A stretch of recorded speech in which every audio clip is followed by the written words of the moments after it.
A History of Science by Henry Smith Williams, M.D., Doctor of Laws assisted by Edward H. Williams, M.D. In 5 volumes, Volume 4. Modern Development of the Chemical and Biological Sciences, Book 4. Modern Development of the Chemical and Biological Sciences as regards chronology. The epoch covered in the present volume is identical with that viewed in the preceding one. But now as regards subject matter we pass on to those diverse phases of the physical world which are the field of the chemist, and to those yet more intricate processes which have to do with living organisms. So radical are the changes here that we seem to be entering new worlds, and yet, here as before, there are intimations of the new discoveries away back in the Greek days. The solution of the problem of respiration will remind us that Anaxagoras half guessed the secret, and in those diversified studies which tell us of the Daltonian atom in its wonderful transmutations, we shall be reminded again of the Clazomenian philosopher and his successor Democritus. Yet we should press the analogy much too far were we to intimate that the Greek of the elder day or any thinker of a more recent period had penetrated, even in the vaguest way, all of the mysteries that the 19th century has revealed in the fields of chemistry and biology. At the very most the insight of those great Greeks and of the wonderful 17th century philosophers who so often seemed on the verge of our later discoveries did no more than vaguely anticipate their successors of this later century. To gain an accurate, really specific knowledge of the properties of elementary bodies was reserved for the chemists of a recent epoch. The vague Greek questionings as to organic evolution were worldwide from the precise inductions of a Darwin. If the medieval Arabian endeavored to dull the knife of the surgeon with the use of drugs, his results hardly merit to be termed even an anticipation of modern anesthesia. And when we speak of preventive medicine of bacteriology in all its phases we have to do with a marvelous field of which no previous generation of men had even the slightest inkling. All in all, then, those that lie before us are perhaps the most wonderful and the most fascinating of all the fields of science. As the chapters of the preceding book carried us out into a macrocosm of inconceivable magnitude, our present studies are to reveal a microcosm of equally inconceivable smallness. As the studies of the physicist attempted to reveal the very nature of matter and of energy, we have now to seek the solution of the yet more inscrutable problems of life and of mind. The phlogiston theory in chemistry. The development of the science of chemistry from the science of alchemy is a striking example of the complete revolution in the attitude of observers in the field of science. As has been pointed out in a preceding chapter, the alchemist, having a preconceived idea of how things should be, made all his experiments to prove his preconceived theory, while the chemist reverses this attitude of mind and bases his conceptions on the results of his laboratory experiments. In short, chemistry is what alchemy never could be, an inductive science. But this transition from one point of view to an exactly opposite one was necessarily a very slow process. Ideas that have held undisputed sway over the minds of succeeding generations for hundreds of years cannot be overthrown in a moment, unless the agent of such an overthrow be so obvious that it cannot be challenged. The rudimentary chemistry that overthrew alchemy had nothing so obvious and palpable. The great first step was the substitution of the one principle, phlogiston, for the 3 principles, salt, sulfur, and mercury. We have seen how the experiment of burning or calcining such a metal as lead destroyed the lead as such, leaving an entirely different substance in its place, and how the original metal could be restored by the addition of wheat to the calcined product. To the alchemist this was mortification and revivification of the metal. For, as pointed out by Paracelsus, anything that could be killed by man could also be revivified by him, although this was not possible to the things killed by God. The burning of such substances as wood, wax, oil, etc., was also looked upon as the same killing process, and the fact that the alchemist was unable to revivify them was regarded as simply the lack of skill on his part, and in no wise affecting the theory itself. But the iconoclastic spirit, if not the acceptance of all the teachings, of the great Paracelsus had been gradually taking root among the better class of alchemists, and about the middle of the 17th century Robert Boyle, 1626 to 1691, called attention to the possibility of making a wrong deduction from the phenomenon of the calcination of the metals, because of a very important factor, the action of the air, which was generally overlooked. and he urged his colleagues of the laboratories to give greater heed to certain other phenomena that might pass unnoticed in the ordinary calcinating process. In his work, The Skeptical Chemist, he showed the reasons for doubting the threefold constitution of matter, and in his General History of the Air advanced some novel and carefully studied theories as to the composition of the atmosphere.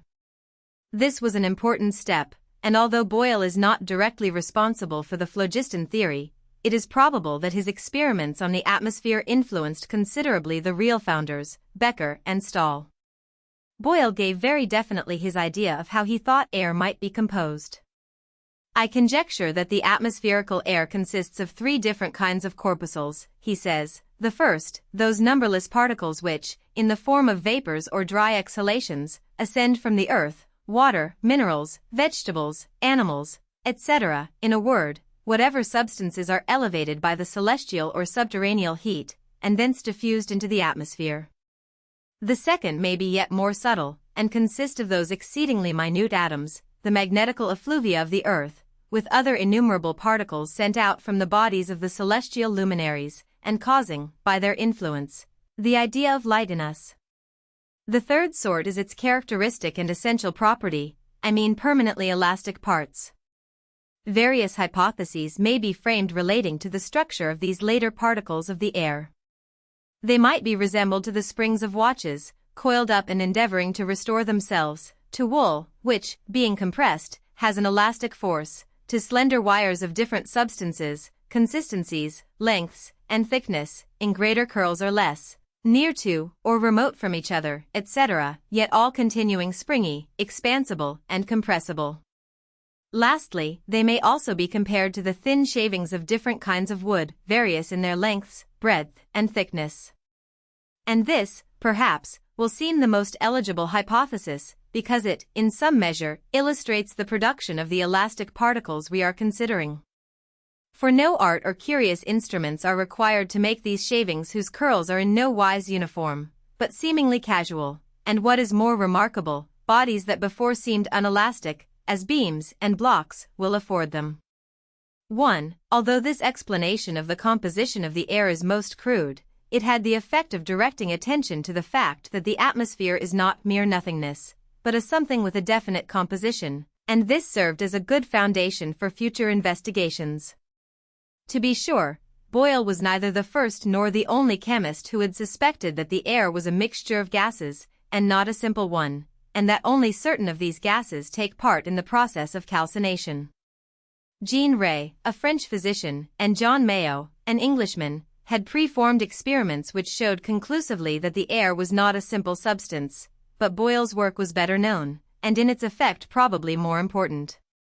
But with all Boyle's explanations of the composition of air, he still believed that there was an inexplicable something, a vital substance, which he was unable to fathom, and which later became the basis of Stahl's phlogiston theory. Commenting on this mysterious substance, Boyle says, "The difficulty we find in keeping flame and fire alive, though but for a little time, without air, renders it suspicious that there be dispersed through the rest of the atmosphere some odd substance either of a solar, astral, or other foreign nature, on account of which the air is so necessary to the substance of flame." It was this idea that attracted the attention of George Ernst Stahl, 1660 to 1734, a professor of medicine in the University of Halle, who later founded his new theory upon it.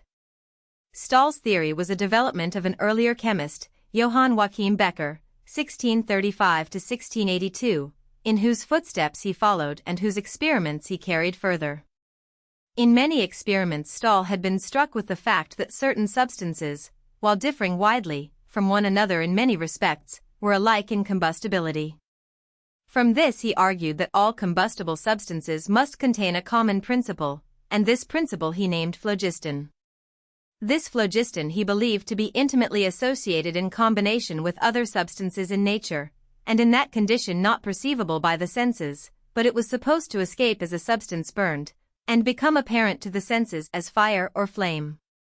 In other words, phlogiston was something imprisoned in a combustible structure, itself forming part of the structure, and only liberated when this structure was destroyed. Fire, or flame, was free phlogiston, while the imprisoned phlogiston was called combined phlogiston, or combined fire.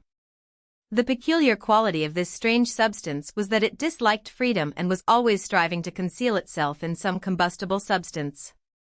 Boyle's tentative suggestion that heat was simply motion was apparently not accepted by Stahl, or perhaps it was unknown to him. According to the phlogistic theory, the part remaining after a substance was burned was simply the original substance deprived of phlogiston. To restore the original combustible substance, it was necessary to heat the residue of the combustion with something that burned easily, so that the freed phlogiston might again combine with the ashes. This was explained by the supposition that the more combustible a substance was, the more phlogiston it contained, and since free phlogiston sought always to combine with some suitable substance, it was only necessary to mix the phlogisticating agents, such as charcoal, phosphorus, oils, fats, etc., with the ashes of the original substance, and heat the mixture, the phlogiston thus freed uniting at once with the ashes. This theory fitted very nicely as applied to the calcined lead revivified by the grains of wheat, although with some other products of calcination it did not seem to apply at all. It will be seen from this that the phlogistic theory was a step towards chemistry and away from alchemy. It led away from the idea of a spirit in metals that could not be seen, felt, or appreciated by any of the senses, and substituted for it a principle which, although a falsely conceived one, was still much more tangible than the spirit, since it could be seen and felt as free phlogiston and weighed and measured as combined phlogiston. The definiteness of the statement that a metal, for example, was composed of phlogiston and an element was much less enigmatic, even if wrong, than the statement of the alchemist that metals are produced by the spiritual action of the three principles: salt, mercury, sulfur, particularly when it is explained that salt, mercury, and sulfur were really not what their names implied, and that there was no universally accepted belief as to what they really were. The metals, which are now regarded as elementary bodies, were considered compounds by the phlogistians, and they believed that the calcining of a metal was a process of simplification. They noted, however, that the remains of calcination weighed more than the original product, and the natural inference from this would be that the metal must have taken in some substance rather than have given off anything. But the phlogistians had not learned the all-important significance of weights, and their explanation of variation in weight was either that such gain or loss was an unimportant accident at best, or that phlogiston, being light, tended to lighten any substance containing it, so that driving it out of the metal by calcination naturally left the residue heavier. At first the phlogiston theory seemed to explain in an indisputable way all the known chemical phenomena. Gradually, however, as experiments multiplied, it became evident that the plain theory as stated by Stahl and his followers failed to explain satisfactorily certain laboratory reactions. To meet these new conditions, certain modifications were introduced from time to time, giving the theory a flexibility that would allow it to cover all cases.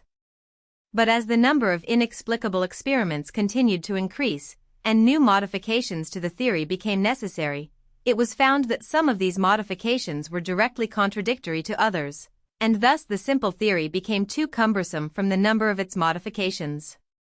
Its supporters disagreed among themselves, first as to the explanation of certain phenomena that did not seem to accord with the phlogistic theory, and a little later as to the theory itself.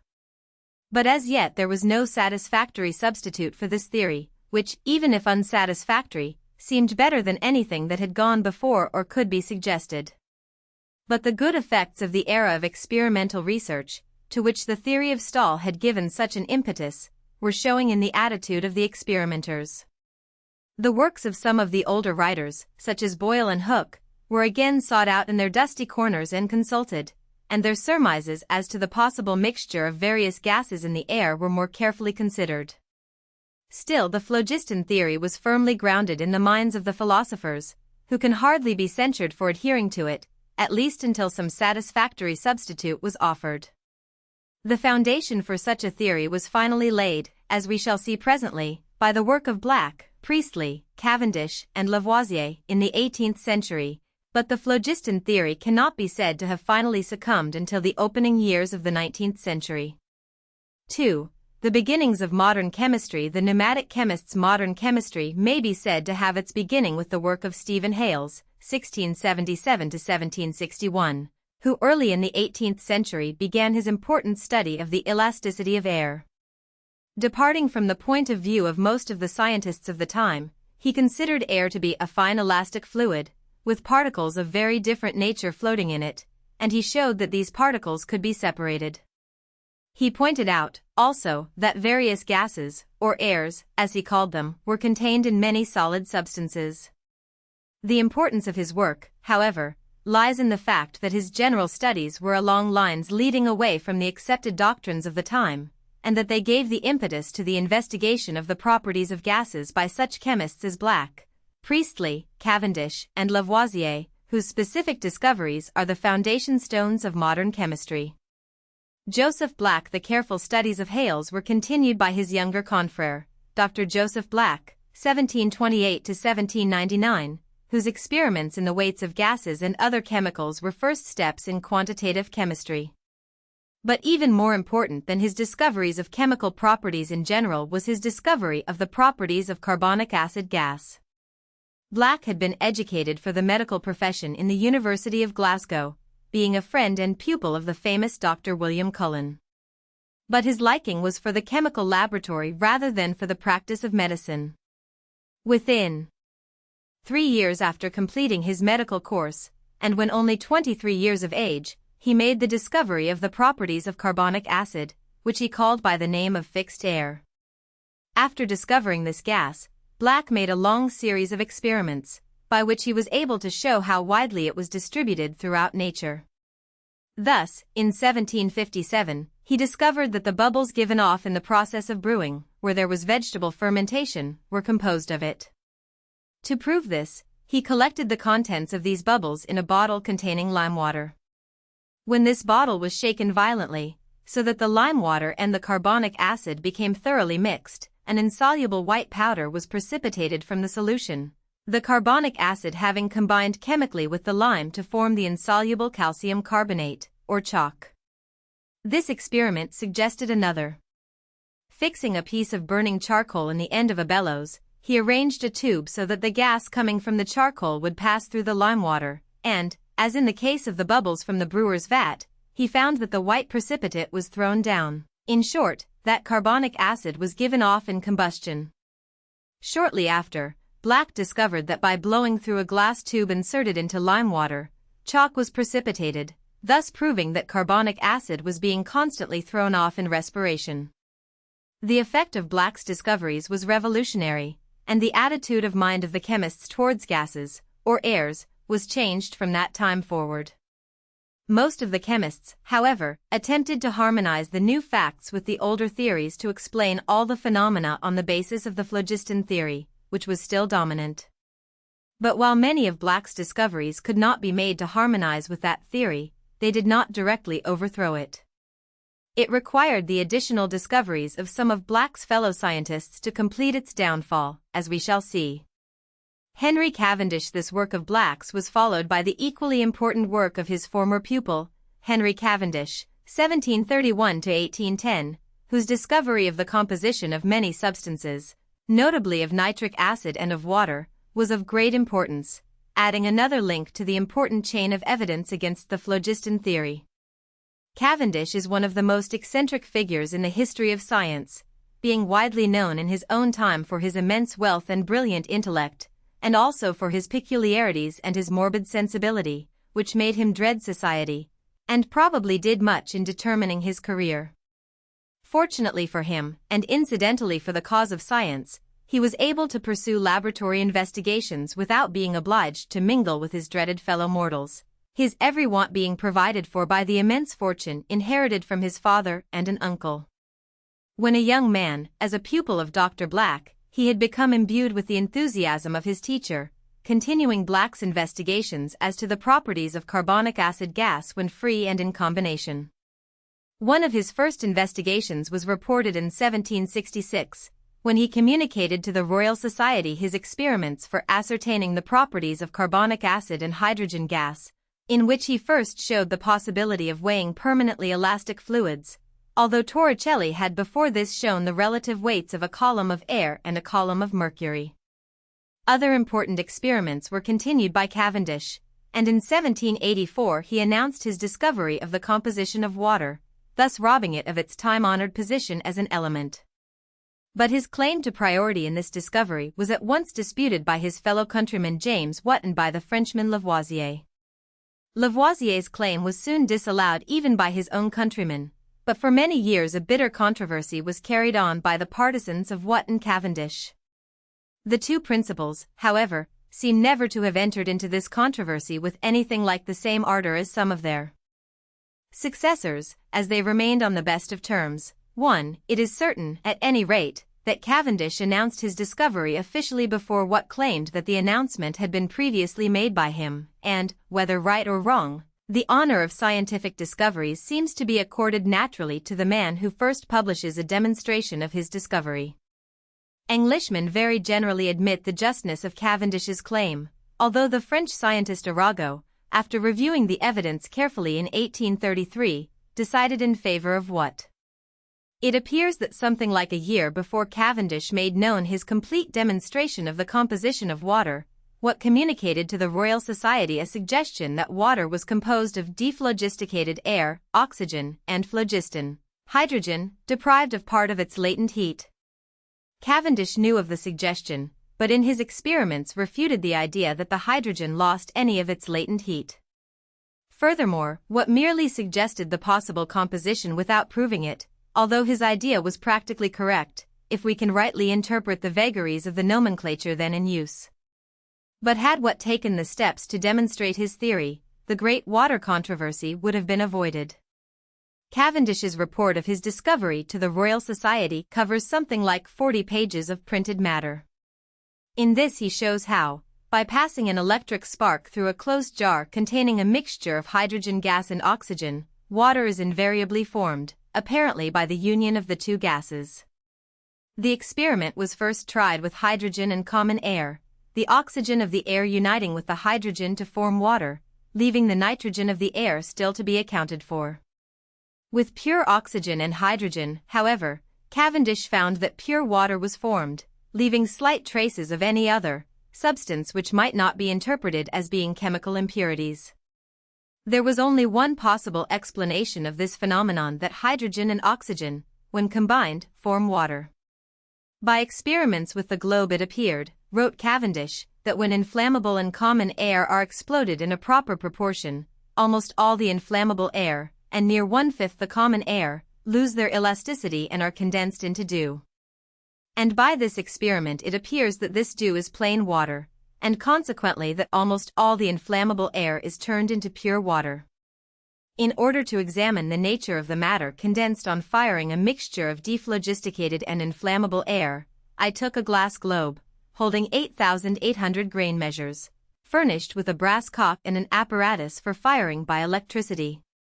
This globe was well exhausted by an air pump, and then filled with a mixture of inflammable and dephlogisticated air by shutting the cock, fastening the bent glass tube into its mouth, and letting up the end of it into a glass jar inverted into water and containing a mixture of 19,500 grain measures of dephlogisticated air, and 37,000 of inflammable air, so that, upon opening the cock, some of this mixed air rushed through the bent tube and filled the globe. The cock was then shut and the included air fired by electricity, by means of which almost all of it lost its elasticity, was condensed into water vapors.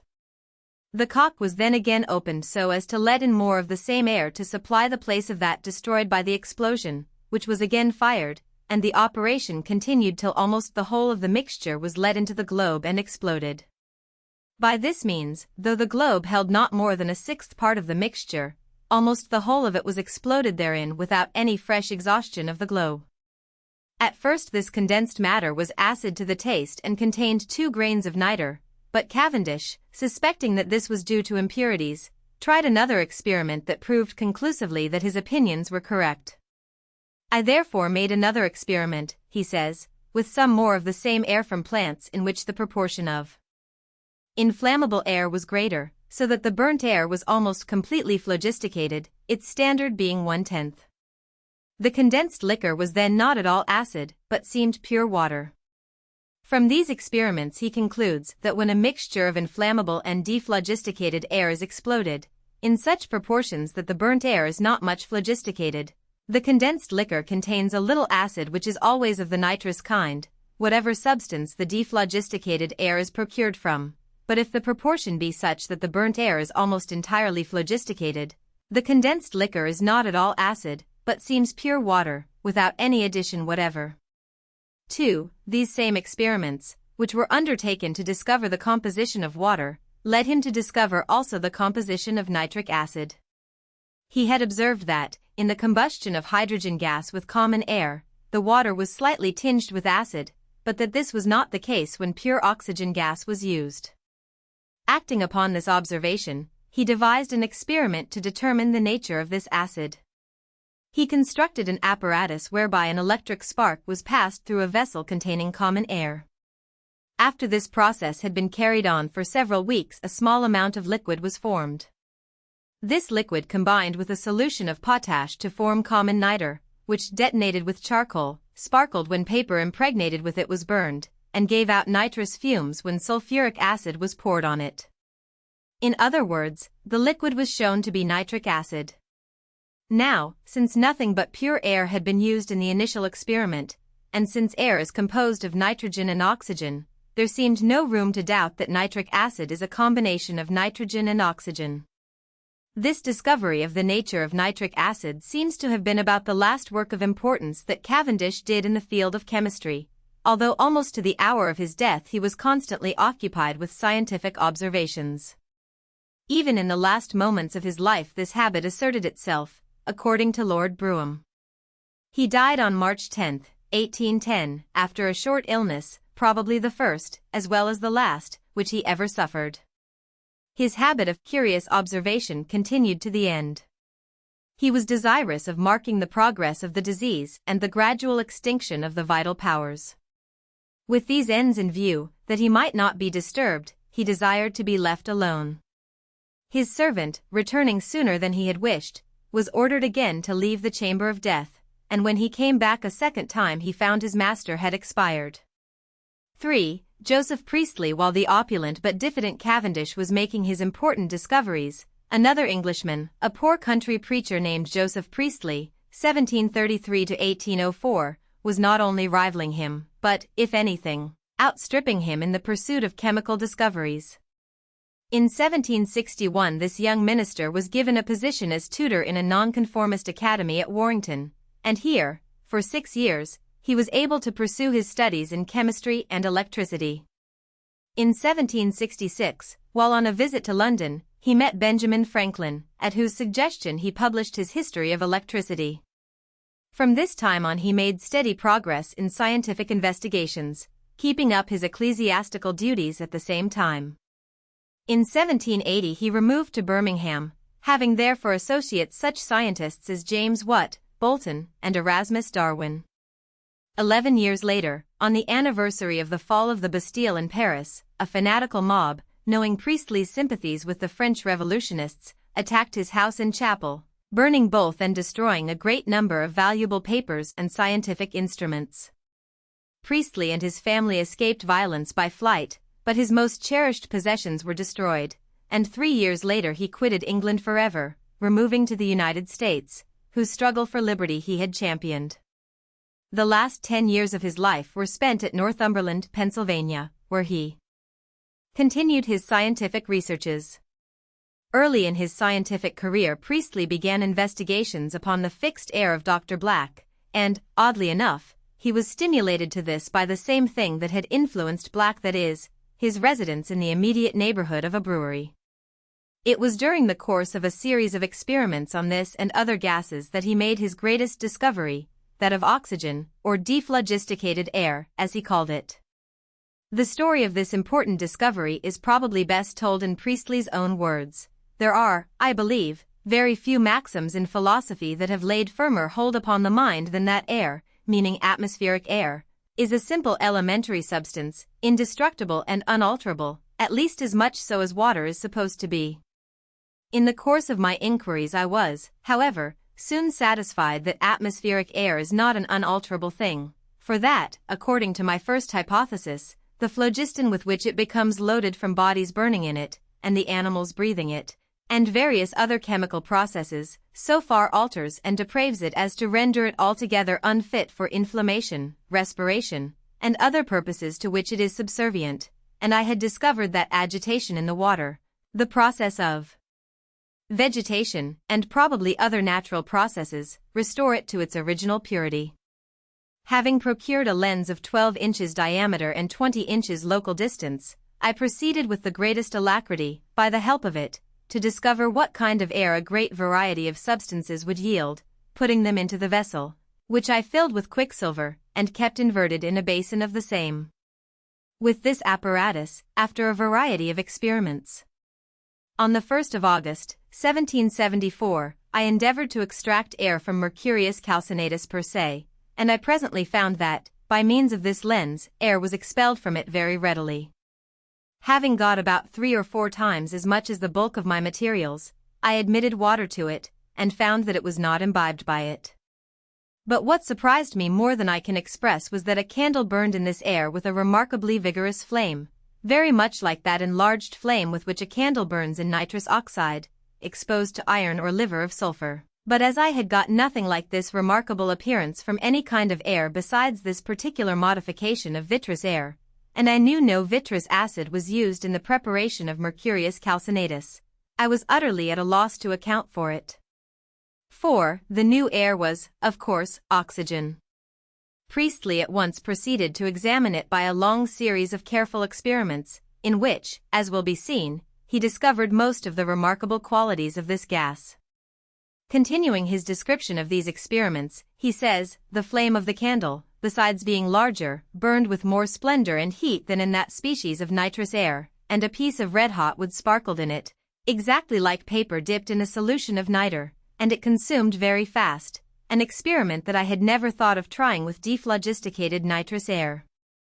I had so little suspicion of the air from the Mercurius calcinatus, etc., being wholesome, that I had not even thought of applying it to the test of nitrous air, but thinking, as my reader must imagine I frequently must have done, on the candle burning in it after long agitation in water, it occurred to me at last to make the experiment, and, putting 1 measure of nitrous air to 2 measures of this air, I found not only that it was diminished, but that it was diminished quite as much as common air, and that the redness of the mixture was likewise equal to a similar mixture of nitrous and common air. The next day I was more surprised than ever I had been before with finding that, after the above-mentioned mixture of nitrous air and the air from Mercurius calcinatus had stood all night, a candle burned in it, even better than in common air. A little later Priestley discovered that dephlogisticated air is a principal element in the composition of acids, and may be extracted by means of heat from many substances which contain them. It is likewise produced by the action of light upon green vegetables, and this seems to be the chief means employed to preserve the purity of the atmosphere. This recognition of the important part played by oxygen in the atmosphere led Priestley to make some experiments upon mice and insects, and finally upon himself, by inhalations of the pure gas.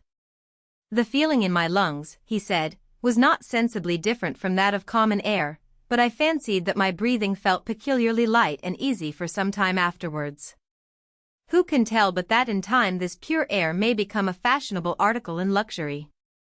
Perhaps we may from these experiments see that though pure dephlogisticated air might be useful as a medicine, it might not be so proper for us in the usual healthy state of the body. This suggestion as to the possible usefulness of oxygen as a medicine was prophetic. A century later the use of oxygen had become a matter of routine practice with many physicians. Even in Priestley's own time such men as Dr. John Hunter expressed their belief in its efficacy in certain conditions, as we shall see, but its value in medicine was not fully appreciated until several generations later. Several years after discovering oxygen, Priestley thus summarized its properties. It is this ingredient in the atmospheric air that enables it to support combustion and animal life. By means of it most intense heat may be produced, and in the purest of it animals will live nearly 5 times as long as in an equal quantity of atmospheric air. In respiration, part of this air, passing the membranes of the lungs, unites with the blood and imparts to it its florid color, while the remainder, uniting with phlogiston exhaled from venous blood, forms mixed air. It is dephlogisticated air combined with water that enables fishes to live in it. 5. Carl Wilhelm Scheele. The discovery of oxygen was the last but most important blow to the tottering phlogiston theory, though Priestley himself would not admit it. But before considering the final steps in the overthrow of Stahl's famous theory and the establishment of modern chemistry, we must review the work of another great chemist, Carl Wilhelm Scheele, 1742 to 1786, of Sweden, who discovered oxygen quite independently, although later than Priestley. In the matter of brilliant discoveries in a brief space of time, Scheele probably eclipsed all his great contemporaries. He had a veritable genius for interpreting chemical reactions and discovering new substances, in this respect rivaling Priestley himself. Unlike Priestley, however, he planned all his experiments along the lines of definite theories from the beginning, the results obtained being the logical outcome of a predetermined plan. Scheele was the son of a merchant of Stralsund, Pomerania, which then belonged to Sweden. As a boy in school, he showed so little aptitude for the study of languages that he was apprenticed to an apothecary at the age of 14. In this work he became at once greatly interested, and, when not attending to his duties in the dispensary, he was busy day and night making experiments or studying books on chemistry. In 1775, still employed as an apothecary, he moved to Stockholm, and soon after he sent to Bergman, the leading chemist of Sweden, his first discovery, that of tartaric acid, which he had isolated from cream of tartar. This was the beginning of his career of discovery, and from that time on until his death he sent forth accounts of new discoveries almost uninterruptedly. Meanwhile he was performing the duties of an ordinary apothecary, and struggling against poverty. His treatise upon air and fire appeared in 1777. In this remarkable book he tells of his discovery of oxygen, imperial or fire air, as he calls it, which he seems to have made independently and without ever having heard of the previous discovery by Priestley. In this book, also, he shows that air is composed chiefly of oxygen and nitrogen gas. Early in his experimental career, Scheele undertook the solution of the composition of black oxide of manganese, a substance that had long puzzled the chemists. He not only succeeded in this, but incidentally in the course of this series of experiments he discovered oxygen, baryta, and chlorine, the last of far greater importance, at least commercially, than the real object of his search. In speaking of the experiment in which the discovery was made, he says, "When marine, hydrochloric, acid stood over manganese in the cold, it acquired a dark reddish-brown color. As manganese does not give any colorless solution without uniting with phlogiston, probably meaning hydrogen, it follows that marine acid can dissolve it without this principle. But such a solution has a blue or red color. The color is here more brown than red, the reason being that the very finest portions of the manganese, which do not sink so easily, swim in the red solution, for without these fine particles the solution is red, and red mixed with black is brown. The manganese has here attached itself so loosely to acidum salus that the water can precipitate it, and this precipitate behaves like ordinary manganese. When, now, the mixture of manganese and spiritus salus was set to digest, there arose an effervescence and smell of aqua regis. 6. The effervescence he refers to was chlorine, which he proceeded to confine in a suitable vessel and examine more fully. He described it as having a quite characteristically suffocating smell, which was very offensive. He very soon noted the decolorizing or bleaching effects of this now product, finding that it decolorized flowers, vegetables, and many other substances. Commercially, this discovery of chlorine was of enormous importance, and the practical application of this new chemical in bleaching cloth soon supplanted the old process of crofting, that is, bleaching by spreading the cloth upon the grass. But although Scheele first pointed out the bleaching quality of his newly discovered gas, it was the French savant, Berthollet, who, acting upon Scheele's discovery that the new gas would decolorize vegetables and flowers, was led to suspect that this property might be turned to account in destroying the color of cloth. In 1785 he read a paper before the Academy of Sciences of Paris, in which he showed that bleaching by chlorine was entirely satisfactory, the color but not the substance of the cloth being affected. He had experimented previously and found that the chlorine gas was soluble in water and could thus be made practically available for bleaching purposes. In 1786 James Watt examined specimens of the bleached cloth made by Berthollet, and upon his return to England first instituted the process of practical bleaching. His process, however, was not entirely satisfactory, and, after undergoing various modifications and improvements, it was finally made thoroughly practicable by Mr. Tennant, who hit upon a compound of chlorine and lime, the chloride of lime, which was a comparatively cheap chemical product, and answered the purpose better even than chlorine itself. To appreciate how momentous this discovery was to cloth manufacturers, it should be remembered that the old process of bleaching consumed an entire summer for the whitening of a single piece of linen. The new process reduced the period to a few hours. To be sure, lime had been used with fair success previous to Tennant's discovery, but successful and practical bleaching by a solution of chloride of lime was first made possible by him and through Scheele's discovery of chlorine. Until the time of Scheele, the great subject of organic chemistry had remained practically unexplored, but under the touch of his marvelous inventive genius new methods of isolating and studying animal and vegetable products were introduced, and a large number of acids and other organic compounds prepared that had been hitherto unknown. His explanations of chemical phenomena were based on the phlogiston theory, in which, like Priestley, he always believed. Although in error in this respect, he was, nevertheless, able to make his discoveries with extremely accurate interpretations. A brief epitome of the list of some of his more important discoveries conveys some idea of his fertility of mind as well as his industry. In 1780 he discovered lactic acid, 7, and showed that it was the substance that caused the acidity of sour milk, and in the same year he discovered mucic acid. Next followed the discovery of tungstic acid, and in 1783 he added to his list of useful discoveries that of glycerin. Then in rapid succession came his announcements of the new vegetable products citric, malic, oxalic, and gallic acids. Scheele not only made the discoveries, but told the world how he had made them, how any chemist might have made them if he chose, for he never considered that he had really discovered any substance until he had made it, decomposed it, and made it again. His experiments on Prussian blue are most interesting, not only because of the enormous amount of work involved and the skill he displayed in his experiments, but because all the time the chemist was handling, smelling, and even tasting a compound of one of the most deadly poisons, ignorant of the fact that the substance was a dangerous one to handle. His escape from injury seems almost miraculous, for his experiments, which were most elaborate, extended over a considerable period of time, during which he seems to have handled this chemical with impunity. While only 40 years of age and just at the zenith of his fame, Scheele was stricken by a fatal illness, probably induced by his ceaseless labor and exposure. It is gratifying to know, however, that during the last 8 or 9 years of his life he had been less bound down by pecuniary difficulties than before, as Bergman had obtained for him an annual grant from the Academy. But it was characteristic of the man that, while devoting 1/6 of the amount of this grant to his personal wants, the remaining 5/6 was devoted to the expense of his experiments.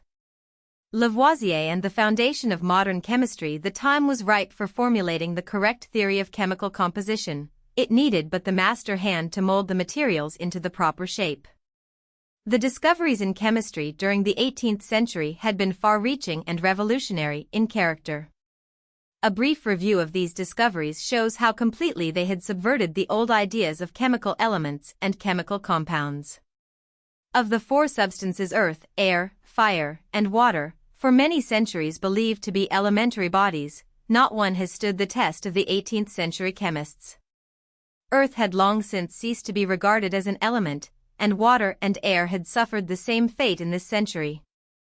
And now at last fire itself, the last of the 4 elements and the keystone to the phlogiston arch, was shown to be nothing more than one of the manifestations of the new element, oxygen, and not phlogiston or any other intangible substance. In this epoch of chemical discoveries England had produced such mental giants and pioneers in science as Black, Priestley, and Cavendish. Sweden had given the world Scheele and Bergman, whose work, added to that of their English confreres, had laid the broad base of chemistry as a science. But it was for France to produce a man who gave the final touches to the broad but rough workmanship of its foundation, and establish it as the science of modern chemistry.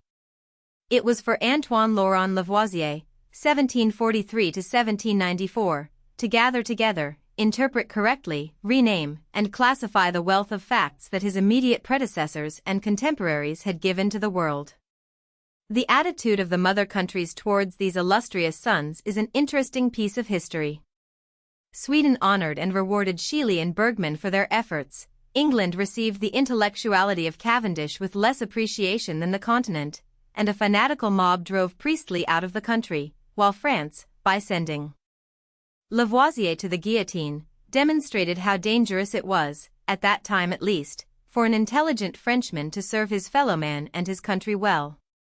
The revolution brought about by Lavoisier in science, says Hofer, coincides by a singular act of destiny with another revolution, much greater indeed, going on then in the political and social world. Both happened on the same soil, at the same epoch, among the same people, and both marked the commencement of a new era in their respective spheres. 8. Lavoisier was born in Paris, and being the son of an opulent family, was educated under the instruction of the best teachers of the day. With Lecaille he studied mathematics and astronomy, with Jussieu, botany, and, finally, chemistry under Rouelle. His first work of importance was a paper on the practical illumination of the streets of Paris, for which a prize had been offered by M. de Sartine, the chief of police. This prize was not awarded to Lavoisier, but his suggestions were of such importance that the king directed that a gold medal be bestowed upon the young author at the public sitting of the Academy in April, 1776. 2 years later, at the age of 35, Lavoisier was admitted a member of the Academy. In this same year he began to devote himself almost exclusively to chemical inquiries, and established a laboratory in his home, fitted with all manner of costly apparatus and chemicals. Here he was in constant communication with the great men of science of Paris, to all of whom his doors were thrown open. One of his first undertakings in this laboratory was to demonstrate that water could not be converted into earth by repeated distillations, as was generally advocated, and to show also that there was no foundation to the existing belief that it was possible to convert water into a gas so elastic as to pass through the pores of a vessel. He demonstrated the fallaciousness of both these theories in 1768 to 1769 by elaborate experiments, a single investigation of this series occupying 101 days. In 1771 he gave the first blow to the phlogiston theory by his experiments on the calcination of metals. It will be recalled that one basis for the belief in phlogiston was the fact that when a metal was calcined it was converted into an ash, giving up its phlogiston in the process. To restore the metal, it was necessary to add some substance such as wheat or charcoal to the ash. Lavoisier, in examining this process of restoration, found that there was always evolved a great quantity of air, which he supposed to be fixed air or carbonic acid, the same that escapes in effervescence of alkalis and calcareous earths, and in the fermentation of liquors. He then examined the process of calcination, whereby the phlogiston of the metal was supposed to have been drawn off. But far from finding that phlogiston or any other substance had been driven off, he found that something had been taken on, that the metal absorbed air, and that the increased weight of the metal corresponded to the amount of air absorbed. Meanwhile he was within grasp of two great discoveries, that of oxygen and of the composition of the air, which Priestley made some 2 years later. The next important inquiry of this great Frenchman was as to the composition of diamonds. With the great lens of Skernhausen belonging to the Academy he succeeded in burning up several diamonds, regardless of expense, which, thanks to his inheritance, he could ignore. In this process he found that a gas was given off which precipitated lime from water, and proved to be carbonic acid. Observing this, and experimenting with other substances known to give off carbonic acid in the same manner, he was evidently impressed with the now well-known fact that diamond and charcoal are chemically the same. But if he did really believe it, he was cautious in expressing his belief fully. We should never have expected, he says, to find any relation between charcoal and diamond, and it would be unreasonable to push this analogy too far. It only exists because both substances seem to be properly ranged in the class of combustible bodies, and because they are of all these bodies the most fixed when kept from contact with air. As we have seen, Priestley, in 1774, had discovered oxygen, or dephlogisticated air. For years later Lavoisier first advanced his theory that this element discovered by Priestley was the universal acidifying or oxygenating principle, which, when combined with charcoal or carbon, formed carbonic acid, when combined with sulfur, formed sulfuric or vitriolic acid, with nitrogen, formed nitric acid, etc., and when combined with the metals formed oxides or calcides. Furthermore, he postulated the theory that combustion was not due to any such elusive thing as phlogiston, since this did not exist, and it seemed to him that the phenomena of combustion heretofore attributed to phlogiston could be explained by the action of the new element oxygen and heat. This was the final blow to the phlogiston theory, which, although it had been tottering for some time, had not been completely overthrown. In 1787 Lavoisier, in conjunction with Guyon de Morveau, Berthollet, and Fourcroy, introduced the reform in chemical nomenclature which until then had remained practically unchanged since alchemical days. Such expressions as dephlogisticated and phlogisticated would obviously have little meaning to a generation who were no longer to believe in the existence of phlogiston. It was appropriate that a revolution in chemical thought should be accompanied by a corresponding revolution in chemical names, and to Lavoisier belongs chiefly the credit of bringing about this revolution. In his Elements of Chemistry he made use of this new nomenclature, and it seemed so clearly an improvement over the old that the scientific world hastened to adopt it. In this connection Lavoisier says, "We have, therefore, laid aside the expression metallic calx altogether, and have substituted in its place the word oxide." By this it may be seen that the language we have adopted is both copious and expressive. The first or lowest degree of oxygenation in bodies converts them into oxides. A second degree of additional oxygenation constitutes the class of acids of which the specific names drawn from their particular bases terminate in us, as in the nitrous and the sulfurous acids.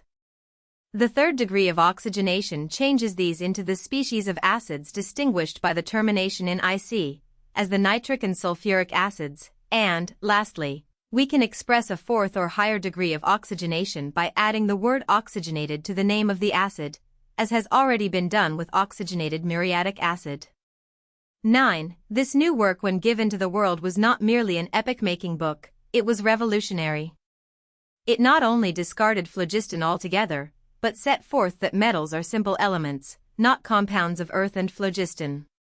It upheld Cavendish's demonstration that water itself, like air, is a compound of oxygen with another element. In short, it was scientific chemistry, in the modern acceptance of the term.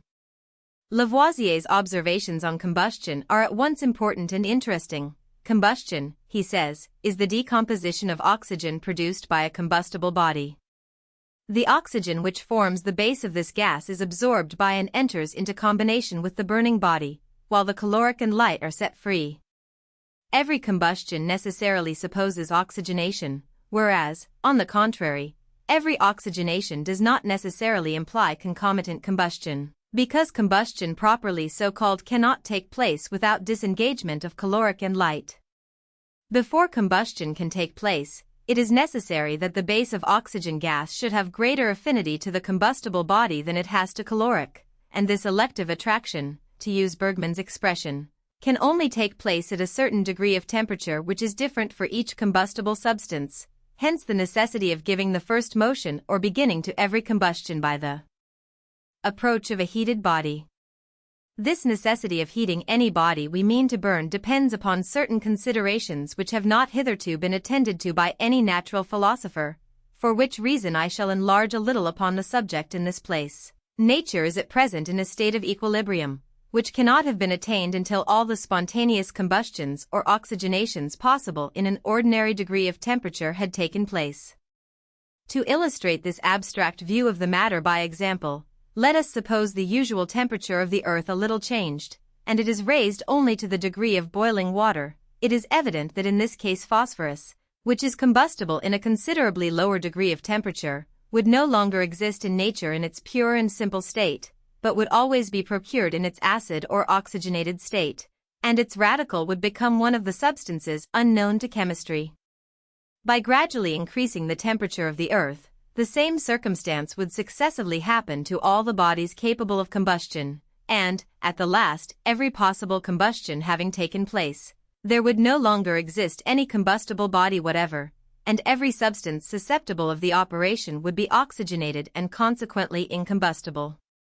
There cannot, therefore, exist, as far as relates to us, any combustible body but such as are non-combustible at the ordinary temperature of the earth, or, what is the same thing in other words, that it is essential to the nature of every combustible body not to possess the property of combustion unless heated, or raised to a degree of temperature at which its combustion naturally takes place. When this degree is once produced, combustion commences, and the caloric which is disengaged by the decomposition of the oxygen gas keeps up the temperature which is necessary for continuing combustion. When this is not the case, that is, when the disengaged caloric is not sufficient for keeping up the necessary temperature, the combustion ceases.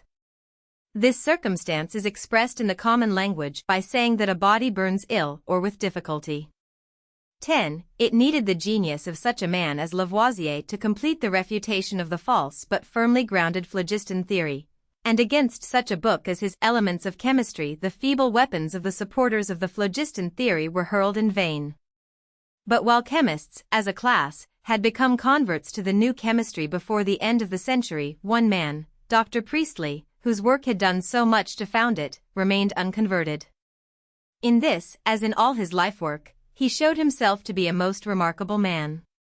Davy said of him, a generation later, that no other person ever discovered so many new and curious substances as he, yet to the last he was only an amateur in science, his profession, as we know, being the ministry.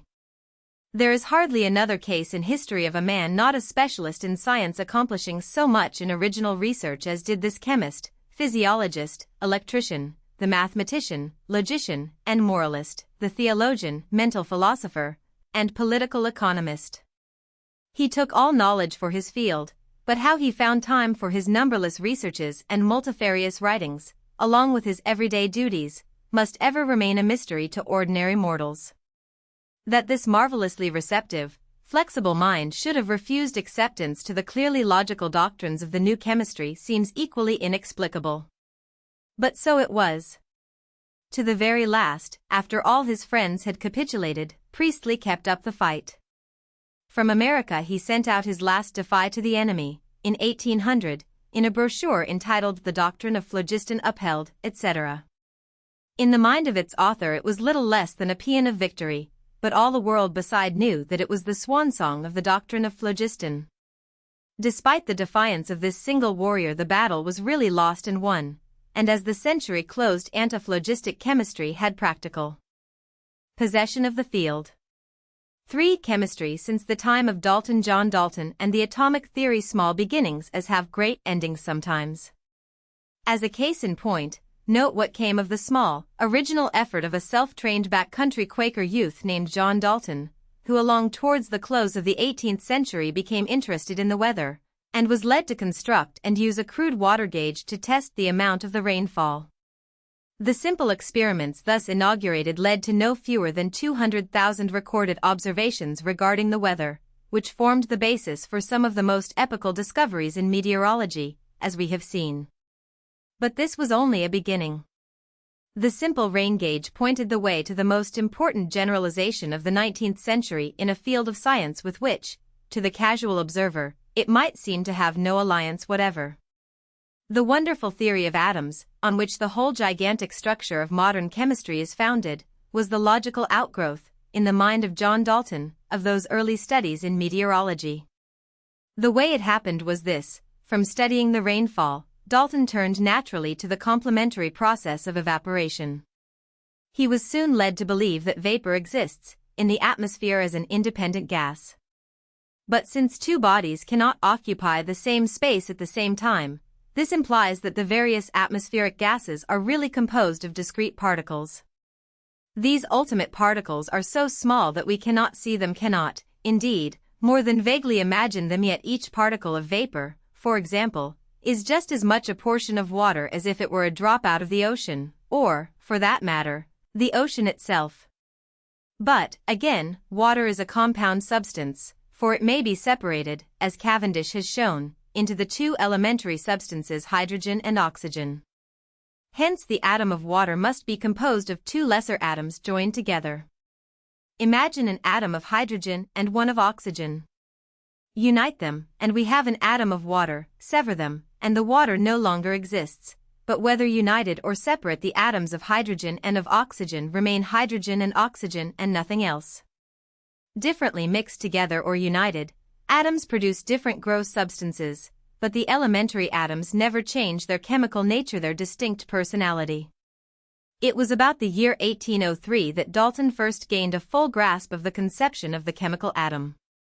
At once he saw that the hypothesis, if true, furnished a marvelous key to secrets of matter, hitherto insoluble questions relating to the relative proportions of the atoms themselves. It is known, for example, that a certain bulk of hydrogen gas unites with a certain bulk of oxygen gas to form water.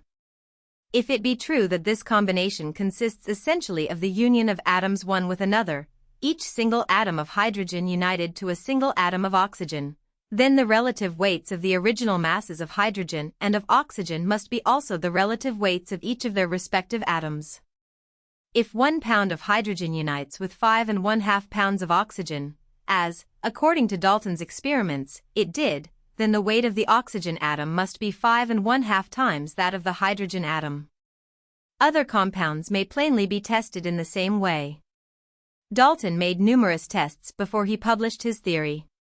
He found that hydrogen enters into compounds in smaller proportions than any other element known to him, and so, for convenience, determined to take the weight of the hydrogen atom as unity.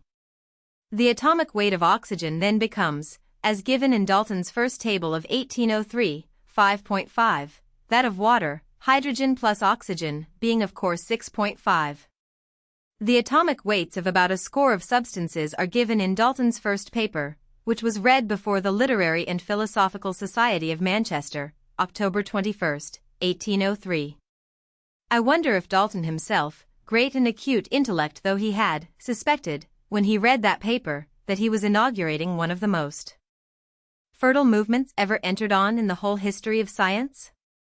Be that as it may, it is certain enough that Dalton's contemporaries were at first little impressed with the novel atomic theory. Just at this time, as it chanced, a dispute was waging in the field of chemistry regarding a matter of empirical fact which must necessarily be settled before such a theory as that of Dalton could even hope for a bearing. This was the question whether or not chemical elements unite with one another always in definite proportions. Berthollet, the great co-worker with Lavoisier, and now the most authoritative of living chemists, contended that substances combine in almost indefinitely graded proportions between fixed extremes. He held that solution is really a form of chemical combination, a position which, if accepted, left no room for argument.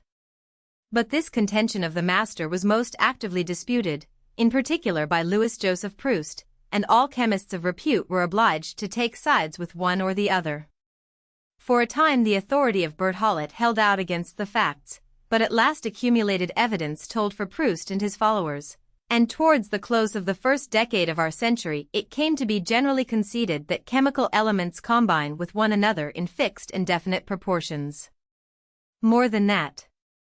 As the analysts were led to weigh carefully the quantities of combining elements, it was observed that the proportions are not only definite, but that they bear a very curious relation to one another.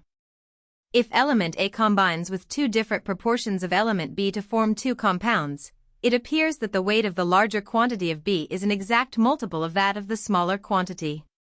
This curious relation was noticed by Dr. Wollaston, one of the most accurate of observers, and a little later it was confirmed by Johann Jacob Berzelius, the great Swedish chemist, who was to be a dominating influence in the chemical world for a generation to come. But this combination of elements in numerical proportions was exactly what Dalton had noticed as early as 1802, and what bad led him directly to the atomic weights. So the confirmation of this essential point by chemists of such authority gave the strongest confirmation to the atomic theory. During these same years the rising authority of the French chemical world, Joseph Louis Galussac, was conducting experiments with gases, which he had undertaken at first in conjunction with Humboldt, but which later on were conducted independently. In 1809, the next year after the publication of the first volume of Dalton's New System of Chemical Philosophy, Galussac published the results of his observations, and among other things brought out the remarkable fact that gases, under the same conditions as to temperature and pressure, combine always in definite numerical proportions as to volume. Exactly 2 volumes of hydrogen, for example, combine with 1 volume of oxygen to form water. Moreover, the resulting compound gas always bears a simple relation to the combining volumes. In the case just cited, the union of 2 volumes of hydrogen and 1 of oxygen results in precisely 2 volumes of water vapor. Naturally enough, the champions of the atomic theory seized upon these observations of Gay-Lussac as lending strong support to their hypothesis, all of them, that is, but the curiously self-reliant and self-sufficient author of the atomic theory himself, who declined to accept the observations of the French chemist as valid. Yet the observations of Gay-Lussac were correct, as countless chemists since then have demonstrated anew, and his theory of combination by volumes became one of the foundation stones of the atomic theory, despite the opposition of the author of that theory. The true explanation of Gay-Lussac's law of combination by volumes was thought out almost immediately by an Italian savant, Amedeo Avogadro, and expressed in terms of the atomic theory. The fact must be, said Avogadro, that under similar physical conditions every form of gas contains exactly the same number of ultimate particles in a given volume. Each of these ultimate physical particles may be composed of 2 or more atoms, as in the case of water vapor, but such a compound atom conducts itself as if it were a simple and indivisible atom, as regards the amount of space that separates it from its fellows under given conditions of pressure and temperature. The compound atom, composed of 2 or more elementary atoms, Avogadro proposed to distinguish, for purposes of convenience, by the name molecule. It is to the molecule, considered as the unit of physical structure, that Avogadro's law applies. This vastly important distinction between atoms and molecules, implied in the law just expressed, was published in 1811. For years later, the famous French physicist Ampère outlined a similar theory, and utilized the law in his mathematical calculations. And with that the law of Avogadro dropped out of sight for a full generation. Little suspecting that it was the very key to the inner mysteries of the atoms for which they were seeking, the chemists of the time cast it aside, and let it fade from the memory of their science. This, however, was not strange, for of course the law of Avogadro is based on the atomic theory, and in 1811 the atomic theory was itself still being weighed in the balance. The law of multiple proportions found general acceptance as an empirical fact, but many of the leading lights of chemistry still looked askance at Dalton's explanation of this law.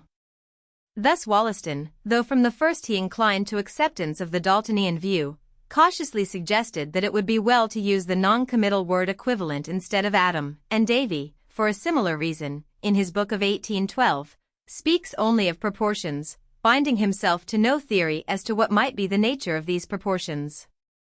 At least 2 great chemists of the time, however, adopted the atomic view with less reservation. One of these was Thomas Thomson, professor at Edinburgh, who, in 1807, had given an outline of Dalton's theory in a widely circulated book, which first brought the theory to the general attention of the chemical world.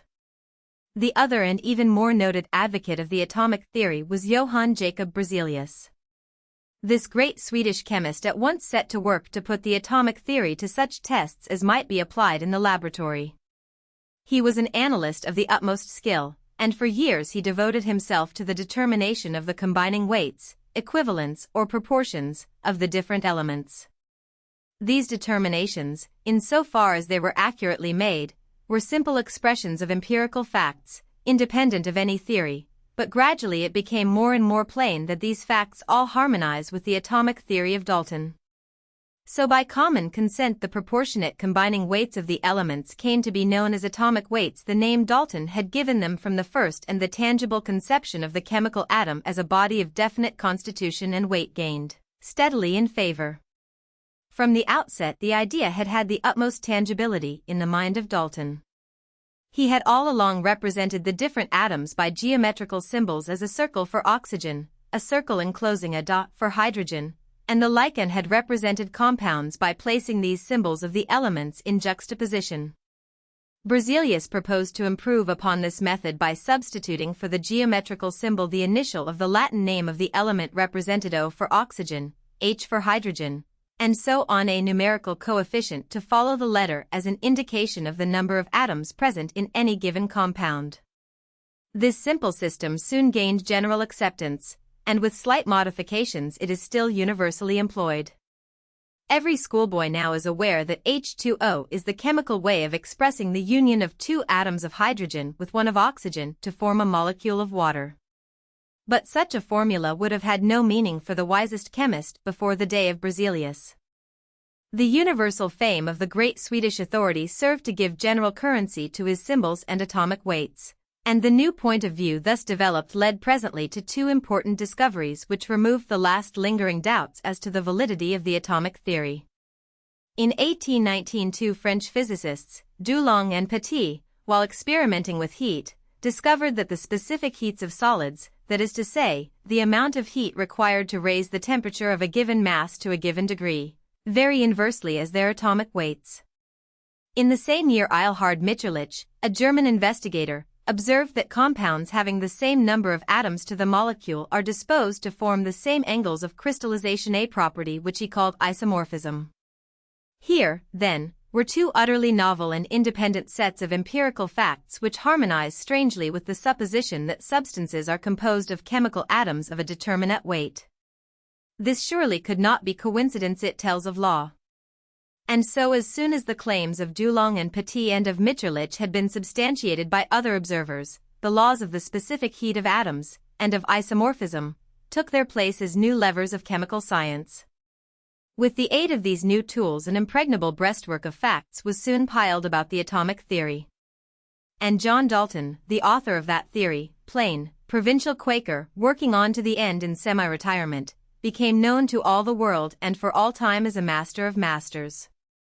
Humphrey Davy and electrochemistry during those early years of the 19th century, when Dalton was grinding away at chemical fact and theory in his obscure Manchester laboratory, another Englishman held the attention of the chemical world with a series of the most brilliant and widely heralded researches. This was Humphrey Davy, a young man who had conicked to London in 1801, at the instance of Count Rumford, to assume the chair of chemical philosophy in the Royal Institution, which the famous American had just founded. Here, under Davy's direction, the largest voltaic battery yet constructed had been put in operation, and with its aid the brilliant young experimenter was expected almost to perform miracles.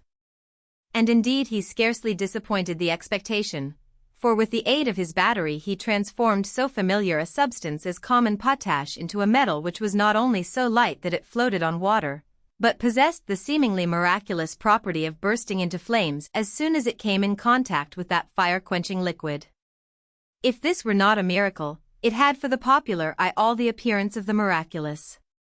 What Davy really had done was to decompose the potash, which hitherto had been supposed to be elementary, liberating its oxygen, and thus isolating its metallic base, which he named potassium. The same thing was done with soda, and the closely similar metal sodium was discovered metals of a unique type, possessed of a strange avidity for oxygen, and capable of seizing on it even when it is bound up in the molecules of water. Considered as mere curiosities, these discoveries were interesting, but aside from that they were of great theoretical importance, because they showed the compound nature of some familiar chemicals that had been regarded as elements. Several other elementary earths met the same fate when subjected to the electrical influence, the metals barium, calcium, and strontium being thus discovered. Thereafter Davy always referred to the supposed elementary substances, including oxygen, hydrogen, and the rest, as undecompounded bodies. These resist all present efforts to decompose them, but how can one know what might not happen were they subjected to an influence, perhaps some day to be discovered, which exceeds the battery in power as the battery exceeds the blowpipe? Another and even more important theoretical result that flowed from Davy's experiments during this first decade of the century was the proof that no elementary substances other than hydrogen and oxygen are produced when pure water is decomposed by the electric current. It was early noticed by Davy and others that when a strong current is passed through water, alkalis appear at one pole of the battery and acids at the other, and this though the water used were absolutely pure. This seemingly told of the creation of elements, a transmutation, but one step removed from the creation of matter itself under the influence of the new force. It was one of Davy's greatest triumphs to prove, in the series of experiments recorded in his famous Bakerian lecture of 1806, that the alleged creation of elements did not take place, the substances found at the poles of the battery having been dissolved from the walls of the vessels in which the water experimented upon had been placed. Thus the same implement which had served to give a certain philosophical warrant to the fading dreams of alchemy banished those dreams peremptorily from the domain of present science. As early as 1800, writes Davy, I had found that when separate portions of distilled water, filling 2 glass tubes, connected by moist bladders, or any moist animal or vegetable substances, were submitted to the electrical action of the pile of volta by means of gold wires, a nitromuriatic solution of gold appeared in the tube containing the positive wire, or the wire transmitting the electricity, and a solution of soda in the opposite tube, but I soon ascertained that the muriatic acid owed its existence to the animal or vegetable matters employed, for when the same fibers of cotton were made use of in successive experiments, and washed after every process in a weak solution of nitric acid, the water in the apparatus containing them, though acted on for a great length of time with a very strong power, at last produced no effects upon nitrate of silver. In cases when I had procured much soda, the glass at its point of contact with the wire seemed considerably corroded, and I was confirmed in my idea of referring the production of the alkali principally to this source, by finding that no fixed saline matter could be obtained by electrifying distilled water in a single agate cup from 2 points of platina with the voltaic battery. Mr. Sylvester, however, in a paper published in Mr. Nicholson's journal for last August, states that though no fixed alkali or muriatic acid appears when a single vessel is employed, yet that they are both formed when 2 vessels are used. And to do away with all objections with regard to vegetable substances or glass, he conducted his process in a vessel made of baked tobacco pipe clay inserted in a crucible of platina. I have no doubt of the correctness of his results, but the conclusion appears objectionable. He conceives that he obtained fixed alkali, because the fluid after being heated and evaporated left a matter that tinged turmeric brown, which would have happened had it been lime, a substance that exists in considerable quantities in all pipe clay, and even allowing the presence of fixed alkali, the materials employed for the manufacture of tobacco pipes are not at all such as to exclude the combinations of this substance. I resumed the inquiry. I procured small cylindrical cups of agate of the capacity of about 1/4 of a cubic inch each. They were boiled for some hours in distilled water, and a piece of very white and transparent amianthus that had been treated in the same way was made then to connect together. They were filled with distilled water and exposed by means of 2 platina wires to a current of electricity, from 150 pairs of plates of copper and zinc 4 inches square, made active by means of solution of alum. After 48 hours the process was examined, paper tinged with litmus plunged into the tube containing the transmitting or positive wire was immediately strongly reddened. Paper colored by turmeric introduced into the other tube had its color much deepened. The acid matter gave a very slight degree of turgidness to solution of nitrate of soda. The fluid that affected turmeric retained this property after being strongly boiled, and it appeared more vivid as the quantity became reduced by evaporation. Carbonate of ammonia was mixed with it, and the whole dried and exposed to a strong heat. A minute quantity of white matter remained, which, as far as my examinations could go, had the properties of carbonate of soda. I compared it with similar minute portions of the pure carbonates of potash, and similar minute portions of the pure carbonates of potash and soda. It was not so deliquescent as the former of these bodies, and it formed a salt with nitric acid, which, like nitrate of soda, soon attracted moisture from a damp atmosphere and became fluid. This result was unexpected, but it was far from convincing me that the substances which were obtained were generated. In a similar process with glass tubes, carried on under exactly the same circumstances and for the same time, I obtained a quantity of alkali which must have been more than 20 times greater, but no traces of muriatic acid. There was much probability that the agate contained some minute portion of saline matter, not easily detected by chemical analysis either in combination or intimate cohesion in its pores. To determine this, I repeated this a second, a third, and a fourth time. In the second experiment, turbidness was still produced by a solution of nitrate of silver in the tube containing the acid, but it was less distinct. In the third process it was barely perceptible, and in the fourth process the two fluids remained perfectly clear after the mixture. The quantity of alkaline matter diminished in every operation, and in the last process, though the battery had been kept in great activity for 3 days, the fluid possessed, in a very slight degree, only the power of acting on paper tinged with turmeric, but its alkaline property was very sensible to litmus paper slightly reddened, which is a much more delicate test, and after evaporation and the process by carbonate of ammonia, a barely perceptible quantity of fixed alkali was still left.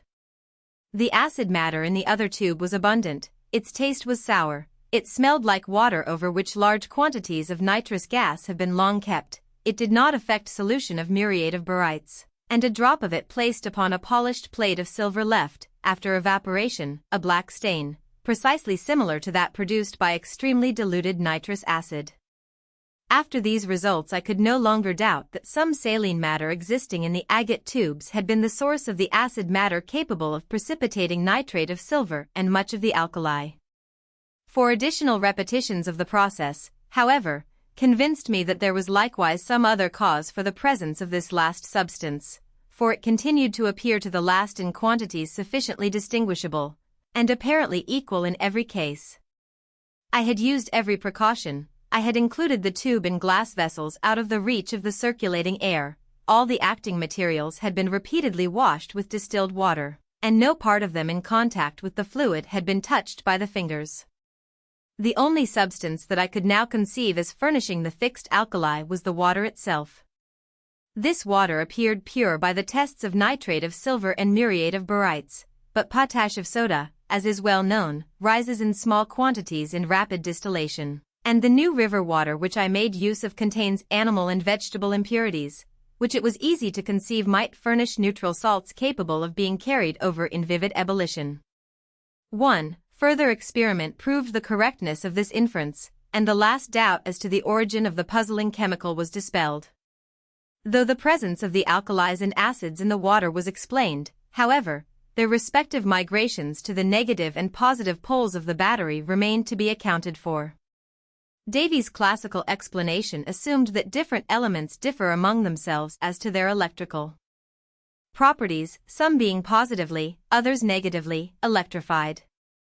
Electricity and chemical affinity, he said, apparently are manifestations of the same force, acting in the one case on masses, in the other on particles. Electropositive particles unite with electronegative particles to form chemical compounds, in virtue of the familiar principle that opposite electricities attract one another. When compounds are decomposed by the battery, this mutual attraction is overcome by the stronger attraction of the poles of the battery itself.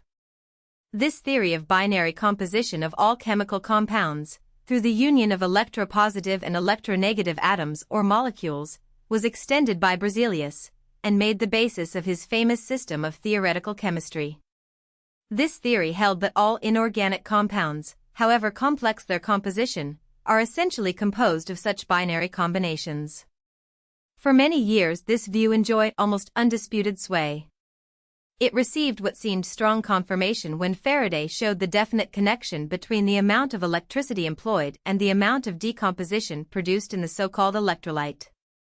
But its claims were really much too comprehensive, as subsequent discoveries proved. Organic chemistry and the idea of the molecule. When Berzelius first promulgated his binary theory, he was careful to restrict its unmodified application to the compounds of the inorganic world. At that time, and for a long time thereafter, it was supposed that substances of organic nature had some properties that kept them aloof from the domain of inorganic chemistry. It was little doubted that a so-called vital force operated here, replacing or modifying the action of ordinary chemical affinity. It was, indeed, admitted that organic compounds are composed of familiar elements, chiefly carbon, oxygen, hydrogen, and nitrogen, but these elements were supposed to be united in ways that could not be imitated in the domain of the non-living. It was regarded almost as an axiom of chemistry that no organic compound whatever could be put together from its elements synthesized in the laboratory. To effect the synthesis of even the simplest organic compound, it was thought that the vital force must be in operation. Therefore a veritable sensation was created in the chemical world when, in the year 1828, it was announced that the young German chemist, Friedrich Wöhler, formerly pupil of Berzelius, and already known as a coming master, had actually synthesized the well-known organic product urea in his laboratory at Sacro. The exception which proves the rule is something never heard of in the domain of logical science. Natural law knows no exceptions. So the synthesis of a single organic compound sufficed at a blow to break down the chemical barrier which the imagination of the fathers of the science had erected between animate and inanimate nature. Thenceforth the philosophical chemist would regard the plant and animal organisms as chemical laboratories in which conditions are peculiarly favorable for building up complex compounds of a few familiar elements, under the operation of universal chemical laws. The chimera vital force could no longer gain recognition in the domain of chemistry. Now a wave of interest in organic chemistry swept over the chemical world, and soon the study of carbon compounds became as much the fashion as electrochemistry had been in the preceding generation. Foremost among the workers who rendered this epoch of organic chemistry memorable were Justus Liebig in Germany and Jean-Baptiste André Dumas in France, and their respective pupils, Charles Frederick Gerhardt and Augustus Laurent. Wöhler, too, must be named in the same breath, as also must Louis Pasteur, who, though somewhat younger than the others, came upon the scene in time to take chief part in the most important of the controversies that grew out of their labors. Several years earlier than this the way had been paved for the study of organic substances by Gay-Lussac's discovery, made in 1815, that a certain compound of carbon and nitrogen, which he named cyanogen, has a peculiar degree of stability which enables it to retain its identity and enter into chemical relations after the manner of a simple body. A year later Ampere discovered that nitrogen and hydrogen, when combined in certain proportions to form what he called ammonium, have the same property. Berzelius had seized upon this discovery of the compound radical, as it was called, because it seemed to lend aid to his dualistic theory. He conceived the idea that all organic compounds are binary unions of various compound radicals with an atom of oxygen, announcing this theory in 1818. 10 years later, Liebig and Wöhler undertook a joint investigation which resulted in proving that compound radicals are indeed very abundant among organic substances. Thus the theory of Berzelius seemed to be substantiated, and organic chemistry came to be defined as the chemistry of compound radicals. But even in the day of its seeming triumph, the dualistic theory was destined to receive a rude shock. This came about through the investigations of Dumas, who proved that in a certain organic substance an atom of hydrogen may be removed and an atom of chlorine substituted in its place without destroying the integrity of the original compound, much as a child might substitute one block for another in its playhouse. Such a substitution would be quite consistent with the dualistic theory, were it not for the very essential fact that hydrogen is a powerfully electropositive element, while chlorine is as strongly electronegative. Hence the compound radical which united successively with these two elements must itself be at one time electropositive, at another electronegative, a seeming inconsistency which threw the entire Berzelian theory into disfavor. In its place there was elaborated, chiefly through the efforts of Laurent and Gerhardt, a conception of the molecule as a unitary structure, built up through the aggregation of various atoms, in accordance with elective affinities whose nature is not yet understood. A doctrine of nuclei and a doctrine of types of molecular structure were much exploited, and, like the doctrine of compound radicals, became useful as aids to memory and guides for the analyst, indicating some of the plans of molecular construction, though by no means penetrating the mysteries of chemical affinity. They are classifications rather than explanations of chemical unions. But at least they served an important purpose in giving definiteness to the idea of a molecular structure built of atoms as the basis of all substances. Now at last the word molecule came to have a distinct meaning, as distinct from atom, in the minds of the generality of chemists, as it had had for Avogadro a third of a century before. Avogadro's hypothesis that there are equal numbers of these molecules in equal volumes of gases, under fixed conditions, was revived by Gerhardt, and a little later, under the championship of Cannizzaro, was exalted to the plane of a fixed law. Thenceforth the conception of the molecule was to be as dominant a thought in chemistry as the idea of the atom had become in a previous epoch. Chemical affinity, of course, the atom itself was in no sense displaced, but Avogadro's law soon made it plain that the atom had often usurped territory that did not really belong to it.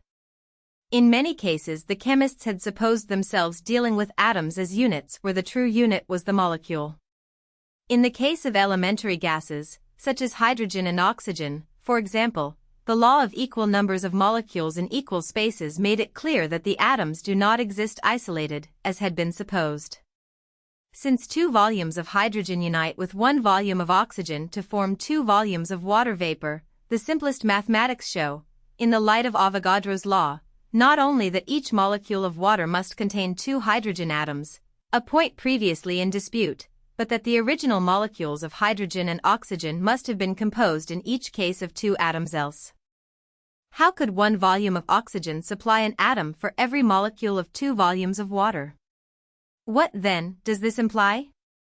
Why, that the elementary atom has an avidity for other atoms, a longing for companionship, an affinity, call it what you will, which is bound to be satisfied if other atoms are in the neighborhood. Placed solely among atoms of its own kind, the oxygen atom seizes on a fellow oxygen atom, and in all their mad dancings these 2 mates cling together, possibly revolving about each other in miniature planetary orbits.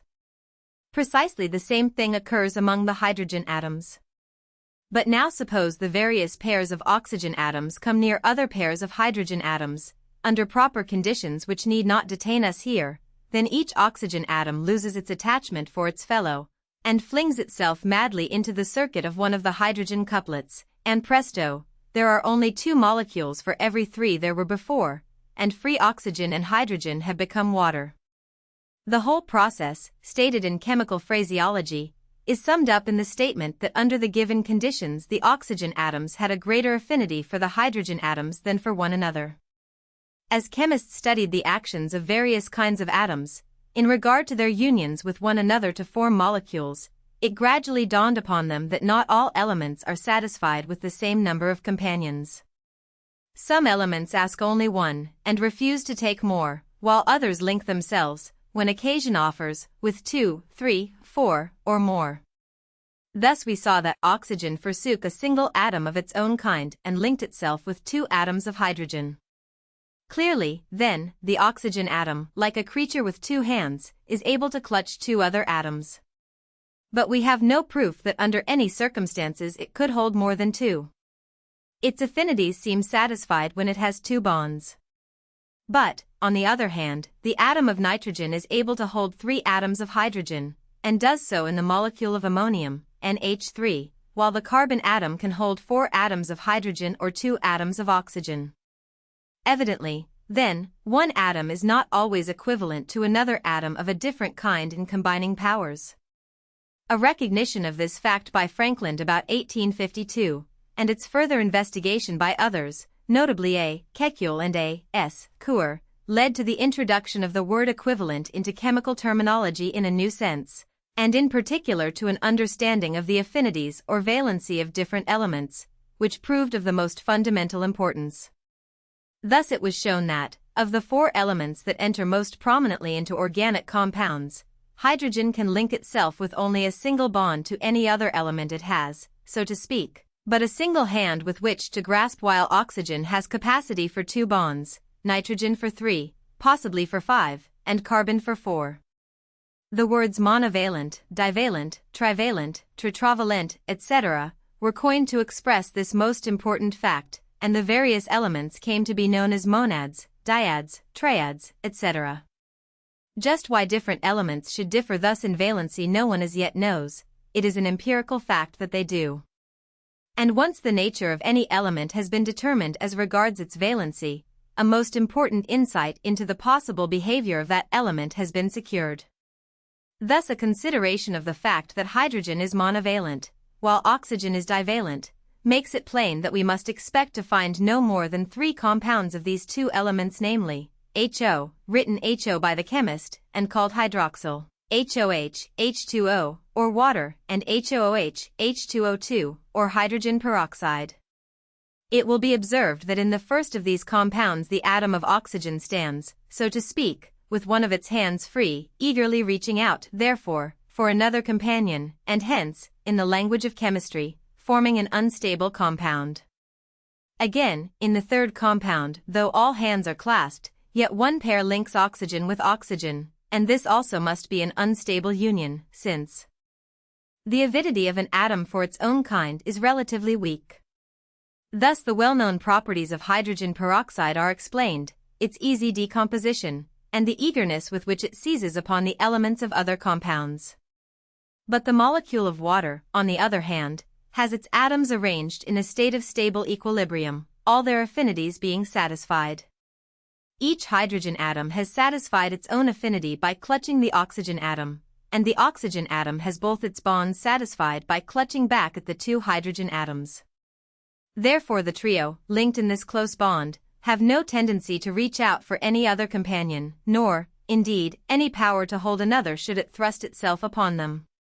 They form a stable compound, which under all ordinary circumstances will retain its identity as a molecule of water, even though the physical mass of which it is a part changes its condition from a solid to a gas, from ice to vapor.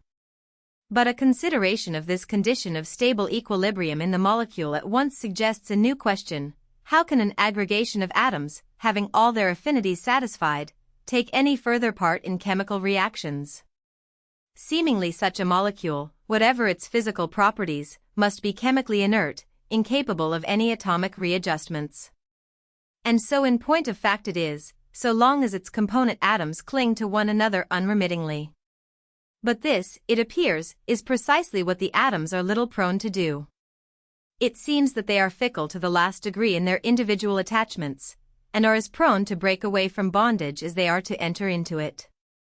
Thus the oxygen atom, which has just flung itself into the circuit of two hydrogen atoms, the next moment flings itself free again and seeks new companions. It is for all the world like the incessant change of partners in a rollicking dance. This incessant dissolution and reformation of molecules in a substance which as a whole remains apparently unchanged was first fully appreciated by Saint Clair Deville, and by him named dissociation. It is a process which goes on much more actively in some compounds than in others, and very much more actively under some physical conditions, such as increase of temperature, than under others. But apparently no substances at ordinary temperatures, and no temperature above the absolute zero, are absolutely free from its disturbing influence. Hence it is that molecules having all the valency of their atoms fully satisfied do not lose their chemical activity, since each atom is momentarily free in the exchange of partners, and may seize upon different atoms from its former partners, if those it prefers are at hand. While, however, an appreciation of this ceaseless activity of the atom is essential to a proper understanding of its chemical efficiency, yet from another point of view the saturated molecule, that is, the molecule whose atoms have their valency all satisfied, may be thought of as a relatively fixed or stable organism. Even though it may presently be torn down, it is for the time being a completed structure, and a consideration of the valency of its atoms gives the best clue that has hitherto been obtainable as to the character of its architecture. How important this matter of architecture of the molecule of space relations of the atoms may be was demonstrated as long ago as 1823, when Liebig and Wohler proved, to the utter bewilderment of the chemical world, that two substances may have precisely the same chemical constitution, the same number and kind of atoms, and yet differ utterly in physical properties. The word isomerism was coined by Berzelius to express this anomalous condition of things, which seemed to negative the most fundamental truths of chemistry. Naming the condition by no means explained it, but the fact was made clear that something besides the mere number and kind of atoms is important in the architecture of a molecule. It became certain that atoms are not thrown together haphazard to build a molecule, any more than bricks are thrown together at random to form a house. How delicate may be the gradations of architectural design in building a molecule was well illustrated about 1850, when Pasteur discovered that some carbon compounds as certain sugars can only be distinguished from one another, when in solution, by the fact of their twisting or polarizing a ray of light to the left or to the right, respectively. But no inkling of an explanation of these strange variations of molecular structure came until the discovery of the law of valency. Then much of the mystery was cleared away, for it was plain that since each atom in a molecule can hold to itself only a fixed number of other atoms, complex molecules must have their atoms linked in definite chains or groups. And it is equally plain that where the atoms are numerous, the exact plan of grouping may sometimes be susceptible of change without doing violence to the law of valency. It is in such cases that isomerism is observed to occur. By paying constant heed to this matter of the affinities, chemists are able to make diagrammatic pictures of the plan of architecture of any molecule whose composition is known. In the simple molecule of water, H2O, for example, the two hydrogen atoms must have released each other before they could join the oxygen, and the manner of linking must apparently be that represented in the graphic formula HOH. With molecules composed of a large number of atoms, such graphic representation of the scheme of linking is of course increasingly difficult, yet, with the affinities for a guide, it is always possible. Of course, no one supposes that such a formula, written in a single plane, can possibly represent the true architecture of the molecule. It is at best suggestive or diagrammatic rather than pictorial. Nevertheless, it affords hints as to the structure of the molecule such as the fathers of chemistry would not have thought it possible ever to attain. Periodicity of atomic weights. These utterly novel studies of molecular architecture may seem at first sight to take from the atom much of its former prestige as the all-important personage of the chemical world. Since so much depends upon the mere position of the atoms, it may appear that comparatively little depends upon the nature of the atoms themselves. But such a view is incorrect, for on closer consideration it will appear that at no time has the atom been seen to renounce its peculiar personality. Within certain limits, the character of a molecule may be altered by changing the positions of its atoms, just as different buildings may be constructed of the same bricks, but these limits are sharply defined, and it would be as impossible to exceed them as it would be to build a stone building with bricks. From first to last, the brick remains a brick. Whatever the style of architecture it helps to construct, it never becomes a stone. And just as closely does each atom retain its own peculiar properties, regardless of its surroundings. Thus, for example, the carbon atom may take part in the formation at one time of a diamond, again of a piece of coal, and yet again of a particle of sugar, of wood fiber, of animal tissue, or of a gas in the atmosphere. But from first to last, from glass-cutting gem to intangible gas, there is no demonstrable change whatever in any single property of the atom itself. So far as we know, its size, its weight, its capacity for vibration or rotation, and its inherent affinities, remain absolutely unchanged throughout all these varying fortunes of position and association. And the same thing is true of every atom of all of the 70-odd elementary substances with which the modern chemist is acquainted. Every one appears always to maintain its unique integrity, gaining nothing and losing nothing. All this being true, it would seem as if the position of the Daltonian atom as a primordial bit of matter, indestructible and non-transmutable, had been put to the test by the chemistry of our century, and not found wanting. Since those early days of the century when the electric battery performed its miracles and seemingly reached its limitations in the hands of Davy, many new elementary substances have been discovered, but no single element has been displaced from its position as an undecomposable body. Rather have the analyses of the chemist seemed to make it more and more certain that all elementary atoms are in truth what John Herschel called them, manufactured articles, primordial, changeless, indestructible. And yet, oddly enough, it has chanced that hand in hand with the experiments leading to such a goal have gone other experiments, arid speculations of exactly the opposite tenor. In each generation there have been chemists among the leaders of their science who have refused to admit that the so-called elements are really elements at all in any final sense, and who have sought eagerly for proof which might warrant their skepticism. The first bit of evidence tending to support this view was furnished by an English physician, Dr. William Prout, who in 1815 called attention to a curious relation to be observed between the atomic weight of the various elements. Accepting the figures given by the authorities of the time, notably Thomson and Berzelius, it appeared that a strikingly large proportion of the atomic weights were exact multiples of the weight of hydrogen, and that others differed so slightly that errors of observation might explain the discrepancy. Prout felt that it could not be accidental, and he could think of no tenable explanation, unless it be that the atoms of the various alleged elements are made up of different fixed numbers of hydrogen atoms. Could it be that the one true element, the one primal matter, is hydrogen, and that all other forms of matter are but compounds of this original substance? Prout advanced this startling idea at first tentatively, in an anonymous publication, but afterwards he espoused it openly and urged its tenability. Coming just after Davy's dissociation of some supposed elements, the idea proved alluring, and for a time gained such popularity that chemists were disposed to round out the observed atomic weights of all elements into whole numbers. But presently renewed determinations of the atomic weights seemed to discountenance this practice, and Prout's alleged law fell into disrepute. It was revived, however, about 1840, by Dumas, whose great authority secured it a respectful hearing, and whose careful redetermination of the weight of carbon, making it exactly 12 times that of hydrogen, aided the cause. Subsequently Stas, the pupil of Dumas, undertook a long series of determinations of atomic weights, with the expectation of confirming the Proutian hypothesis.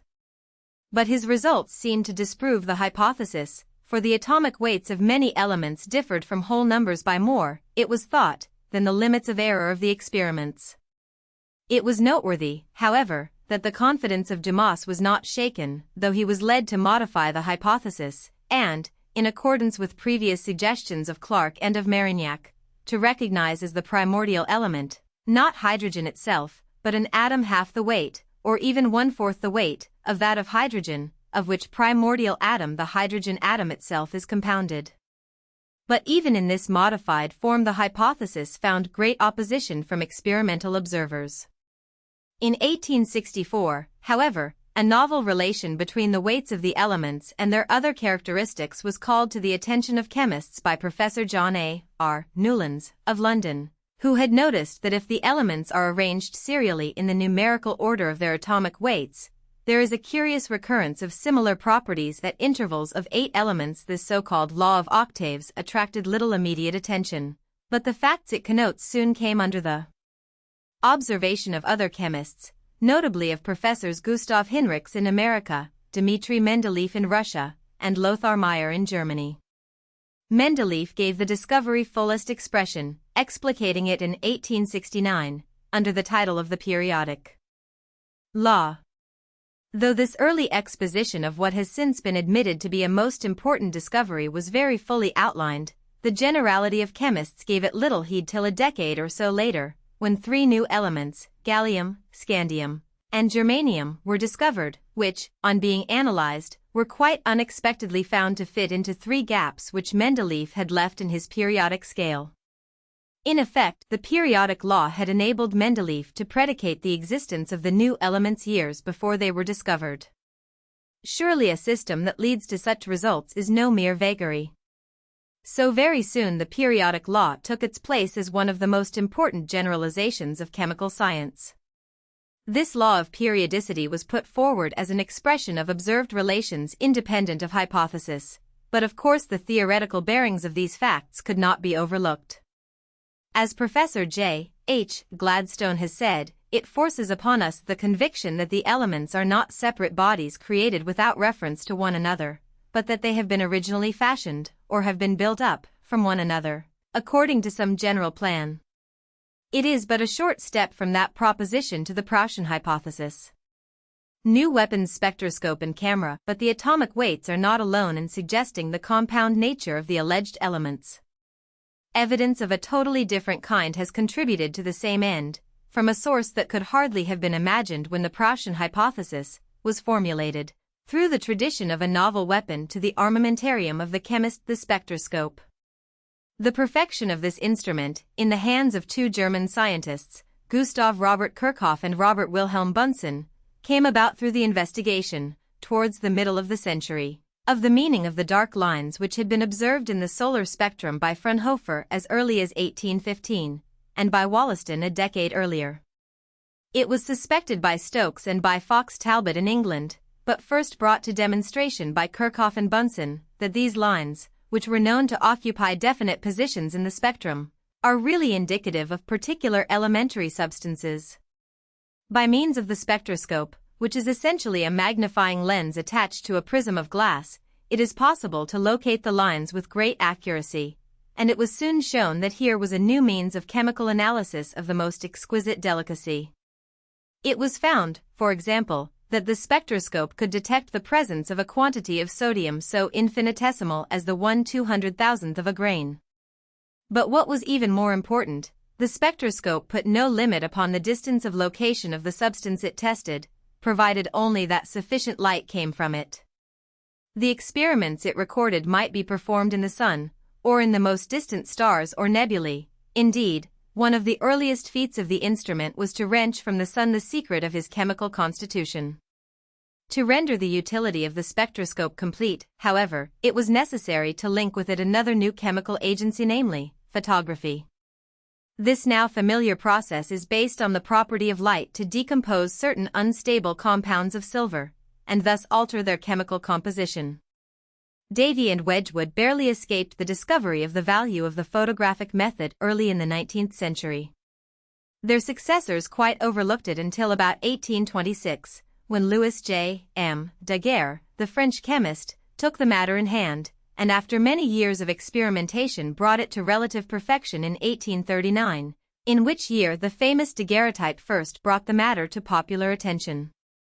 In the same year Mr. Fox Talbot read a paper on the subject before the Royal Society, and soon afterwards the efforts of Herschel and numerous other natural philosophers contributed to the advancement of the new method. In 1843 Dr. John W. Draper, the famous English-American chemist and physiologist, showed that by photography, the Fraunhofer lines in the solar spectrum might be mapped with absolute accuracy, also proving that the silvered film revealed many lines invisible to the unaided eye. The value of this method of observation was recognized at once, and, as soon as the spectroscope was perfected, the photographic method, in conjunction with its use, became invaluable to the chemist. By this means comparisons of spectra may be made with a degree of accuracy not otherwise obtainable, and, in case of the stars, whole clusters of spectra may be placed on record at a single observation.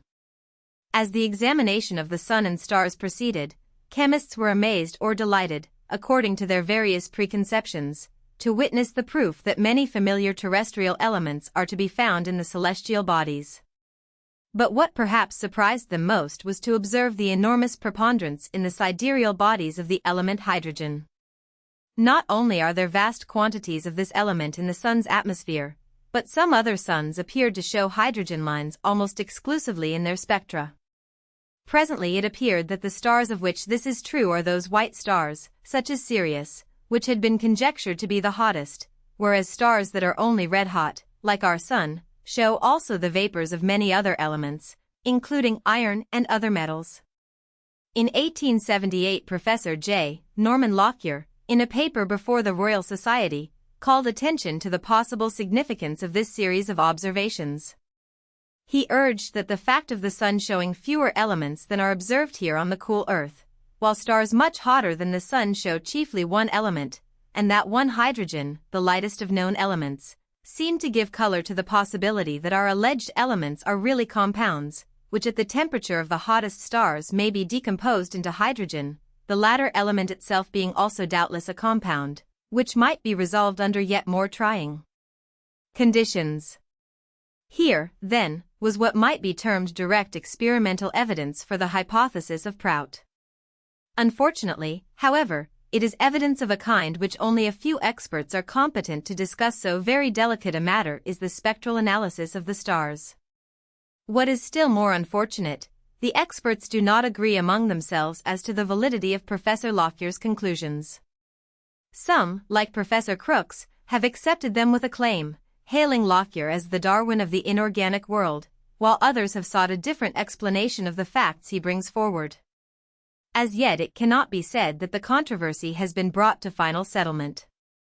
Still, it is hardly to be doubted that now, since the periodic law has seemed to join hands with the spectroscope, a belief in the compound nature of the so-called elements is rapidly gaining ground among chemists.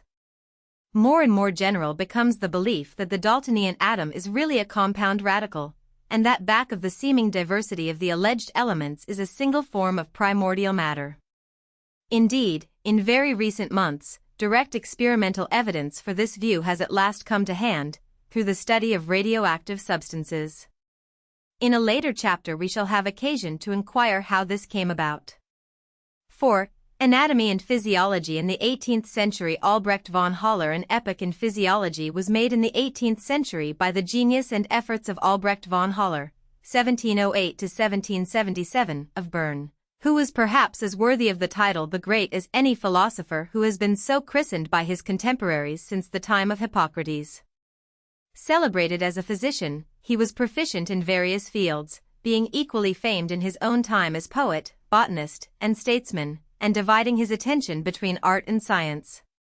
As a child, Haller was so sickly that he was unable to amuse himself with the sports and games common to boys of his age, and so passed most of his time poring over books.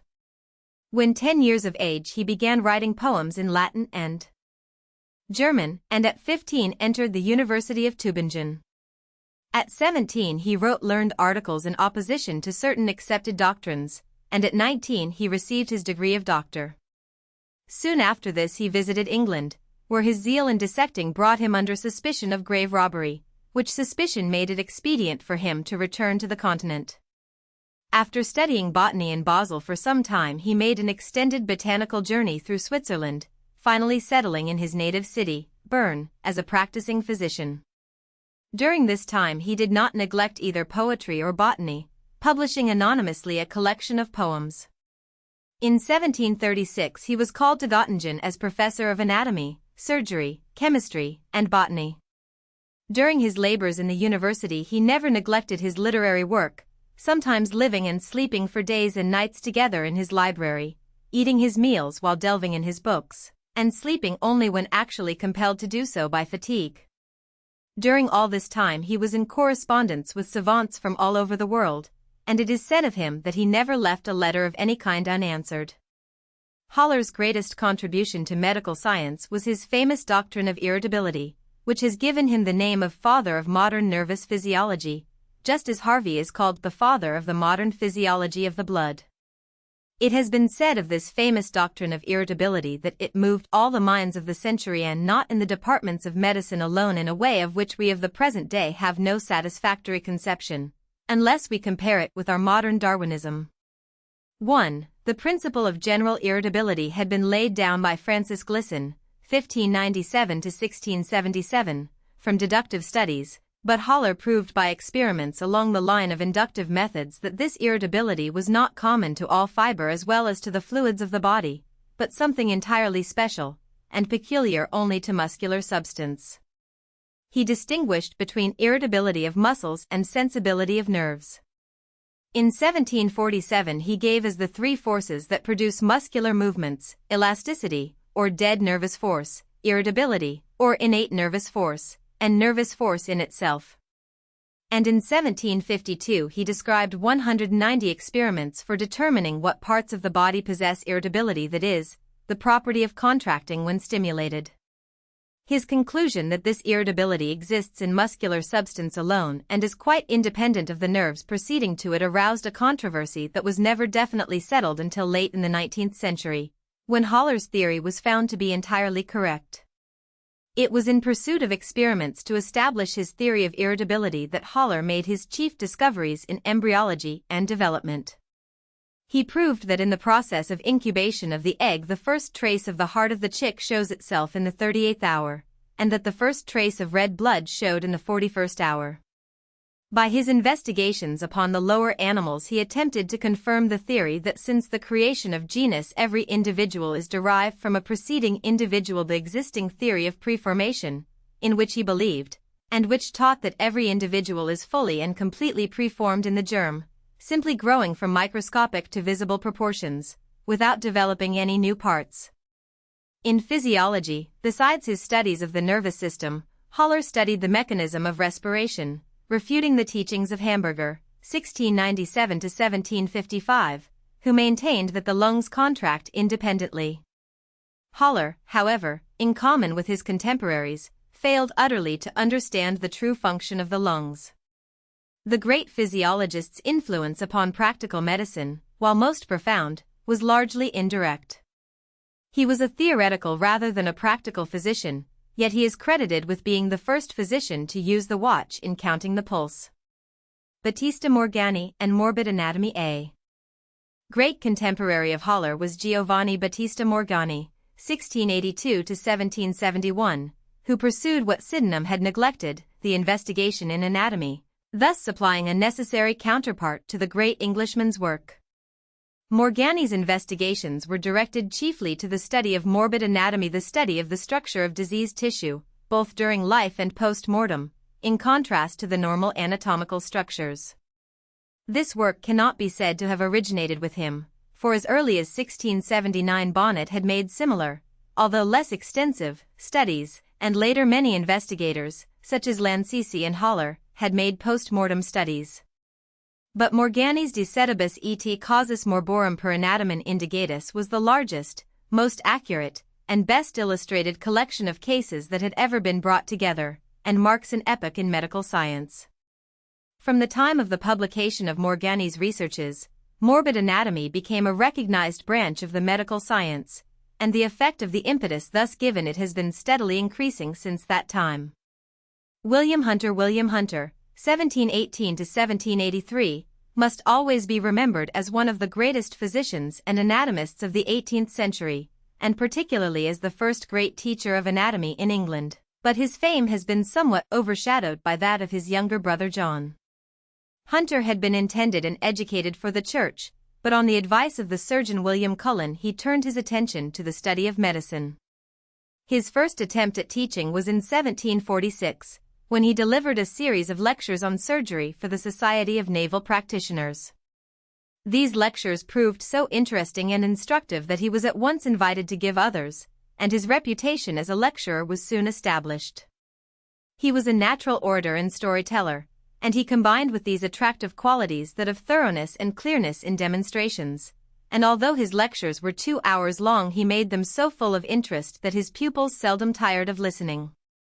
He believed that he could do greater good to the world by publicly teaching his art than by practicing it, and even during the last few days of his life, when he was so weak that his friends remonstrated against it, he continued his teaching, fainting from exhaustion at the end of his last lecture, which preceded his death by only a few days.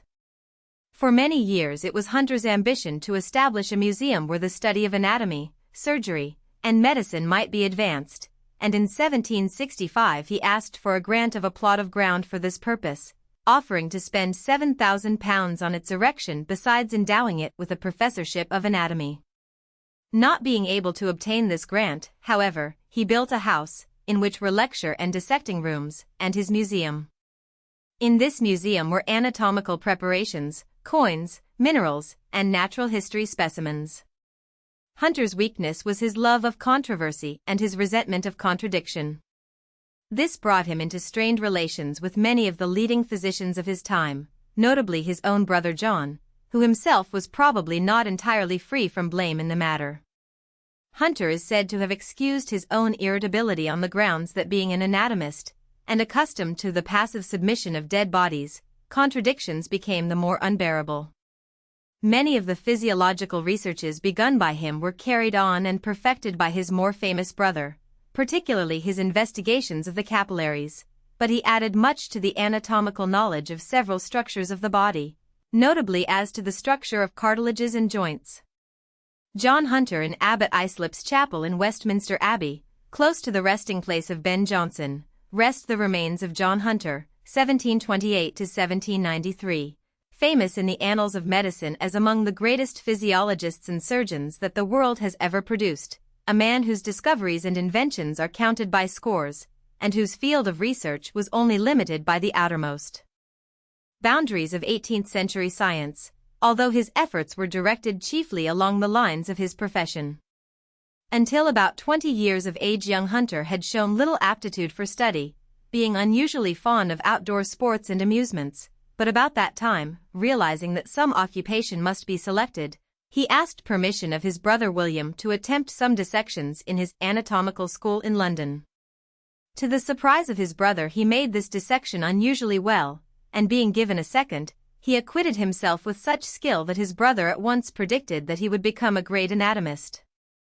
Up to this time he had had no training of any kind to prepare him for his professional career, and knew little of Greek or Latin languages entirely unnecessary for him, as he proved in all of his life work. Otley tells the story that, when twit with this lack of knowledge of the dead languages in after life, he said of his opponent, "I could teach him that on the dead body which he never knew in any language, dead or living." By his second year in dissection he had become so skillful that he was given charge of some of the classes in his brother's school.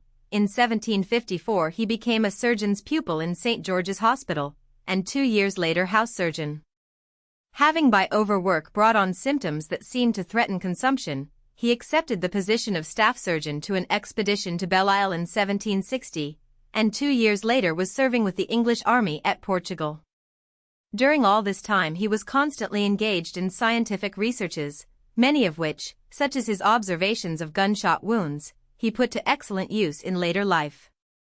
On returning to England much improved in health in 1763, he entered at once upon his career as a London surgeon, and from that time forward his progress was a practically uninterrupted series of successes in his profession. Hunter's work on the study of the lymphatics was of great service to the medical profession. This important network of minute vessels distributed throughout the body had recently been made the object of much study, and various students, including Haller, had made extensive investigations since their discovery by Acelius. But Hunter, in 1758, was the first to discover the lymphatics in the neck of birds, although it was his brother William who advanced the theory that the function of these vessels was that of absorbance. One of John Hunter's pupils, William Hewson, 1739 to 1774, first gave an account, in 1768, of the lymphatics in reptiles and fishes, and added to his teacher's investigations of the lymphatics in birds. These studies of the lymphatics have been regarded, perhaps with justice, as Hunter's most valuable contributions to practical medicine. In 1767 he met with an accident by which he suffered a rupture of the tendo Achillis, the large tendon that forms the attachment of the muscles of the calf to the heel.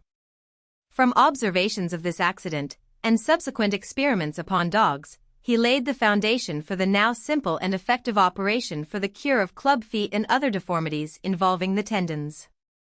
In 1772 he moved into his residence at Earlscourt, Brompton, where he gathered about him a great menagerie of animals, birds, reptiles, insects, and fishes, which he used in his physiological and surgical experiments. Here he performed a countless number of experiments more, probably, than any man engaged in professional practice has ever conducted. These experiments varied in nature from observations of the habits of bees and wasps to major surgical operations performed upon hedgehogs, dogs, leopards, etc.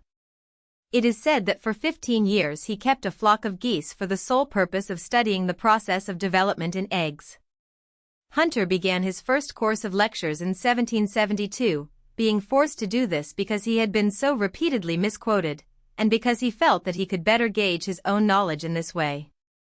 Lecturing was a sore trial to him, as he was extremely diffident, and without writing out his lectures in advance he was scarcely able to speak at all.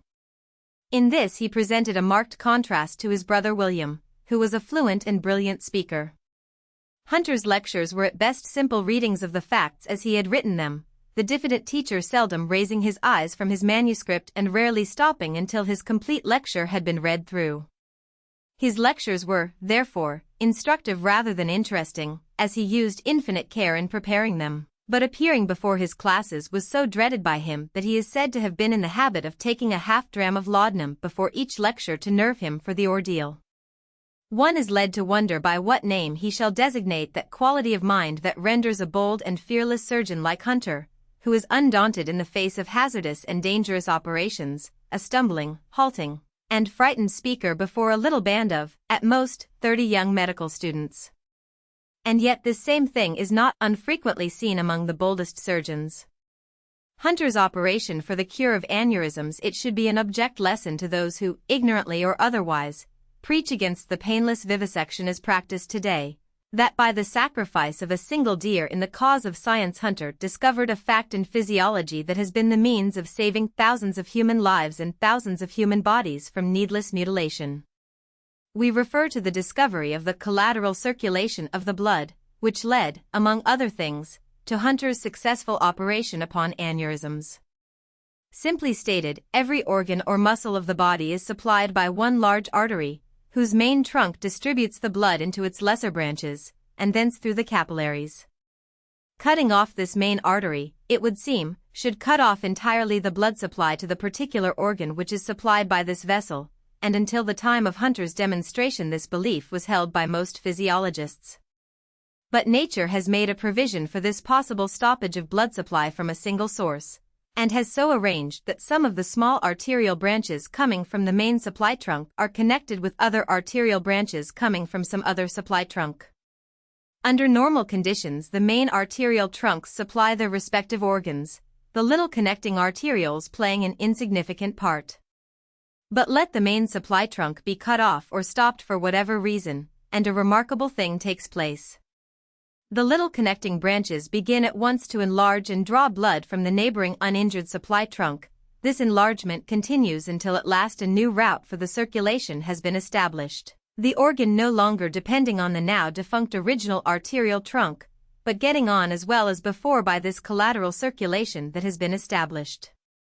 The thorough understanding of this collateral circulation is one of the most important steps in surgery, for until it was discovered amputations were thought necessary in such cases as those involving the artery supplying a leg or arm, since it was supposed that, the artery being stopped, death of the limb and the subsequent necessity for amputation were sure to follow.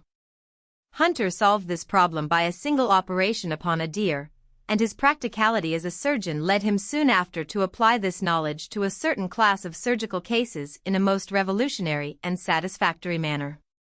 What led to Hunter's far-reaching discovery was his investigation as to the cause of the growth of the antlers of the deer.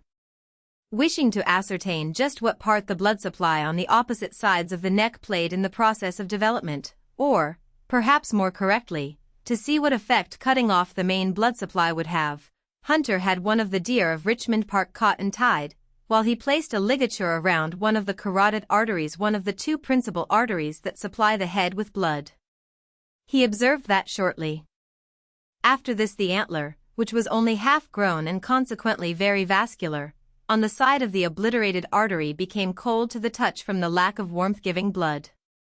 There was nothing unexpected in this, and Hunter thought nothing of it until a few days later, when he found, to his surprise, that the antler had become as warm as its fellow, and was apparently increasing in size. Puzzled as to how this could be, and suspecting that in some way his ligature around the artery had not been effective, he ordered the deer killed, and on examination was astonished to find that while his ligature had completely shut off the blood supply from the source of that carotid artery, the smaller arteries had become enlarged so as to supply the antler with blood as well as ever, only by a different route. Hunter soon had a chance to make a practical application of the knowledge thus acquired. This was a case of popliteal aneurysm, operations for which had heretofore proved pretty uniformly fatal.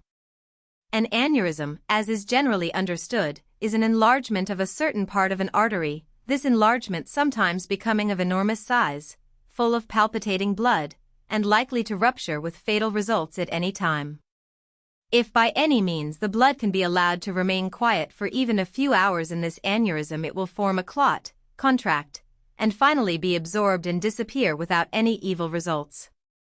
The problem of keeping the blood quiet, with the heart continually driving it through the vessel, is not a simple one, and in Hunter's time was considered so insurmountable that some surgeons advocated amputation of any member having an aneurysm, while others cut down upon the tumor itself and attempted to tie off the artery above and below. The first of these operations maimed the patient for life, while the second was likely to prove fatal. In pondering over what he had learned about collateral circulation and the time required for it to become fully established, Hunter conceived the idea that if the blood supply was cut off from above the aneurysm, thus temporarily preventing the ceaseless pulsations from the heart, this blood would coagulate and form a clot before the collateral circulation could become established or could affect it. The patient upon whom he performed his now celebrated operation was afflicted with a popliteal aneurysm, that is, the aneurysm was located on the large popliteal artery just behind the knee joint.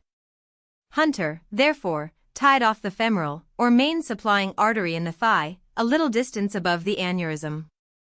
The operation was entirely successful, and in 6 weeks' time the patient was able to leave the hospital, and with 2 sound limbs.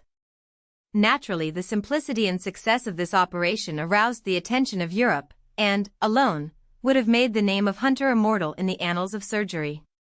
The operation has ever since been called the Hunterian operation for aneurysm, but there is reason to believe that Dominique Annel, born about 1679, performed a somewhat similar operation several years earlier.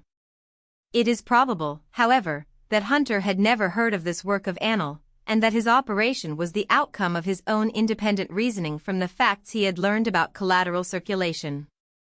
Furthermore, Hunter's mode of operation was a much better one than Annel's, and, while Annel's must claim priority, the credit of making it widely known will always be Hunter's.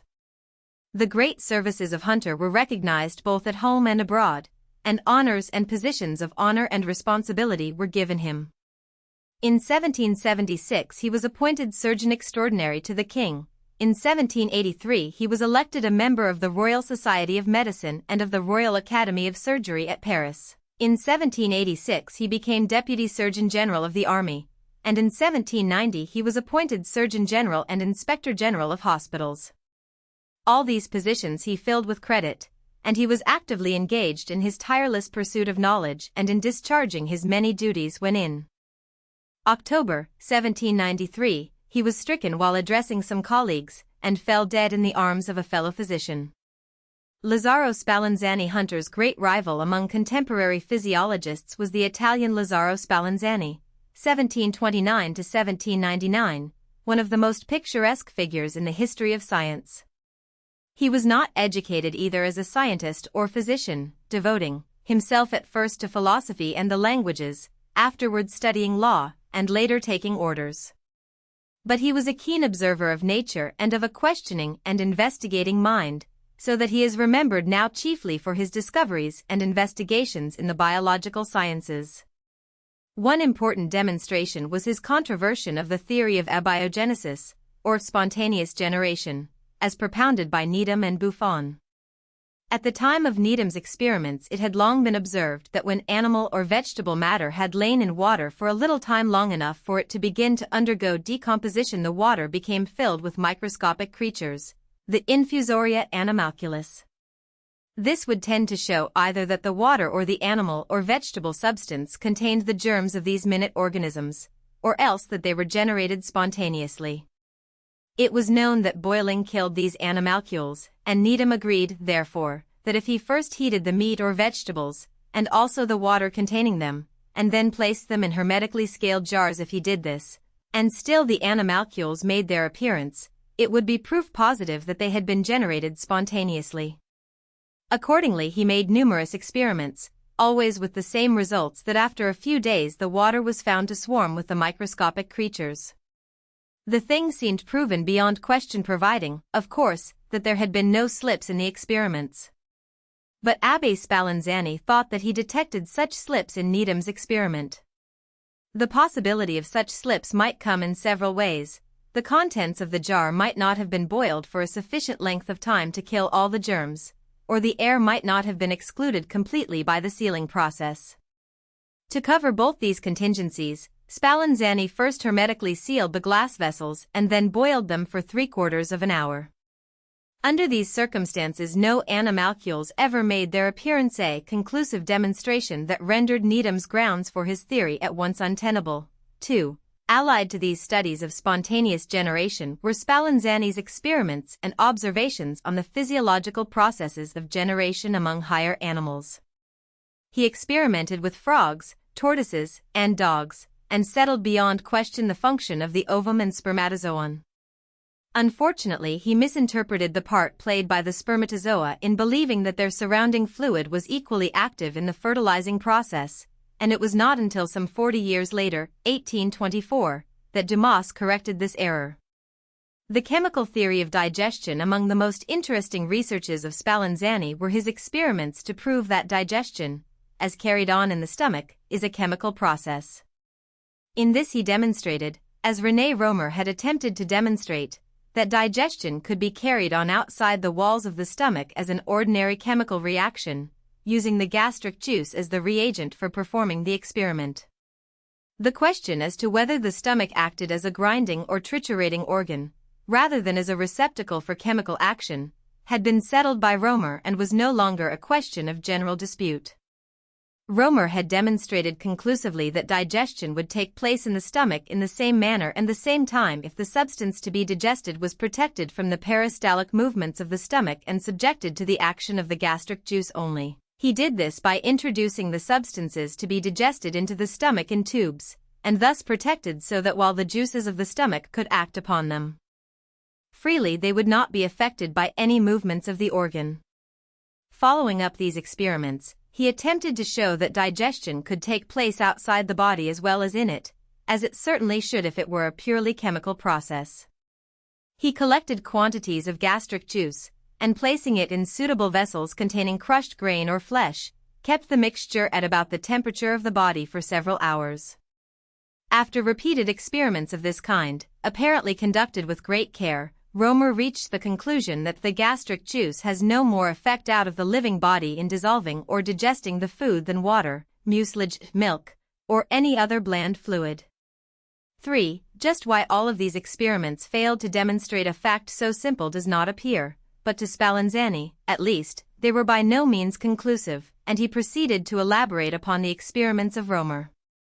He made his experiments in scaled tubes exposed to a certain degree of heat, and showed conclusively that the chemical process does go on, even when the food and gastric juice are removed from their natural environment in the stomach. In this he was opposed by many physiologists, among them John Hunter, but the truth of his demonstrations could not be shaken, and in later years we find Hunter himself completing Spallanzani's experiments by his studies of the post-mortem action of the gastric juice upon the stomach walls. That Spallanzani's and Hunter's theories of the action of the gastric juice were not at once universally accepted is shown by an essay written by a learned physician in 1834. In speaking of some of Spallanzani's demonstrations, he writes, "In some of the experiments, in order to give the flesh or grains steeped in the gastric juice the same temperature with the body, the phials were introduced under the armpits. But this is not a fair mode of ascertaining the effects of the gastric juice out of the body, for the influence which life may be supposed to have on the solution of the food would be secured in this case. The affinities connected with life would extend to substances in contact with any part of the system. Substances placed under the armpits are not placed at least in the same circumstances with those unconnected with a living animal." But just how this writer reaches the conclusion that the experiments of Roemer and Spallanzani give no evidence that the gastric juice has any peculiar influence more than water or any other bland fluid in digesting the food, is difficult to understand. The concluding touches were given to the new theory of digestion by John Hunter, who, as we have seen, at first opposed Spallanzani, but who finally became an ardent champion of the chemical theory. Hunter now carried Spallanzani's experiments further and proved the action of the digestive fluids after death. For many years anatomists had been puzzled by pathological lesion of the stomach, found post-mortem, when no symptoms of any disorder of the stomach had been evinced during life.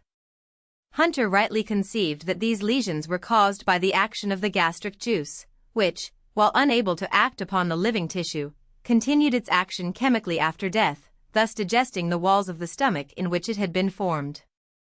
And, as usual with his observations, he turned this discovery to practical use in accounting for certain phenomena of digestion.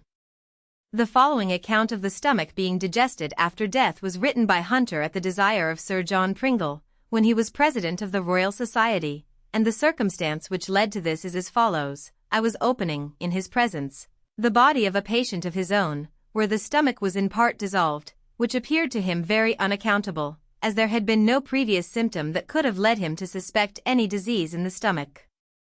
I took that opportunity of giving him my ideas respecting it, and told him that I had long been making experiments on digestion, and considered this as one of the facts which proved a converting power in the gastric juice. There are a great many powers in nature which the living principle does not enable the animal matter, with which it is combined, to resist, viz., the mechanical and most of the strongest chemical solvents.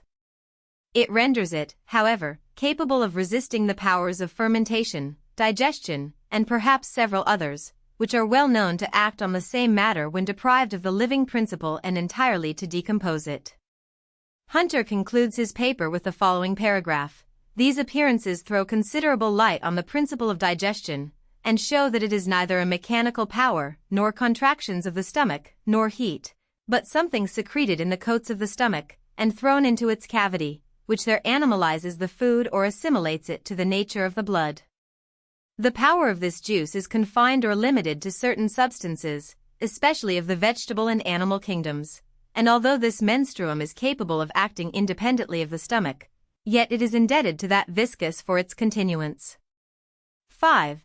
The function of respiration. It is a curious commentary on the crude notions of mechanics of previous generations that it should have been necessary to prove by experiment that the thin, almost membranous stomach of a mammal has not the power to pulverize, by mere attrition, the foods that are taken into it. However, the proof was now for the first time forthcoming, and the question of the general character of the function of digestion was forever set at rest.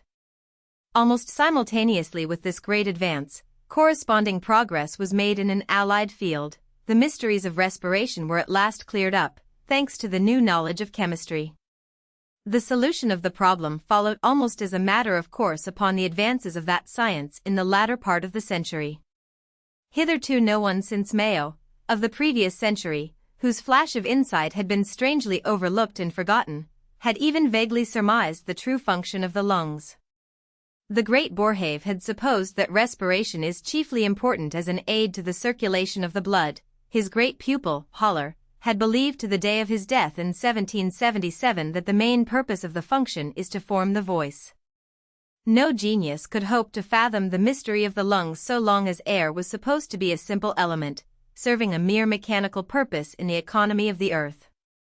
But the discovery of oxygen gave the clue, and very soon all the chemists were testing the air that came from the lungs. Dr. Priestley, as usual, being in the van.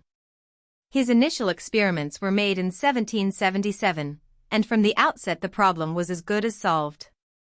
Other experimenters confirmed his results in all their essentials, notably Scheele and Lavoisier and Spallanzani and Davy. It was clearly established that there is chemical action in the contact of the air with the tissue of the lungs, that some of the oxygen of the air disappears, and that carbonic acid gas is added to the inspired air. It was shown, too, that the blood, having come in contact with the air, is changed from black to red in color. These essentials were not in dispute from the first. But as to just what chemical changes caused these results was the subject of controversy. Whether, for example, oxygen is actually absorbed into the blood, or whether it merely unites with carbon given off from the blood, was long in dispute. Each of the main disputants was biased by his own particular views as to the moot points of chemistry. Lavoisier, for example, believed oxygen gas to be composed of a metal oxygen combined with the alleged element heat. Dr. Priestley thought it a compound of positive electricity and phlogiston, and Humphrey Davy, when he entered the lists a little later, supposed it to be a compound of oxygen and light. Such mistaken notions naturally complicated matters and delayed a complete understanding of the chemical processes of respiration. It was some time, too, before the idea gained acceptance that the most important chemical changes do not occur in the lungs themselves, but in the ultimate tissues. Indeed, the matter was not clearly settled at the close of the century. Nevertheless, the problem of respiration had been solved in its essentials. Moreover, the vastly important fact had been established that a process essentially identical with respiration is necessary to the existence not only of all creatures supplied with lungs, but to fishes, insects, and even vegetables, in short, to every kind of living organism. Erasmus Darwin and Vegetable Physiology. Some interesting experiments regarding vegetable respiration were made just at the close of the century by Erasmus Darwin, and recorded in his Botanic Garden as a footnote to the verse, "While spread in air the leaves respiring play." These notes are worth quoting at some length, as they give a clear idea of the physiological doctrines of the time, 1799, while taking advance ground as to the specific matter in question. There have been various opinions, Darwin says, concerning the use of the leaves of plants in the vegetable economy. Some have contended that they are perspiratory organs. This does not seem probable from an experiment of Dr. Hale's, Vegetable Statics, page 30. He found, by cutting off branches of trees with apples on them and taking off the leaves, that an apple exhaled about as much as 2 leaves, the surfaces of which were nearly equal to the apple, whence it would appear that apples have as good a claim to be termed perspiratory organs as leaves. Others have believed them excretory organs of excrementitious juices, but as the vapor exhaled from vegetables has no taste, this idea is no more probable than the other. Add to this that in most weathers they do not appear to perspire or exhale at all. The internal surface of the lungs or air vessels in men is said to be equal to the external surface of the whole body, or almost 15 square feet. On this surface the blood is exposed to the influence of the respired air through the medium, however, of a thin pellicle. By this exposure to the air it has its color changed from deep red to bright scarlet, and acquires something so necessary to the existence of life that we can live scarcely a minute without this wonderful process. The analogy between the leaves of plants and the lungs or gills of animals seems to embrace so many circumstances that we can scarcely withhold our consent to their performing similar offices. 1. The great surface of leaves compared to that of the trunk and branches of trees is such that it would seem to be an organ well adapted for the purpose of exposing the vegetable juices to the influence of the air. This, however, we shall see afterwards, is probably performed only by their upper surfaces. Yet even in this case the surface of the leaves in general bear a greater proportion to the surface of the tree than the lungs of animals to their external surfaces. 2. In the lung of animals the blood, after having been exposed to the air in the extremities of the pulmonary artery, is changed in color from deep red to bright scarlet, and certainly in some of its essential properties it is then collected by the pulmonary vein and returned to the heart. To show a similarity of circumstances in the leaves of plants, the following experiment was made, June 24, 1781. A stalk with leaves and seed vessels of large spurge, Euphorbia helioscopia, had been several days placed in a decoction of madder, Rubia tinctorum, so that the lower part of the stem and 2 of the undermost leaves were immersed in it. After having washed the immersed leaves in clear water, I could readily discover the color of the madder passing along the middle rib of each leaf. The red artery was beautifully visible on the under and on the upper surface of the leaf, but on the upper side many red branches were seen going from it to the extremities of the leaf, which on the other side were not visible except by looking through it against the light. On this under side a system of branching vessels, carrying a pale milky fluid, were seen coming from the extremities of the leaf, and covering the whole underside of it, and joining 2 large veins, one on each side of the red artery in the middle rib of the leaf, and along with it descending to the footstalk or petiole. On slitting one of these leaves with scissors, and having a magnifying glass ready, the milky blood was seen oozing out of the returning veins on each side of the red artery in the middle rib, but none of the red fluid from the artery. All these appearances were more easily seen in a leaf of picris treated in the same manner, for in this milky plant the stems and middle rib of the leaves are sometimes naturally colored reddish, and hence the color of the madder seemed to pass farther into the ramifications of their leaf arteries, and was there beautifully visible with the returning branches of milky veins on each side.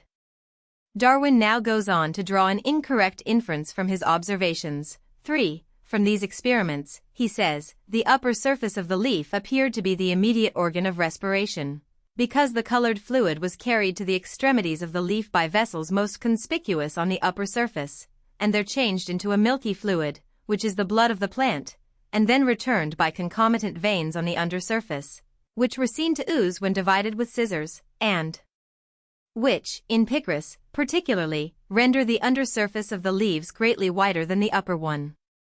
But in point of fact, as studies of a later generation were to show, it is the under surface of the leaf that is most abundantly provided with stomata, or breathing pores. From the standpoint of this later knowledge, it is of interest to follow our author a little farther, to illustrate yet more fully the possibility of combining correct observations with a faulty inference. 4. As the upper surface of leaves constitutes the organ of respiration, on which the sap is exposed in the termination of arteries beneath a thin pellicle to the action of the atmosphere, these surfaces in many plants strongly repel moisture, as cabbage leaves, whence the particles of rain lying over their surfaces without touching them, as observed by Mr. Melville, Essays Literary and Philosophical, Edinburgh, have the appearance of globules of quicksilver. And hence leaves with the upper surfaces on water wither as soon as in the dry air, but continue green for many days if placed with the undersurface on water, as appears in the experiments of Monsieur Bonnet, Usage de Fuelis. Hence some aquatic plants, as the water lily, Nymphea, have the lower sides floating on the water, while the upper surfaces remain dry in the air. 5. As those insects which have many spiracula, or breathing apertures, as wasps and flies, are immediately suffocated by pouring oil upon them, I carefully covered with oil the surfaces of several leaves of phlomis, of Portugal laurel, and balsams, and though it would not regularly adhere, I found them all die in a day or two. It must be added that many leaves are furnished with muscles about their footstalks, to turn their surfaces to the air or light, as mimosa or Hedysarum gyrans. From all these analogies I think there can be no doubt but that leaves of trees are their lungs, giving out a phlogistic material to the atmosphere, and absorbing oxygen, or vital air. 6. The great use of light to vegetation would appear from this theory to be by disengaging vital air from the water which they perspire, and thence to facilitate its union with their blood exposed beneath the thin surface of their leaves, since when pure air is thus applied it is probable that it can be more readily absorbed. Hence, in the curious experiments of Dr. Priestley and Mr. Ingenhousz, some plants purified less air than others, that is, they perspired less in the sunshine, and Mr. Scheele found that by putting peas into water which about half covered them they converted the vital air into fixed air, or carbonic acid gas, in the same manner as in animal respiration. 7. The circulation in the lungs or leaves of plants is very similar to that of fish. In fish the blood, after having passed through their gills, does not return to the heart as from the lungs of air-breathing animals, but the pulmonary vein taking the structure of an artery after having received the blood from the gills, which there gains a more florid color, distributes it to the other parts of their bodies.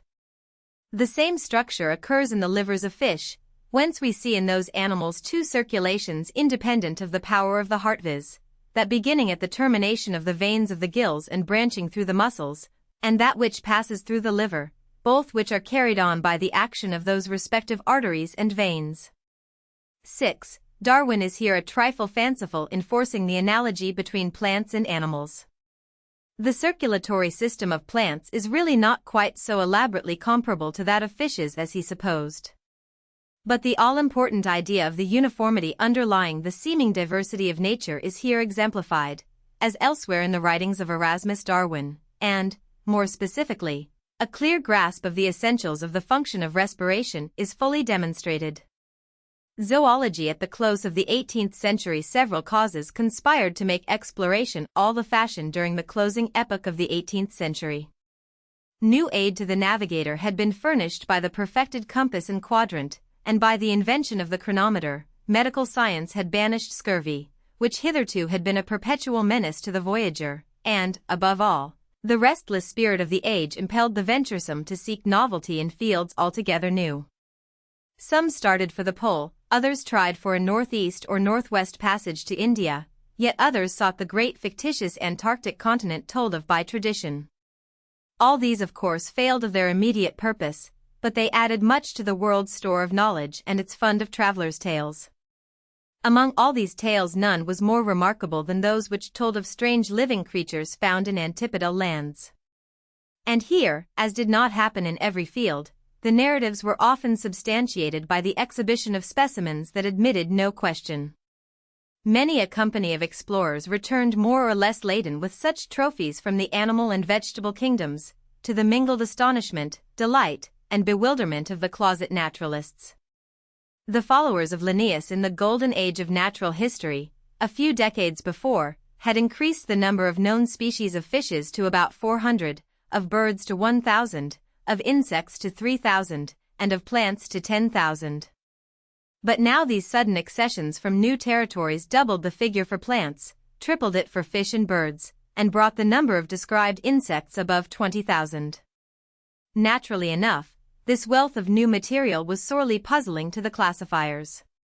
The more discerning began to see that the artificial system of Linnaeus, wonderful and useful as it had been, must be advanced upon before the new material could be satisfactorily disposed of.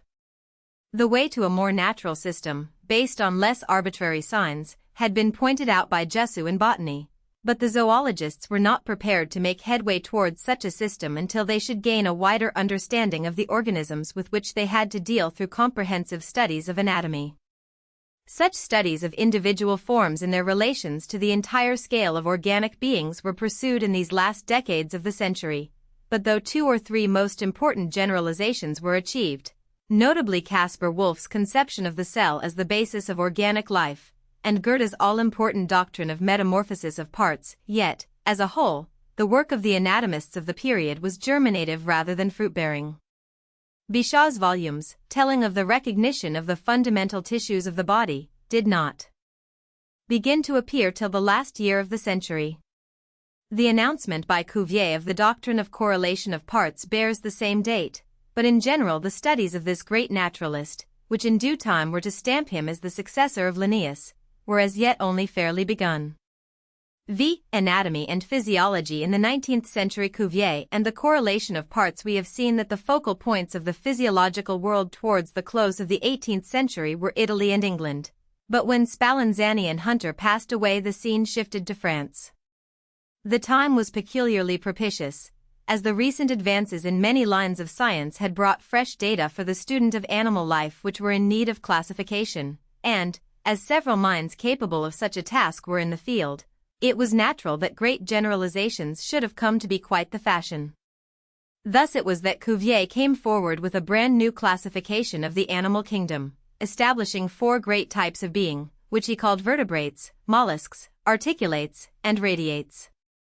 Lamarck had shortly before established the broad distinction between animals with and those without a backbone. Cuvier's classification divided the latter, the invertebrates, into 3 minor groups. And this division, familiar ever since to all students of zoology, has only in very recent years been supplanted, and then not by revolution, but by a further division, which the elaborate recent studies of lower forms of life seemed to make desirable. In the course of those studies of comparative anatomy which led to his new classification, Cuvier's attention was called constantly to the peculiar coordination of parts in each individual organism. Thus an animal with sharp talons for catching living prey as a member of the cat tribe has also sharp teeth, adapted for tearing up the flesh of its victim, and a particular type of stomach, quite different from that of herbivorous creatures. This adaptation of all the parts of the animal to one another extends to the most diverse parts of the organism, and enables the skilled anatomist, from the observation of a single typical part, to draw inferences as to the structure of the entire animal, a fact which was of vast aid to Cuvier in his studies of paleontology. It did not enable Cuvier, nor does it enable anyone else, to reconstruct fully the extinct animal from observation of a single bone, as has sometimes been asserted, but what it really does establish, in the hands of an expert, is sufficiently astonishing. While the study of the fossil remains of the greater quadrupeds is more satisfactory, he writes, by the clear results which it affords, than that of the remains of other animals found in a fossil state, it is also complicated with greater and more numerous difficulties. Fossil shells are usually found quite entire, and retaining all the characters requisite for comparing them with the specimens contained in collections of natural history, or represented in the works of naturalists. Even the skeletons of fishes are found more or less entire, so that the general forms of their bodies can, for the most part, be ascertained, and usually, at least, their generic and specific characters are determinable, as these are mostly drawn from their solid parts. In quadrupeds, on the contrary, even when their entire skeletons are found, there is great difficulty in discovering their distinguishing characters, as these are chiefly founded upon their hairs and colors and other marks which have disappeared previous to their incrustation. It is also very rare to find any fossil skeletons of quadrupeds in any degree approaching to a complete state, as the strata for the most part only contain separate bones, scattered confusedly and almost always broken and reduced to fragments, which are the only means left to naturalists for ascertaining the species or genera to which they have belonged. Fortunately, comparative anatomy, when thoroughly understood, enables us to surmount all these difficulties, as a careful application of its principles instructs us in the correspondences and dissimilarities of the forms of organized bodies of different kinds, by which each may be rigorously ascertained from almost every fragment of its various parts and organs. Every organized individual forms an entire system of its own, all the parts of which naturally correspond, and concur to produce a certain definite purpose, by reciprocal reaction, or by combining towards the same end. Hence none of these separate parts can change their forms without a corresponding change in the other parts of the same animal, and consequently each of these parts, taken separately, indicates all the other parts to which it has belonged.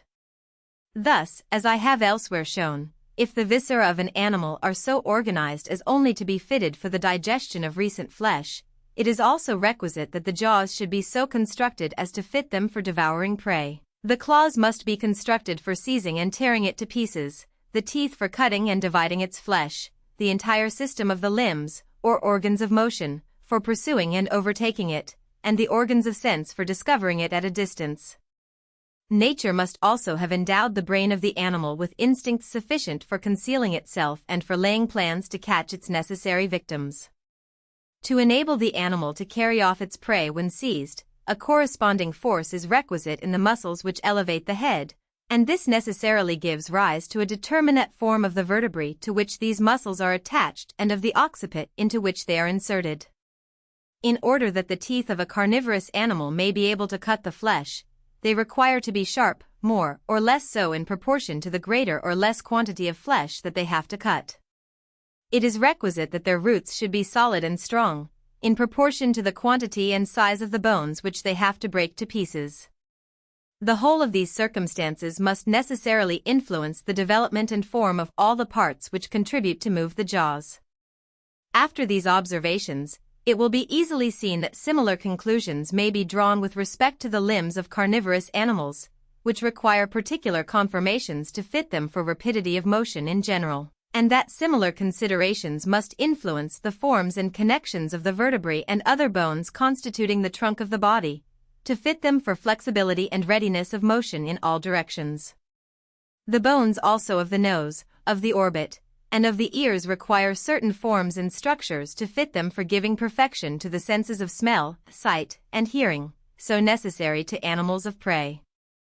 In short, the shape and structure of the teeth regulate the forms of the condyle, of the shoulder blade, and of the claws, in the same manner as the equation of a curve regulates all its other properties, and as in regard to any particular curve all its properties may be ascertained by assuming each separate property as the foundation of a particular equation, in the same manner a claw, a shoulder blade, a condyle, a leg or arm bone, or any other bone separately considered, enables us to discover the description of teeth to which they have belonged, and so also reciprocally we may determine the forms of the other bones from the teeth. Thus commencing our investigations by a careful survey of any one bone by itself, a person who is sufficiently master of the laws of organic structure may, as it were, reconstruct the whole animal to which that bone belonged. 1. We have already pointed out that no one is quite able to perform the necromantic feat suggested in the last sentence, but the exaggeration is pardonable in the enthusiast to whom the principle meant so much and in whose hands it extended so far. Of course, this entire principle, in its broad outlines, is something with which every student of anatomy had been familiar from the time when anatomy was first studied, but the full expression of the law of coordination, as Cuvier called it, had never been explicitly made before, and, notwithstanding its seeming obviousness, the exposition which Cuvier made of it in the introduction to his classical work on comparative anatomy, which was published during the first decade of the 19th century, ranks as a great discovery.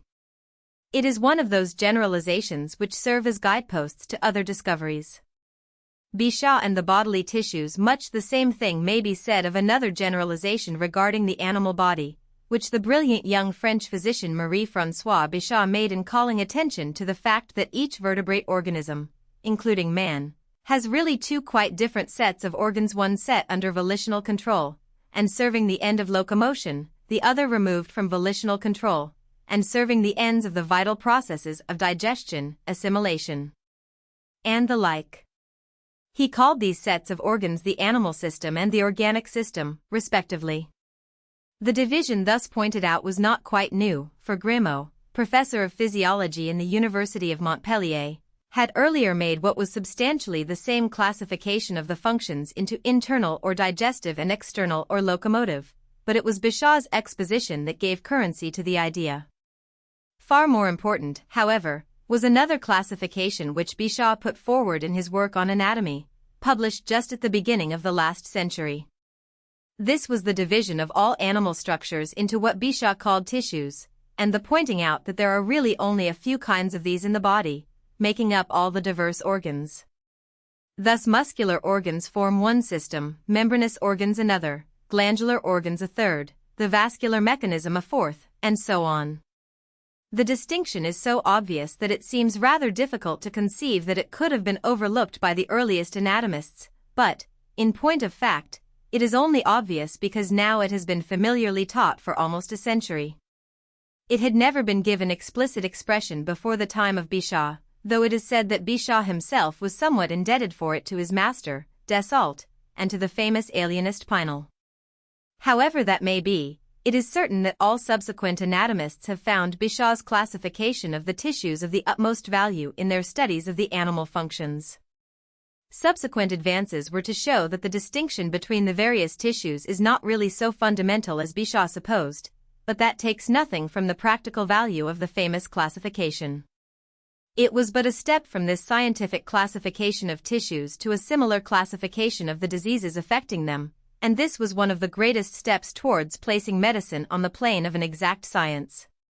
This subject of these branches completely fascinated Bichat, and he exclaimed, enthusiastically, "Take away some fevers and nervous trouble, and all else belongs to the kingdom of pathological anatomy."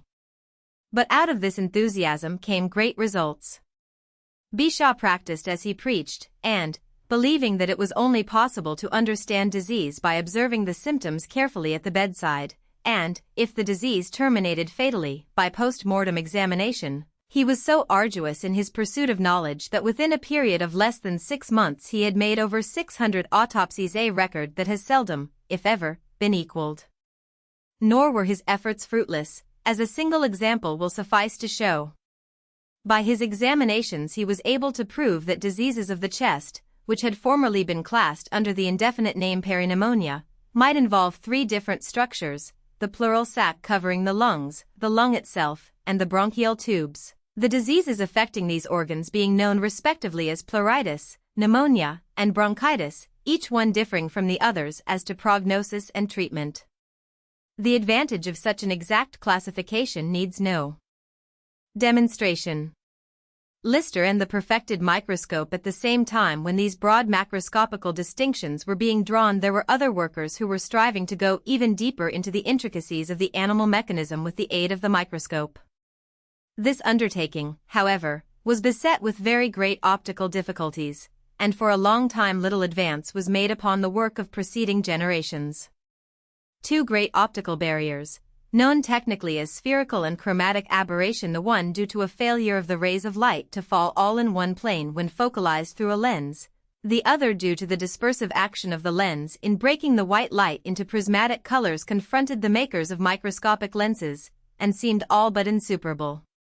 The making of achromatic lenses for telescopes had been accomplished, it is true, by Dallan in the previous century, by the union of lenses of crown glass with those of flint glass, these 2 materials having different indices of refraction and dispersion.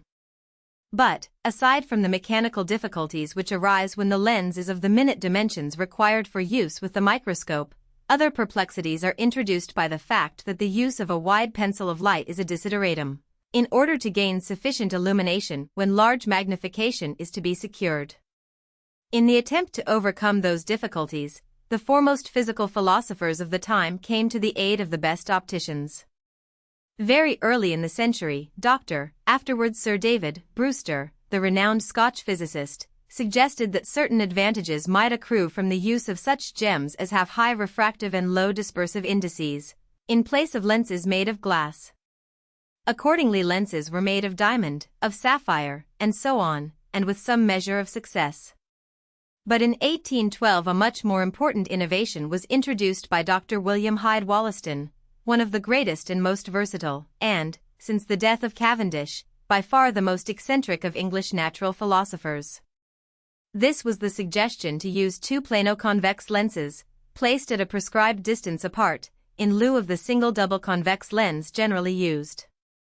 This combination largely overcame the spherical aberration, and it gained immediate fame as the Wollaston doublet. To obviate loss of light in such a doublet from increase of reflecting surfaces, Dr. Brewster suggested filling the interspace between the two lenses with a cement having the same index of refraction as the lenses themselves, an improvement of manifest advantage. An improvement yet more important was made by Dr. Wollaston himself in the introduction of the diaphragm to limit the field of vision between the lenses, instead of in front of the anterior lens. A pair of lenses thus equipped Dr. Wollaston called the periscopic microscope. Dr. Brewster suggested that in such a lens the same object might be attained with greater ease by grinding an equatorial groove about a thick or globular lens and filling the groove with an opaque cement. This arrangement found much favor, and came subsequently to be known as a Coddington lens, though Mr. Coddington laid no claim to being its inventor. Sir John Herschel, another of the very great physicists of the time, also gave attention to the problem of improving the microscope, and in 1821 he introduced what was called an aplanatic combination of lenses, in which, as the name implies, the spherical aberration was largely done away with. It was thought that the use of this Herschel aplanatic combination as an eyepiece, combined with the Wollaston doublet for the objective, came as near perfection as the compound microscope was likely soon to come. But in reality the instrument thus constructed, though doubtless superior to any predecessor, was so defective that for practical purposes the simple microscope, such as the doublet or the Coddington, was preferable to the more complicated one. Many opticians, indeed, quite despaired of ever being able to make a satisfactory refracting compound microscope, and some of them had taken up anew Sir Isaac Newton's suggestion in reference to a reflecting microscope. In particular, Professor Giovanni Battista Amici, a very famous mathematician and practical optician of Modena, succeeded in constructing a reflecting microscope which was said to be superior to any compound microscope of the time, though the events of the ensuing years were destined to rob it of all but historical value. For there were others, fortunately, who did not despair of the possibilities of the refracting microscope, and their efforts were destined before long to be crowned with a degree of success not even dreamed of by any preceding generation. The man to whom chief credit is due for directing those final steps that made the compound microscope a practical implement instead of a scientific toy was the English amateur optician Joseph Jackson Lister.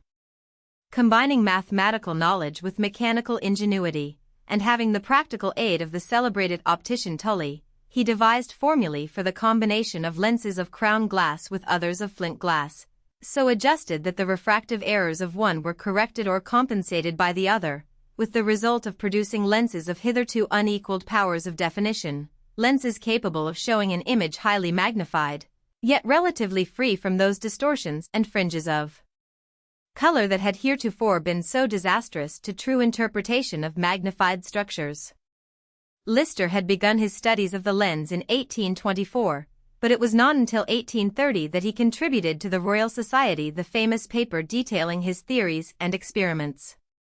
Soon after this various continental opticians who had long been working along similar lines took the matter up, and their expositions, in particular that of Amici, introduced the improved compound microscope to the attention of microscopists everywhere.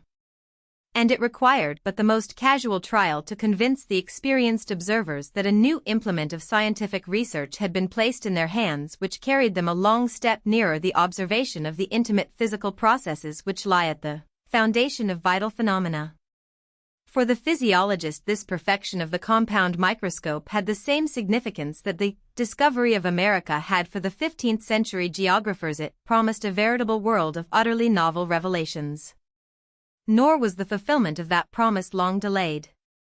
Indeed, so numerous and so important were the discoveries now made in the realm of minute anatomy that the rise of histology to the rank of an independent science may be said to date from this period. Hitherto, ever since the discovery of magnifying glasses, there had been here and there a man, such as Leeuwenhoek or Malpighi, gifted with exceptional vision, and perhaps unusually happy in his conjectures, who made important contributions to the knowledge of the minute structure of organic tissues, but now of a sudden it became possible for the various tyro to confirm or refute the laborious observations of these pioneers, while the skilled observer could step easily beyond the barriers of vision that hitherto were quite impassable. And so, naturally enough, the physiologists of the fourth decade of the 19th century rushed as eagerly into the new realm of the microscope as, for example, their successors of today are exploring the realm of the X-ray. Lister himself, who had become an eager interrogator of the instrument he had perfected, made many important discoveries, the most notable being his final settlement of the long-mooted question as to the true form of the red corpuscles of the human blood. In reality, as everybody knows nowadays, these are biconcave discs, but owing to their peculiar figure it is easily possible to misinterpret the appearances they present when seen through a poor lens, and though Dr. Thomas Young and various other observers had come very near the truth regarding them, unanimity of opinion was possible only after the verdict of the perfected microscope was given. These blood corpuscles are so infinitesimal in size that something like 5 millions of them are found in each cubic millimeter of the blood, yet they are isolated particles, each having, so to speak, its own personality. This, of course, had been known to microscopists since the days of the earliest lenses. It had been noticed, too, by here and there an observer, that certain of the solid tissues seemed to present something of a granular texture, as if they, too, in their ultimate constitution, were made up of particles. And now, as better and better lenses were constructed, this idea gained ground constantly, though for a time no one saw its full significance. In the case of vegetable tissues, indeed, the fact that little particles encased a membranous covering, and called cells, are the ultimate visible units of structure had long been known. But it was supposed that animal tissues differed radically from this construction. The elementary particles of vegetables were regarded to a certain extent as individuals which composed the entire plant, while, on the other hand, no such view was taken of the elementary parts of animals. Robert Brown and the cell nucleus in the year 1833. A further insight into the nature of the ultimate particles of plants was gained through the observation of the English microscopist Robert Brown, who, in the course of his microscopic studies of the epidermis of orchids, discovered in the cells an opaque spot, which he named the nucleus. Doubtless the same spot had been seen often enough before by other observers, but Brown was the first to recognize it as a component part of the vegetable cell and to give it a name. "I shall conclude my observations on Orchidae," said Brown, "with a notice of some points of their general structure, which chiefly relate to the cellular tissue. In each cell of the epidermis of a great part of this family, especially of those with membranous leaves, a single circular areola, generally somewhat more opaque than the membrane of the cell, is observable.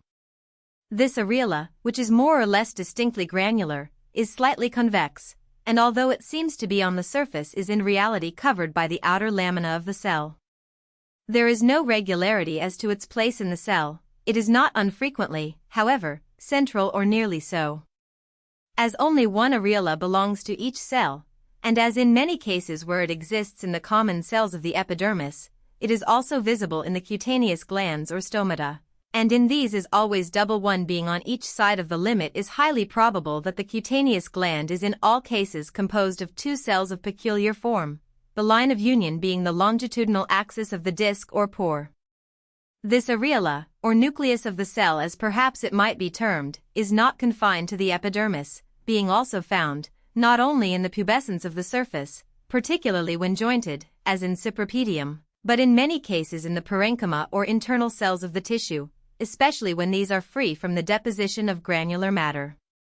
In the compressed cells of the epidermis the nucleus is in a corresponding degree flattened, but in the internal tissue it is often nearly spherical, more or less firmly adhering to one of the walls, and projecting into the cavity of the cell. In this state it may not unfrequently be found in the substance of the column and in that of the periantheum.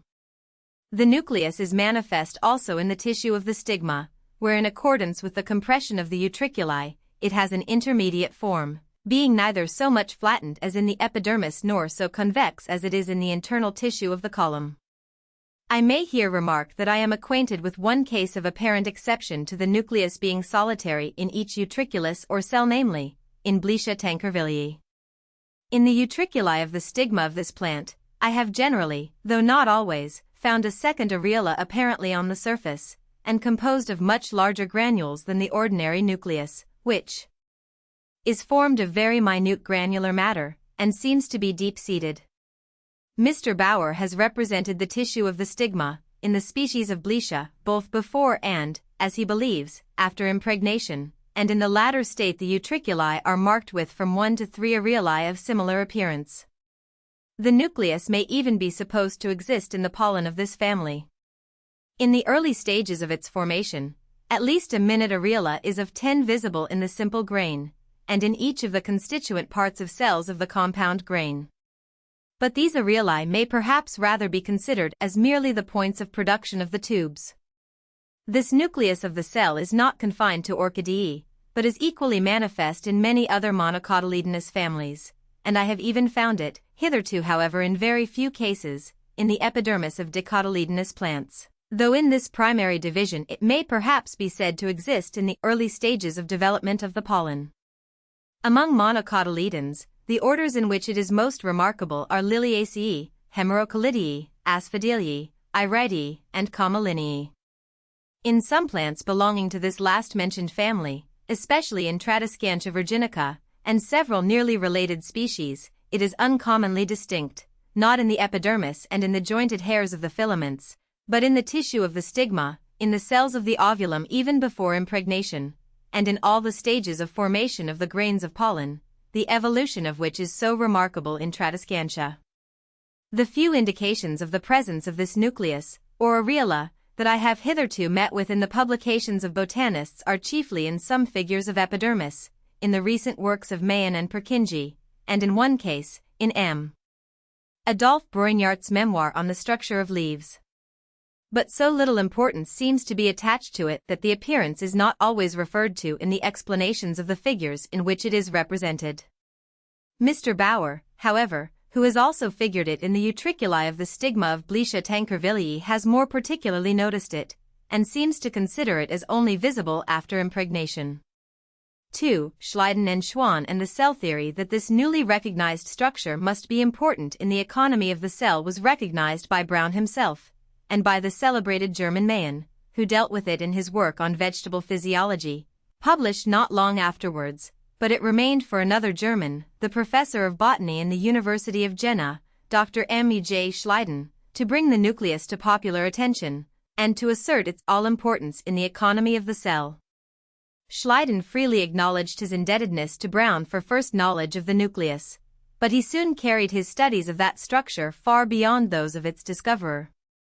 He came to believe that the nucleus is really the most important portion of the cell, in that it is the original structure from which the remainder of the cell is developed. Hence he named it the cytoblast. He outlined his views in an epical paper published in Muller's Archives in 1838, under title of Beitrag zur Phytogenesis. This paper is in itself of value, yet the most important outgrowth of Schleiden's observations of the nucleus did not spring from his own labors, but from those of a friend to whom he mentioned his discoveries the year previous to their publication. This friend was Dr. Theodor Schwann, professor of physiology in the University of Louvain. At the moment when these observations were communicated to him, Schwann was puzzling over certain details of animal histology which he could not clearly explain. His great teacher, Johannes Müller, had called attention to the strange resemblance to vegetable cells shown by certain cells of the chorda dorsalis, the embryonic cord from which the spinal column is developed, and Schwann himself had discovered a corresponding similarity in the branchial cartilage of a tadpole. Then, too, the researches of Friedrich Henle had shown that the particles that make up the epidermis of animals are very cell-like in appearance. Indeed, the cell-like character of certain animal tissues had come to be matter of common note among students of minute anatomy. Schwann felt that this similarity could not be mere coincidence, but he had gained no clue to further insight until Schleiden called his attention to the nucleus. Then at once he reasoned that if there really is the correspondence between vegetable and animal tissues that he suspected, and if the nucleus is so important in the vegetable cell as Schleiden believed, the nucleus should also be found in the ultimate particles of animal tissues. Schwann's researches soon showed the entire correctness of this assumption. A closer study of animal tissues under the microscope showed, particularly in the case of embryonic tissues, that opaque spots such as Schleiden described are really to be found there in abundance, forming, indeed, a most characteristic phase of the structure. The location of these nuclei at comparatively regular intervals suggested that they are found in definite compartments of the tissue, as Schleiden had shown to be the case with vegetables. Indeed, the walls that separated such cell-like compartments one from another were in some cases visible. Particularly was this found to be the case with embryonic tissues, and the study of these soon convinced Schwann that his original surmise had been correct, and that all animal tissues are in their incipiency composed of particles not unlike the ultimate particles of vegetables, in short, of what the botanists termed cells. Adopting this name, Schwann propounded what soon became famous as his cell theory, under title of Mikroskopische Untersuchungen über die Übereinstimmung in der Struktur und den Wachstum der Tiere und Pflanzen. So expeditious had been his work that this book was published early in 1839, only a few months after the appearance of Schleiden's paper. As the title suggests, the main idea that actuated Schwann was to unify vegetable and animal tissues. Accepting cell structure as the basis of all vegetable tissues, he sought to show that the same is true of animal tissues, all the seeming diversities of fiber being but the alteration and development of what were originally simple cells. And by cell Schwann meant, as did Schleiden also, what the word ordinarily implies, a cavity walled in on all sides. He conceived that the ultimate constituents of all tissues were really such minute cavities, the most important part of which was the cell wall, with its associated nucleus. He knew, indeed, that the cell might be filled with fluid contents, but he regarded these as relatively subordinate in importance to the wall itself. This, however, did not apply to the nucleus, which was supposed to lie against the cell wall and in the beginning to generate it. Subsequently, the wall might grow so rapidly as to dissociate itself from its contents, thus becoming a hollow bubble or true cell, but the nucleus, as long as it lasted, was supposed to continue in contact with the cell wall. Schleiden had even supposed the nucleus to be a constituent part of the wall, sometimes lying enclosed between two layers of its substance, and Schwann quoted this view with seeming approval. Schwann believed, however, that in the mature cell the nucleus ceased to be functional and disappeared. The main thesis as to the similarity of development of vegetable and animal tissues and the cellular nature of the ultimate constitution of both was supported by a mass of carefully gathered evidence which a multitude of microscopists at once confirmed. So Schwann's work became a classic almost from the moment of its publication. Of course, various other workers at once disputed Schwann's claim to priority of discovery, in particular the English microscopist Valentin, who asserted, not without some show of justice, that he was working closely along the same lines. Put so, for that matter, were numerous others, as Henle, Turpin, de Mortier, Purkinje, and Müller, all of whom Schwann himself had quoted.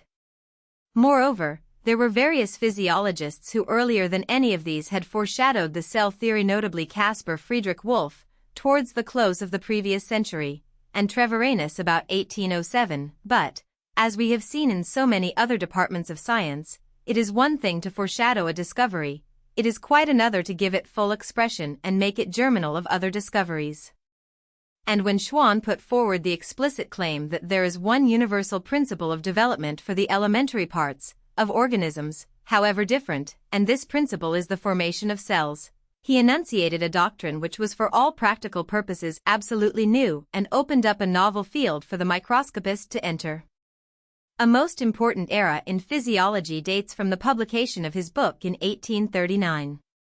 The cell theory elaborated that Schwann should have gone to embryonic tissues for the establishment of his ideas was no doubt due very largely to the influence of the great Russian Karl Ernst von Baer, who about 10 years earlier had published the first part of his celebrated work on embryology, and whose ideas were rapidly gaining ground, thanks largely to the advocacy of a few men, notably Johannes Müller, in Germany, and William B. Carpenter, in England, and to the fact that the improved microscope had made minute anatomy popular. Schwann's researches made it plain that the best field for the study of the animal cell is here, and a host of explorers entered the field. The result of their observations was, in the main, to confirm the claims of Schwann as to the universal prevalence of the cell. The long-current idea that animal tissues grow only as a sort of deposit from the blood vessels was now discarded, and the fact of so-called plant-like growth of animal cells, for which Schwann contended, was universally accepted. Yet the full measure of the affinity between the two classes of cells was not for some time generally apprehended.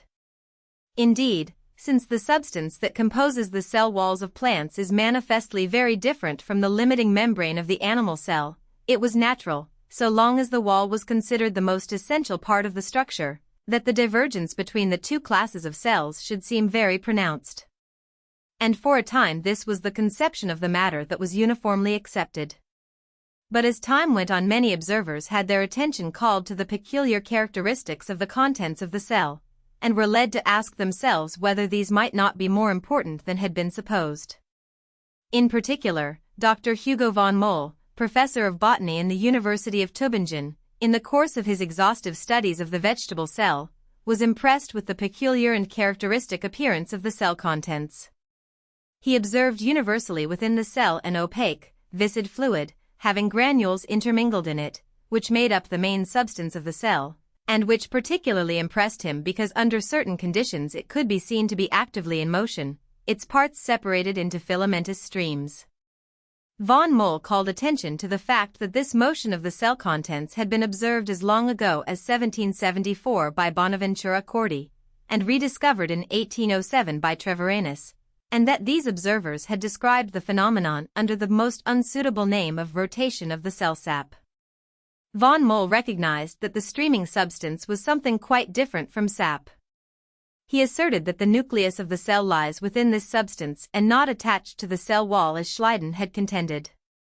He saw, too, that the chlorophyll granules, and all other of the cell contents, are incorporated with the opaque, viscid fluid, and in 1846 he had become so impressed with the importance of this universal cell substance that he gave it the name of protoplasm.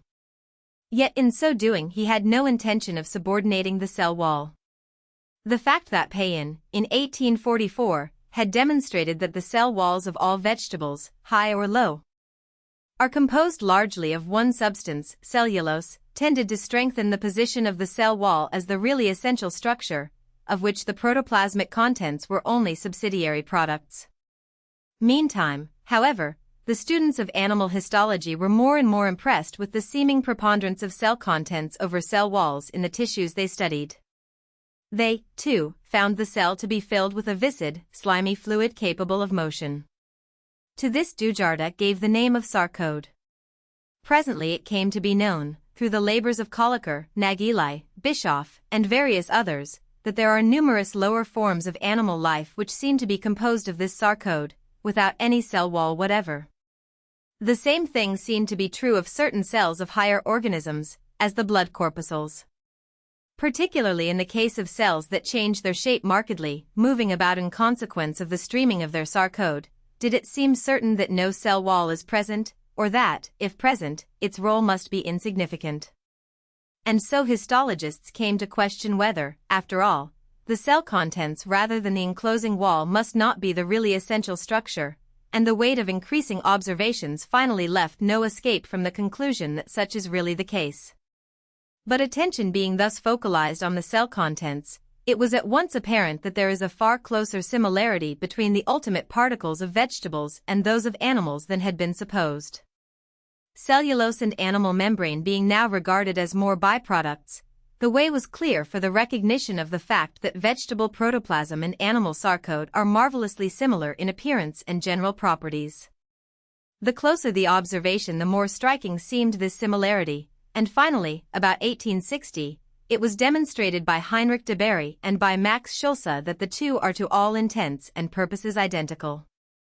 Even earlier Remak had reached a similar conclusion, and applied von Mohl's word protoplasm to animal cell contents, and now this application soon became universal. Thenceforth this protoplasm was to assume the utmost importance in the physiological world, being recognized as the universal physical basis of life, vegetable and animal alike. This amounted to the logical extension and culmination of Schwann's doctrine as to the similarity of development of the two animate kingdoms. Yet at the same time it was in effect the banishment of the cell that Schwann had defined. The word cell was retained, it is true, but it no longer signified a minute cavity. It now implied, as Schulze defined it, a small mass of protoplasm endowed with the attributes of life. This definition was destined presently to meet with yet another modification, as we shall see, but the conception of the protoplasmic mass as the essential ultimate structure, which might or might not surround itself with a protective covering, was a permanent addition to physiological knowledge. The earlier idea had, in effect, declared the shell the most important part of the egg. This developed view assigned to the yolk its true position. In one other important regard, the theory of Schleiden and Schwann now became modified. This referred to the origin of the cell. Schwann had regarded cell growth as a kind of crystallization, beginning with the deposit of a nucleus about a granule in the intercellular substance, the cytoblastoma, as Schleiden called it. But von Mohl, as early as 1835, had called attention to the formation of new vegetable cells through the division of a pre-existing cell. Ehrenberg, another high authority of the time, contended that no such division occurs, and the matter was still in dispute when Schleiden came forward with his discovery of so-called free cell formation within the parent cell, and this for a long time diverted attention from the process of division which von Mohl had described. All manner of schemes of cell formation were put forward during the ensuing years by a multitude of observers, and gained currency notwithstanding von Mohl's reiterated contention that there are really but two ways in which the formation of new cells takes place, namely, first, through division of older cells, secondly, through the formation of secondary cells lying free in the cavity of a cell.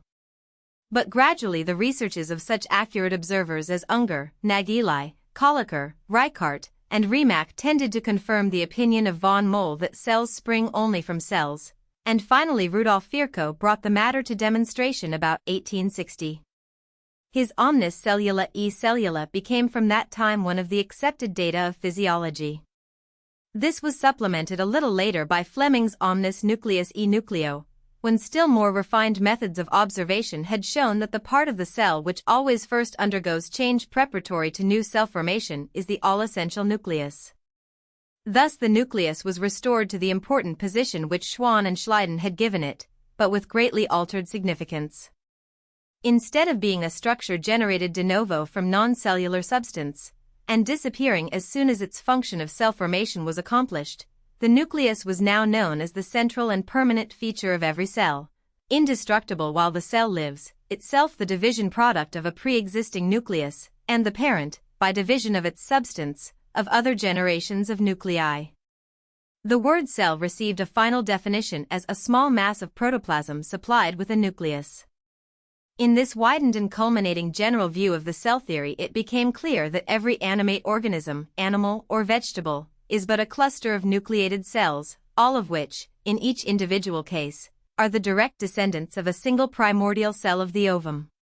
In the developed individuals of higher organisms, the successive generations of cells become marvelously diversified in form and in specific functions. There is a wonderful division of labor, special functions being chiefly relegated to definite groups of cells, but from first to last there is no function developed that is not present, in a primitive way, in every cell, however isolated, nor does the developed cell, however specialized, ever forget altogether any one of its primordial functions or capacities.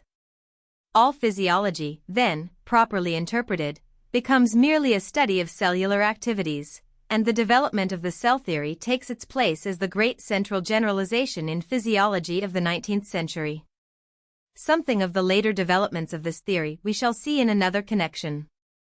Animal chemistry, just at the time when the microscope was opening up the paths that were to lead to the wonderful cell theory, another novel line of interrogation of the living organism was being put forward by a different set of observers.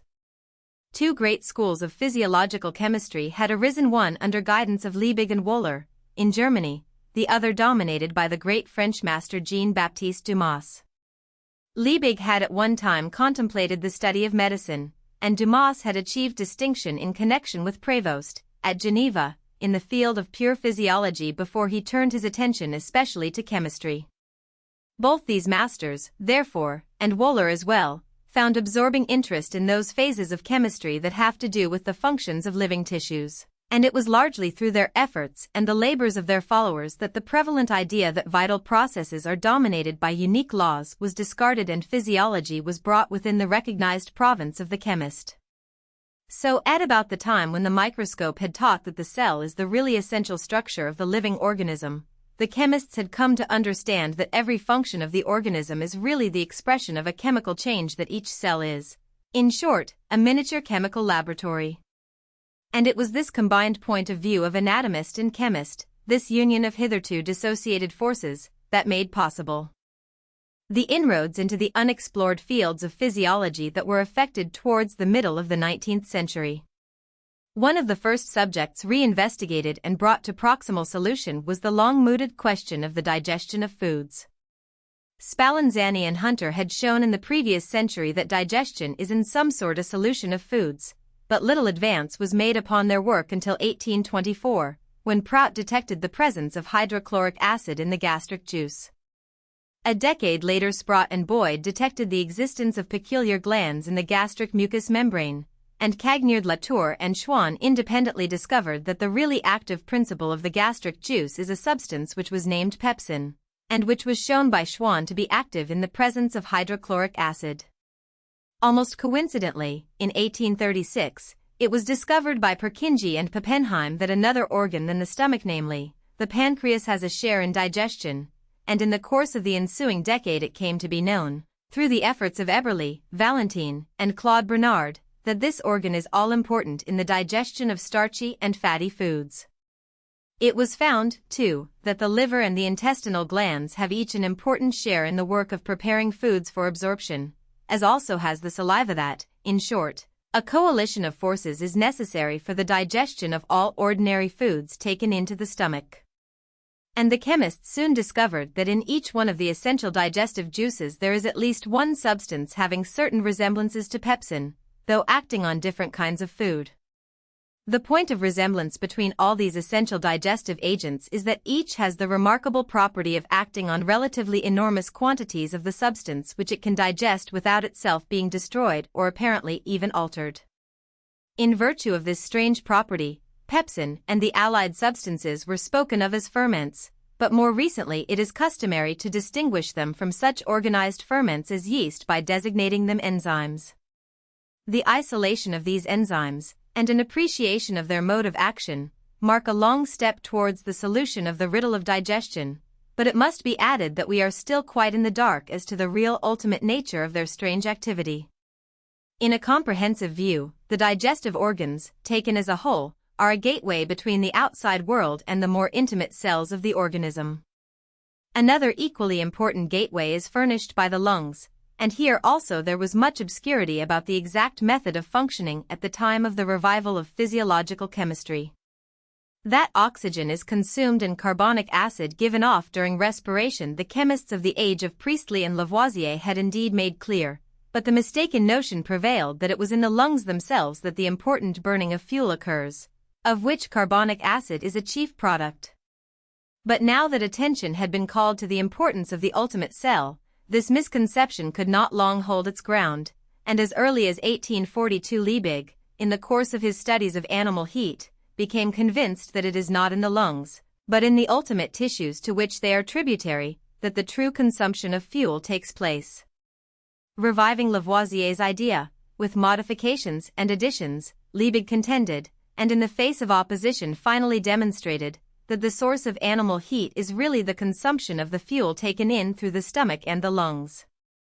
He showed that all the activities of life are really the product of energy liberated solely through destructive processes, amounting, broadly speaking, to combustion occurring in the ultimate cells of the organism. Here is his argument. Liebig on animal heat: the oxygen taken into the system is taken out again in the same forms, whether in summer or in winter, hence we expire more carbon in cold weather, and when the barometer is high, than we do in warm weather, and we must consume more or less carbon in our food in the same proportion, in Sweden more than in Sicily, and in our more temperate climate a full eighth more in winter than in summer. Even when we consume equal weights of food in cold and warm countries, infinite wisdom has so arranged that the articles of food in different climates are most unequal in the proportion of carbon they contain. The fruits on which the natives of the South prefer to feed do not in the fresh state contain more than 12% of carbon, while the blubber and train oil used by the inhabitants of the Arctic regions contain from 66 to 80% of carbon. It is no difficult matter, in warm climates, to study moderation in eating, and men can bear hunger for a long time under the equator, but cold and hunger united very soon exhaust the body. The mutual action between the elements of the food and the oxygen conveyed by the circulation of the blood to every part of the body is the source of animal heat.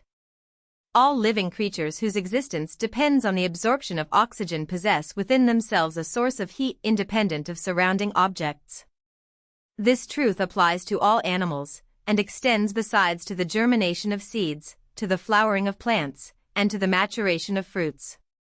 It is only in those parts of the body to which arterial blood, and with it the oxygen absorbed in respiration, is conveyed that heat is produced.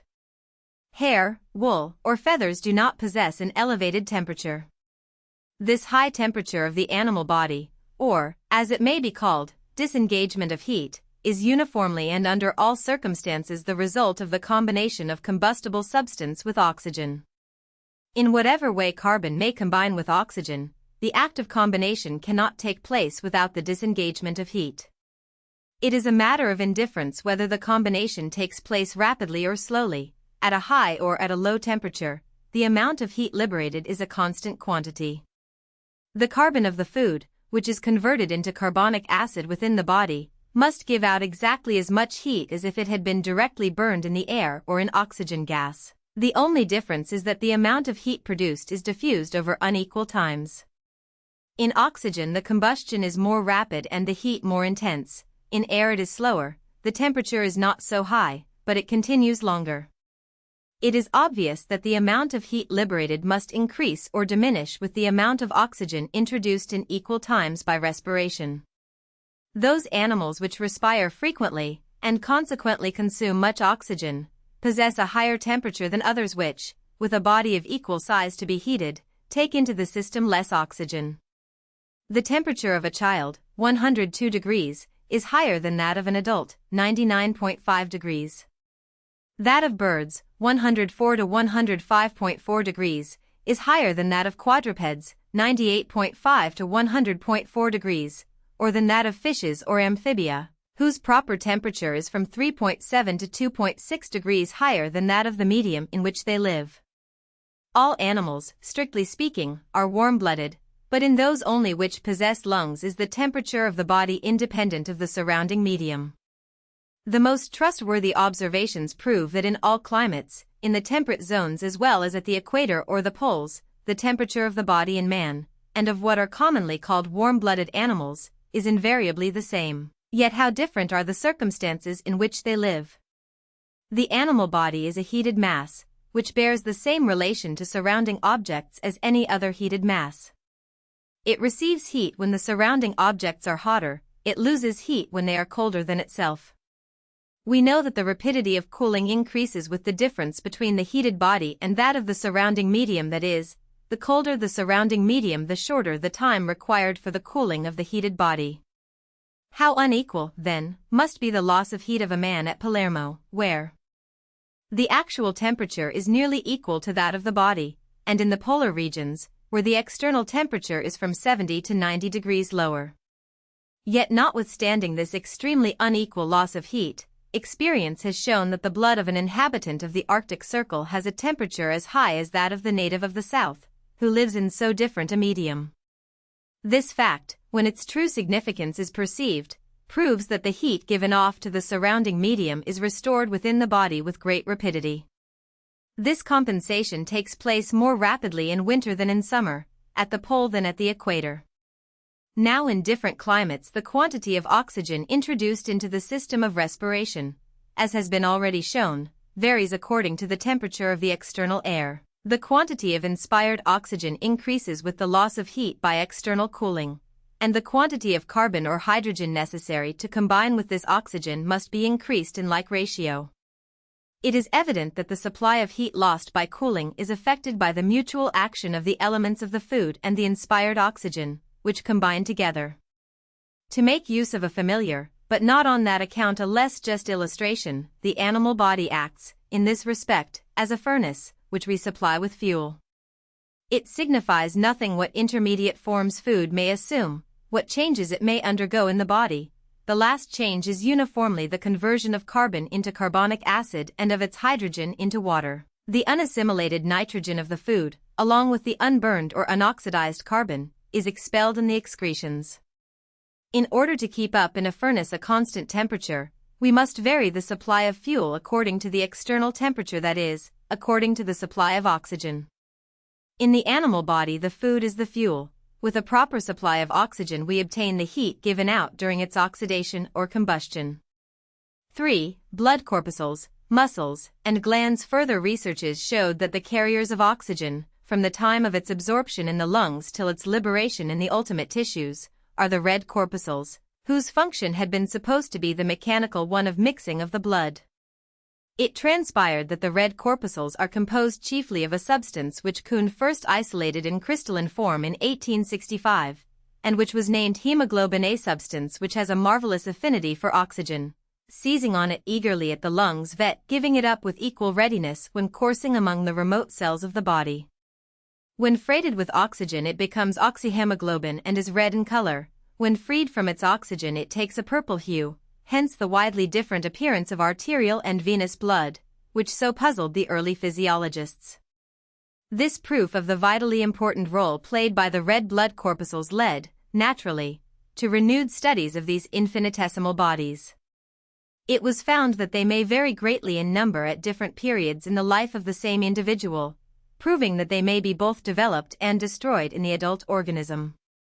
Indeed, extended observations left no reason to doubt that the process of corpuscle formation and destruction may be a perfectly normal one, that, in short, every red blood corpuscle runs its course and dies like any more elaborate organism. They are formed constantly in the red marrow of bones, and are destroyed in the liver, where they contribute to the formation of the coloring matter of the bile. Whether there are other seats of such manufacture and destruction of the corpuscles is not yet fully determined. Nor are histologists agreed as to whether the red blood corpuscles themselves are to be regarded as true cells, or merely as fragments of cells budded out from a true cell for a special purpose. But in either case there is not the slightest doubt that the chief function of the red corpuscle is to carry oxygen. If the oxygen is taken to the ultimate cells before combining with the combustibles it is to consume, it goes without saying that these combustibles themselves must be carried there also. Nor could it be in doubt that the chiefest of these ultimate tissues, as regards quantity of fuel required, are the muscles. A general and comprehensive view of the organism includes, then, digestive apparatus and lungs as the channels of fuel supply, blood and lymph channels as the transportation system, and muscle cells, united into muscle fibers, as the consumption furnaces, where fuel is burned and energy transformed and rendered available for the purposes of the organism, supplemented by a set of excretory organs, through which the waste products, the ashes, are eliminated from the system. But there remain, broadly speaking, two other sets of organs whose size demonstrates their importance in the economy of the organism, yet whose functions are not accounted for in this synopsis. These are those gland-like organs, such as the spleen, which have no ducts and produce no visible secretions, and the nervous mechanism, whose central organs are the brain and spinal cord. What offices do these sets of organs perform in the great labor-specializing aggregation of cells which we call a living organism? As regards the ductless glands, the first clue to their function was given when the great Frenchman Claude Bernard, the man of whom his admirers love to say, he is not a physiologist merely, he is physiology itself, discovered what is spoken of as the glycogenic function of the liver. The liver itself, indeed, is not a ductless organ, but the quantity of its biliary output seems utterly disproportionate to its enormous size, particularly when it is considered that in the case of the human species the liver contains normally about 1/5 of all the blood in the entire body. Bernard discovered that the blood undergoes a change of composition in passing through the liver. The liver cells, the peculiar forms of which had been described by Purkinje, Henle, and Dutrochet about 1838, have the power to convert certain of the substances that come to them into a starch-like compound called glycogen, and to store this substance away till it is needed by the organism. This capacity of the liver cells is quite independent of the bile-making power of the same cells, hence the discovery of this glycogenic function showed that an organ may have more than one pronounced and important specific function. But its chief importance was in giving a clue to those intermediate processes between digestion and final assimilation that are now known to be of such vital significance in the economy of the organism.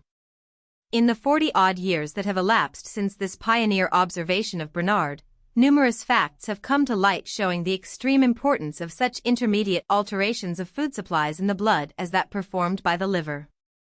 It has been shown that the pancreas, the spleen, the thyroid gland, the suprarenal capsules are absolutely essential, each in its own way, to the health of the organism, through metabolic changes which they alone seem capable of performing, and it is suspected that various other tissues, including even the muscles themselves, have somewhat similar metabolic capacities in addition to their recognized functions.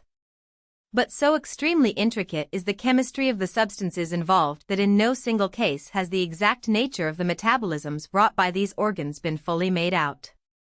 Each is in its way a chemical laboratory indispensable to the right conduct of the organism, but the precise nature of its operations remains inscrutable. The vast importance of the operations of these intermediate organs is unquestioned. A consideration of the functions of that other set of organs known collectively as the nervous system is reserved for a later chapter. 6. Theories of Organic Evolution. Goethe and the Metamorphosis of Parts. When Coleridge said of Humphrey Davy that he might have been the greatest poet of his time had he not chosen rather to be the greatest chemist, it is possible that the enthusiasm of the friend outweighed the caution of the critic. But however that may be, it is beyond dispute that the man who actually was the greatest poet of that time might easily have taken the very highest rank as a scientist had not the muse distracted his attention. Indeed, despite these distractions, Johann Wolfgang von Goethe achieved successes in the field of pure science that would ensure permanent recognition for his name had he never written a stanza of poetry. Such is the versatility that marks the highest genius. It was in 1790 that Goethe published the work that laid the foundations of his scientific reputation, the work on the metamorphoses of plants, in which he advanced the novel doctrine that all parts of the flower are modified or metamorphosed leaves.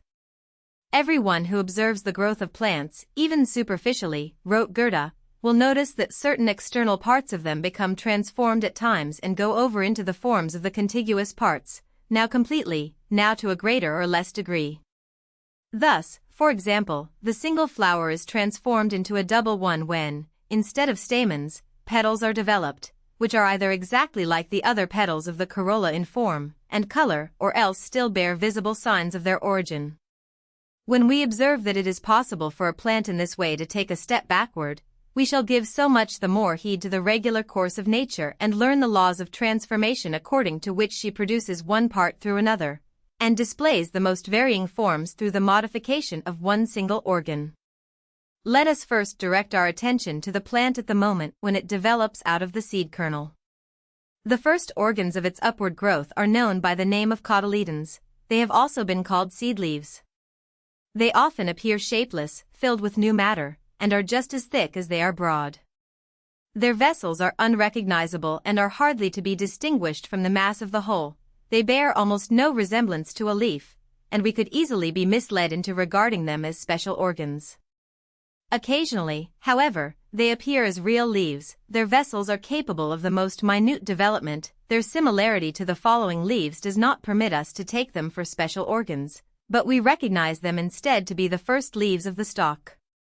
The cotyledons are mostly double, and there is an observation to be made here which will appear still more important as we proceed, that is, that the leaves of the first node are often paired, even when the following leaves of the stalk stand alternately upon it. Here we see an approximation and a joining of parts which nature afterwards separates and places at a distance from one another.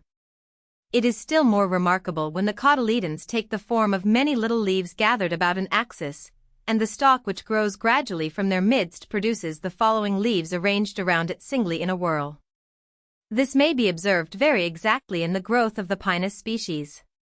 Here a corolla of needles forms at the same time a calyx, and we shall have occasion to remember the present case in connection with similar phenomena later.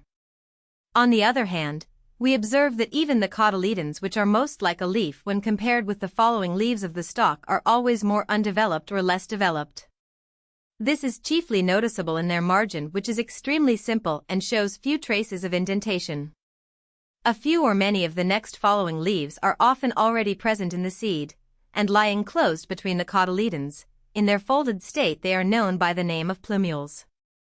Their form, as compared with the cotyledons and the following leaves, varies in different plants.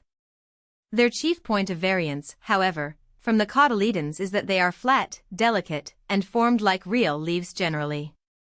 They are wholly green, rest on a visible node, and can no longer deny their relationship to the following leaves of the stalk, to which, however, they are usually still inferior, in so far as that their margin is not completely developed. The further development, however, goes on ceaselessly in the leaf, from node to node. Its midrib is elongated, and more or less additional ribs stretch out from this towards the sides. The leaves now appear notched, deeply indented, or composed of several small leaves, in which last case they seem to form complete little branches. The date palm furnishes a striking example of such a successive transformation of the simplest leaf form. A midrib is elongated through a succession of several leaves, the single fan-shaped leaf becomes torn and diverted, and a very complicated leaf is developed, which rivals a branch in form. The transition to inflorescence takes place more or less rapidly. In the latter case we usually observe that the leaves of the stalk lose their different external divisions, and, on the other hand, spread out more or less in their lower parts where they are attached to the stalk. If the transition takes place rapidly, the stalk suddenly becomes thinner and more elongated, since the node of the last developed leaf shoots up and collects several leaves around an axis at its end. That the petals of the calyx are precisely the same organs which have hitherto appeared as leaves on the stalk, but now stand grouped about a common center in an often very different form, can, as it seems to me, be most clearly demonstrated. Already in connection with the cotyledons above, we noticed a similar working of nature. The first species, while they are developing out of the seed kernel, display a radiate crown of unmistakable needles, and in the first childhood of these plants we see already indicated that force of nature whereby when they are older their flowering and fruit-giving state will be produced. We see this force of nature, which collects several leaves around an axis, produce a still closer union and make these approximated, modified leaves still more unrecognizable by joining them together either wholly or partially. The bell-shaped or so-called one-petaled calices represent these cloudy connected leaves, which, being more or less indented from above, or divided, plainly show their origin. We can observe the transition from the calyx to the corolla in more than one instance, for, although the color of the calyx is still usually green, and like the color of the leaves of the stalk, it nevertheless often varies in one or another of its parts at the tips, the margins, the back, or even the inward side, while the outer still remains on green. The relationship of the corolla to the leaves of the stalk is shown in more than one way, since on the stalks of some plants appear leaves which are already more or less colored long before they approach inflorescence, others are fully colored when near inflorescence. Nature also goes over at once to the corolla, sometimes by skipping over the organs of the calyx, and in such a case we likewise have an opportunity to observe that leaves of the stalk become transformed into petals. Thus on the stalk of tulips, for instance, there sometimes appears an almost completely developed and colored petal. Even more remarkable is the case when such a leaf, half green and half of it belonging to the stalk, remains attached to the latter, while another colored part is raised with the corolla, and the leaf is thus torn in two. The relationship between the petals and stamens is very close. In some instances nature makes the transition regular e.g. among the canna and several plants of the same family. A true, little modified petal is drawn together on its upper margin, and produces a pollen sac, while the rest of the petal takes the place of the stamen. In double flowers we can observe this transition in all its stages. In several kinds of roses, within the fully developed and colored petals there appear other ones which are drawn together in the middle or on the side. This drawing together is produced by a small wheel, which appears as a more or less complete pollen sac, and in the same proportion the leaf approaches the simple form of a stamen. The pistil in many cases looks almost like a stamen without anthers, and the relationship between the formation of the two is much closer than between the other parts. In retrograde fashion, nature often produces cases where the style and stigma, narben, become retransformed into petals, that is, the ranunculus asiaticus becomes double by transforming the stigma and style of the fruit receptacle into real petals, while the stamens are often found unchanged immediately behind the corolla. In the seed receptacles, in spite of their formation, of their special object, and of their method of being joined together, we cannot fail to recognize the leaf form. Thus, for instance, the pod would be a simple leaf folded and grown together on its margin. The siliqua would consist of more leaves folded over another. The compound receptacles would be explained as being several leaves which, being united above one center, keep their inward parts separate and are joined on their margins. We can convince ourselves of this by actual sight when such composite capsules fall apart after becoming ripe, because then every part displays an opened pod.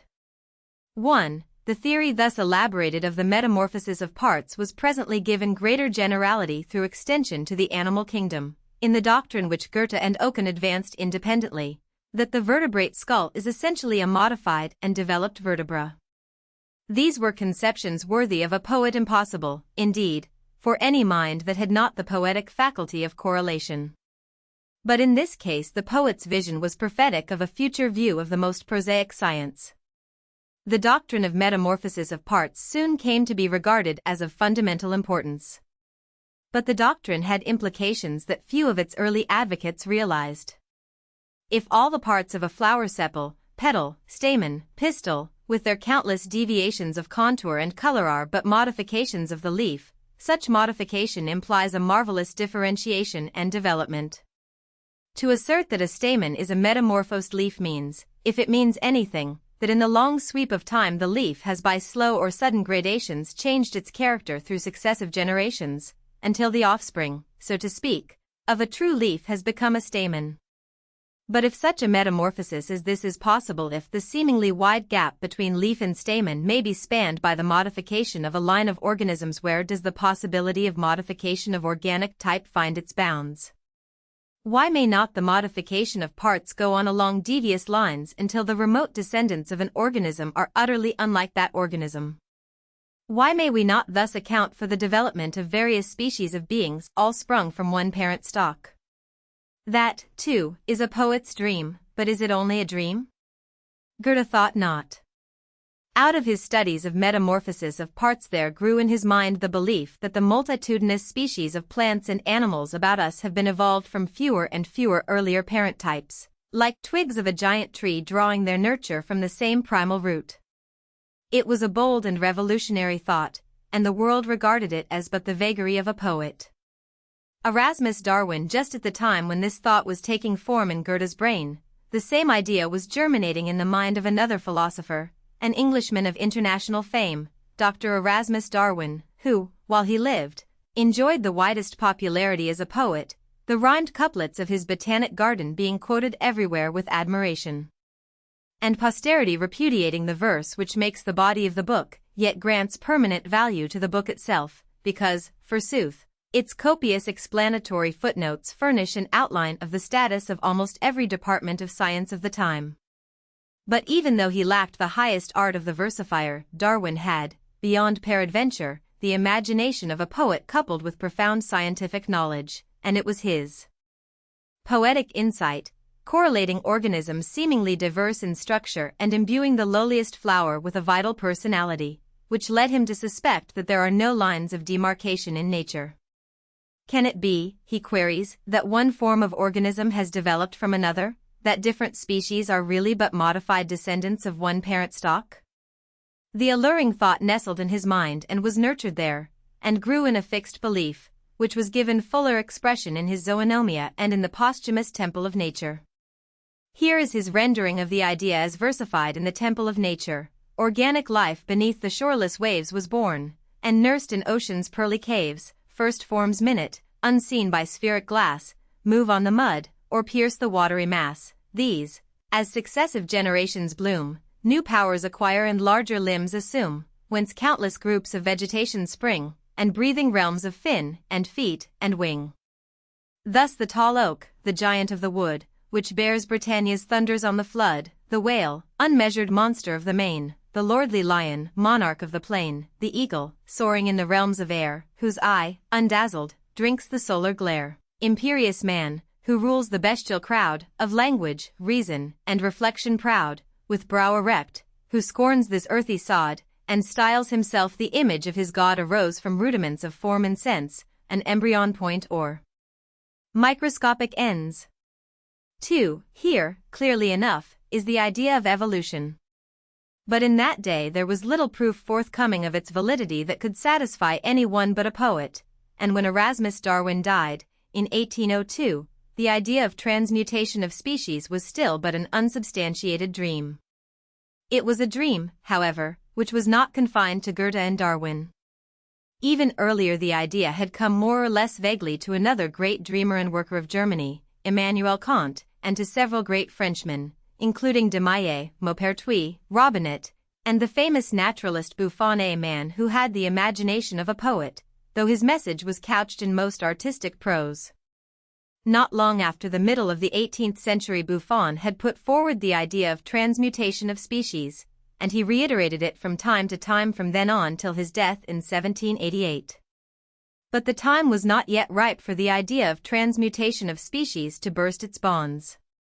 And yet this idea, in a modified or undeveloped form, had taken strange hold upon the generation that was upon the scene at the close of the 18th century. Vast numbers of hitherto unknown species of animals had been recently discovered in previously unexplored regions of the globe, and the wise men were sorely puzzled to account for the disposal of all of these at the time of the deluge. It simplified matters greatly to suppose that many existing species had been developed since the episode of the Ark by modification of the original pairs. The remoter bearings of such a theory were overlooked for the time, and the idea that American animals and birds, for example, were modified descendants of Old World forms, the jaguar of the leopard, the puma of the lion, and so on, became a current belief with that class of humanity who accept almost any statement as true that harmonizes with their prejudices without realizing its implications. Thus it is recorded with eclat that the discovery of the close proximity of America at the northwest with Asia removes all difficulties as to the origin of the Occidental faunus and florus, since Oriental species might easily have found their way to America on the ice, and have been modified as we find them by the well-known influence of climate. And the persons who gave expression to this idea never dreamed of its real significance. In truth, here was the doctrine of evolution in a nutshell, and, because its ultimate bearings were not clear, it seemed the most natural of doctrines. But most of the persons who advanced it would have turned from it aghast could they have realized its import. As it was, however, only here and there a man like Buffon reasoned far enough to inquire what might be the limits of such assumed transmutation, and only here and there a Darwin or a Goethe reached the conviction that there are no limits. Lamarck versus Cuvier and even Goethe and Darwin had scarcely passed beyond that tentative stage of conviction in which they held the thought of transmutation of species as an ancillary belief not ready for full exposition. There was one of their contemporaries, however, who, holding the same conception, was moved to give it full explication. This was the friend and disciple of Buffon, Jean-Baptiste de Lamarck. Possessed of the spirit of a poet and philosopher, this great Frenchman had also the widest range of technical knowledge, covering the entire field of animate nature. The first half of his long life was devoted chiefly to botany, in which he attained high distinction. Then, just at the beginning of the 19th century, he turned to zoology, in particular to the lower forms of animal life. Studying these lowly organisms, existing and fossil, he was more and more impressed with the gradations of form everywhere to be seen, the linking of diverse families through intermediate ones, and in particular with the predominance of low types of life in the earlier geological strata. Called upon constantly to classify the various forms of life in the course of his systematic writings, he found it more and more difficult to draw sharp lines of demarcation, and at last the suspicion long harbored grew into a settled conviction that there is really no such thing as a species of organism in nature, that species is a figment of the human imagination, whereas in nature there are only individuals. That certain sets of individuals are more like one another than like other sets is of course patent, but this only means, said Lamarck, that these similar groups have had comparatively recent common ancestors, while dissimilar sets of beings are more remotely related in consanguinity. But trace back the lines of descent far enough, and all will culminate in one original stock.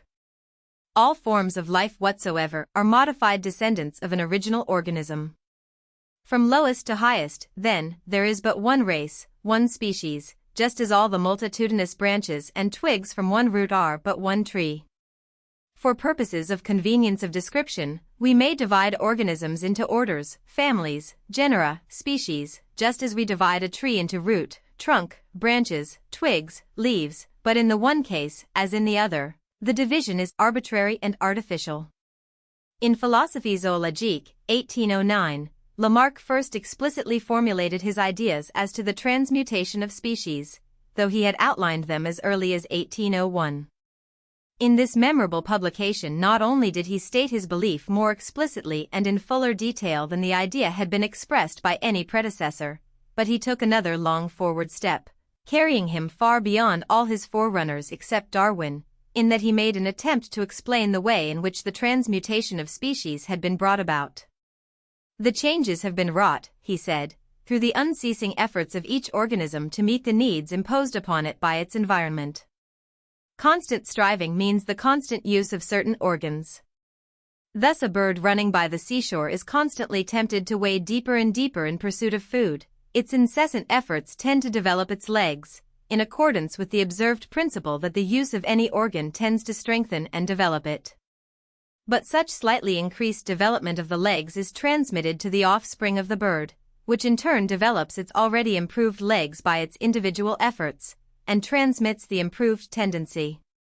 Generation after generation this is repeated, until the sum of the infinitesimal variations, all in the same direction, results in the production of the long-legged wading bird. In a similar way, through individual effort and transmitted tendency, all the diversified organs of all creatures have been developed: the fin of the fish, the wing of the bird, the hand of man, nay, more, the fish itself, the bird, the man, even. Collectively the organs make up the entire organism, and what is true of the individual organs must be true also of their ensemble, the living being. Whatever might be thought of Lamarck's explanation of the cause of transmutation, which really was that already suggested by Erasmus Darwin, the idea of the evolution for which he contended was but the logical extension of the conception that American animals are the modified and degenerated descendants of European animals. But people as a rule are little prone to follow ideas to their logical conclusions, and in this case the conclusions were so utterly opposed to the proximal bearings of the idea that the whole thinking world repudiated them with acclaim. The very persons who had most eagerly accepted the idea of transmutation of European species into American species, and similar limited variations through changed environment, because of the relief thus given the otherwise overcrowded ark, were now foremost in denouncing such an extension of the doctrine of transmutation as Lamarck proposed. And, for that matter, the leaders of the scientific world were equally antagonistic to the Lamarckian hypothesis. Cuvier in particular, once the pupil of Lamarck, but now his colleague, and in authority more than his peer, stood out against the transmutation doctrine with all his force. He argued for the absolute fixity of species, bringing to bear the resources of a mind which, as a mere repository of facts, perhaps never was excelled. As a final and tangible proof of his position, he brought forward the bodies of ibises that had been embalmed by the ancient Egyptians, and showed by comparison that these do not differ in the slightest particular from the ibises that visit the Nile today. Cuvier's reasoning has such great historical interest, being the argument of the greatest opponent of evolution of that day, that we quote it at some length. The following objections, he says, have already been started against my conclusions. Why may not the presently existing races of mammiferous land quadrupeds be mere modifications or varieties of those ancient races which we now find in the fossil state, which modifications may have been produced by change of climate and other local circumstances, and since raised to the present excessive difference by the operations of similar causes during a long period of ages? This objection may appear strong to those who believe in the indefinite possibility of change of form in organized bodies, and think that, during a succession of ages and by alterations of habitudes, all the species may change into one another, or one of them give birth to all the rest.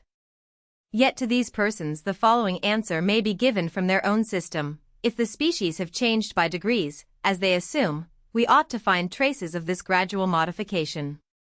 Thus, between the Paleotherium and the species of our own day, we should be able to discover some intermediate forms, and yet no such discovery has ever been made. Since the bowels of the earth have not preserved monuments of this strange genealogy, we have no right to conclude that the ancient and now extinct species were as permanent in their forms and characters as those which exist at present, or, at least, that the catastrophe which destroyed them did not leave sufficient time for the productions of the changes that are alleged to have taken place. In order to reply to those naturalists who acknowledge that the varieties of animals are restrained by nature within certain limits, it would be necessary to examine how far these limits extend. This is a very curious inquiry, and in itself exceedingly interesting under a variety of relations, but has been hitherto very little attended to. Wild animals which subsist upon herbage feel the influence of climate a little more extensively, because there is added to it the influence of food, both in regard to its abundance and its quality. Thus the elephants of one forest are larger than those of another. Their tusks also grow somewhat longer in places where their food may happen to be more favorable for the production of the substance of ivory. The same may take place in regard to the horns of stags and reindeer. But let us examine two elephants, the most dissimilar that can be conceived. We shall not discover the smallest difference in the number and articulations of the bones, the structure of the teeth, etc. Nature appears also to have guarded against the alterations of species which might proceed from mixture of breeds by influencing the various species of animals with mutual aversion from one another. Hence all the cunning and all the force that man is able to exert is necessary to accomplish such unions, even between species that have the nearest resemblances. And when the mule breeds that are thus produced by these forced conjunctions happen to be fruitful, which is seldom the case, this fecundity never continues beyond a few generations, and would not probably proceed so far without a continuance of the same cares which excited it at first. Thus we never see in a wild state intermediate productions between the hare and the rabbit, between the stag and the doe, or between the marten and the weasel. But the power of man changes this established order, and continues to produce all these intermixtures of which the various species are susceptible, but which they would never produce if left to themselves. The degrees of these variations are proportional to the intensity of the causes that produced them, namely, the slavery or subjection under which those animals are to man. They do not proceed far in half-domesticated species. In the cat, for example, a softer or harsher fur, more brilliant or more varied colors, greater or less size, these form the whole extent of variety in the species. The skeleton of the cat of Angora differs in no regular and constant circumstances from the wild cat of Europe. The most remarkable effects of the influence of man are produced upon that animal which he has reduced most completely under subjection. Dogs have been transported by mankind into every part of the world and have submitted their action to his entire direction. Regulated in their unions by the pleasure or caprice of their masters, the almost endless varieties of dogs differ from one another in color, in length, and abundance of hair, which is sometimes entirely wanting, in their natural instincts, in size, which varies in measure as 1 to 5, mounting in some instances to more than 100-fold in bulk, in the form of their ears, noses, and tails, in the relative length of their legs, in the progressive development of the brain, in several of the domesticated varieties occasioning alterations even in the form of the head, some of them having long, slender muzzles with a flat forehead, others having short muzzles with a forehead convex, etc., insomuch that the apparent difference between a mastiff and a water spaniel and between a greyhound and a pugdog are even more striking than between almost any of the wild species of a genus. It follows from these observations that animals have certain fixed and natural characters which resist the effects of every kind of influence, whether proceeding from natural causes or human interference, and we have not the smallest reason to suspect that time has any more effect on them than climate. I am aware that some naturalists lay prodigious stress upon the thousands which they can call into action by a dash of their pens. In such matters, however, our only way of judging as to the effects which may be produced by a long period of time is by multiplying, as it were, such as are produced by a shorter time.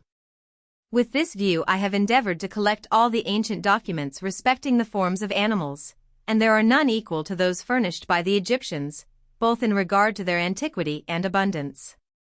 They have not only left us representatives of animals, but even their identical bodies embalmed and preserved in the catacombs.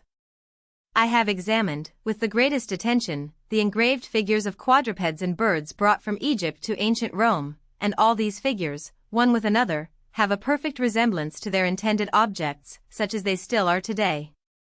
From all these established facts, there does not seem to be the smallest foundation for supposing that the new genera which I have discovered or established among extraneous fossils, such as the Paleotherium, Anoplotherium, Megalonyx, Mastodon, Pterodactylus, etc., have ever been the sources of any of our present animals, which only differ so far as they are influenced by time or climate. Even if it should prove true, which I am far from believing to be the case, that the fossil elephants, rhinoceroses, elks, and bears do not differ further from the existing species of the same genera than the present races of dogs differ among themselves, this would by no means be a sufficient reason to conclude that they were of the same species, since the races or varieties of dogs have been influenced by the trammels of domesticity, which those other animals never did, and indeed never could experience. 3. To Cuvier's argument from the fixity of Egyptian mummified birds and animals, as above stated, Lamarck replied that this proved nothing except that the ibis had become perfectly adapted to its Egyptian surroundings in an early day, historically speaking, and that the climatic and other conditions of the Nile Valley had not since then changed. His theory, he alleged, provided for the stability of species under fixed conditions quite as well as for transmutation under varying conditions. But, needless to say, the popular verdict lay with Cuvier, talent won for the time against genius, and Lamarck was looked upon as an impious visionary. His faith never wavered, however.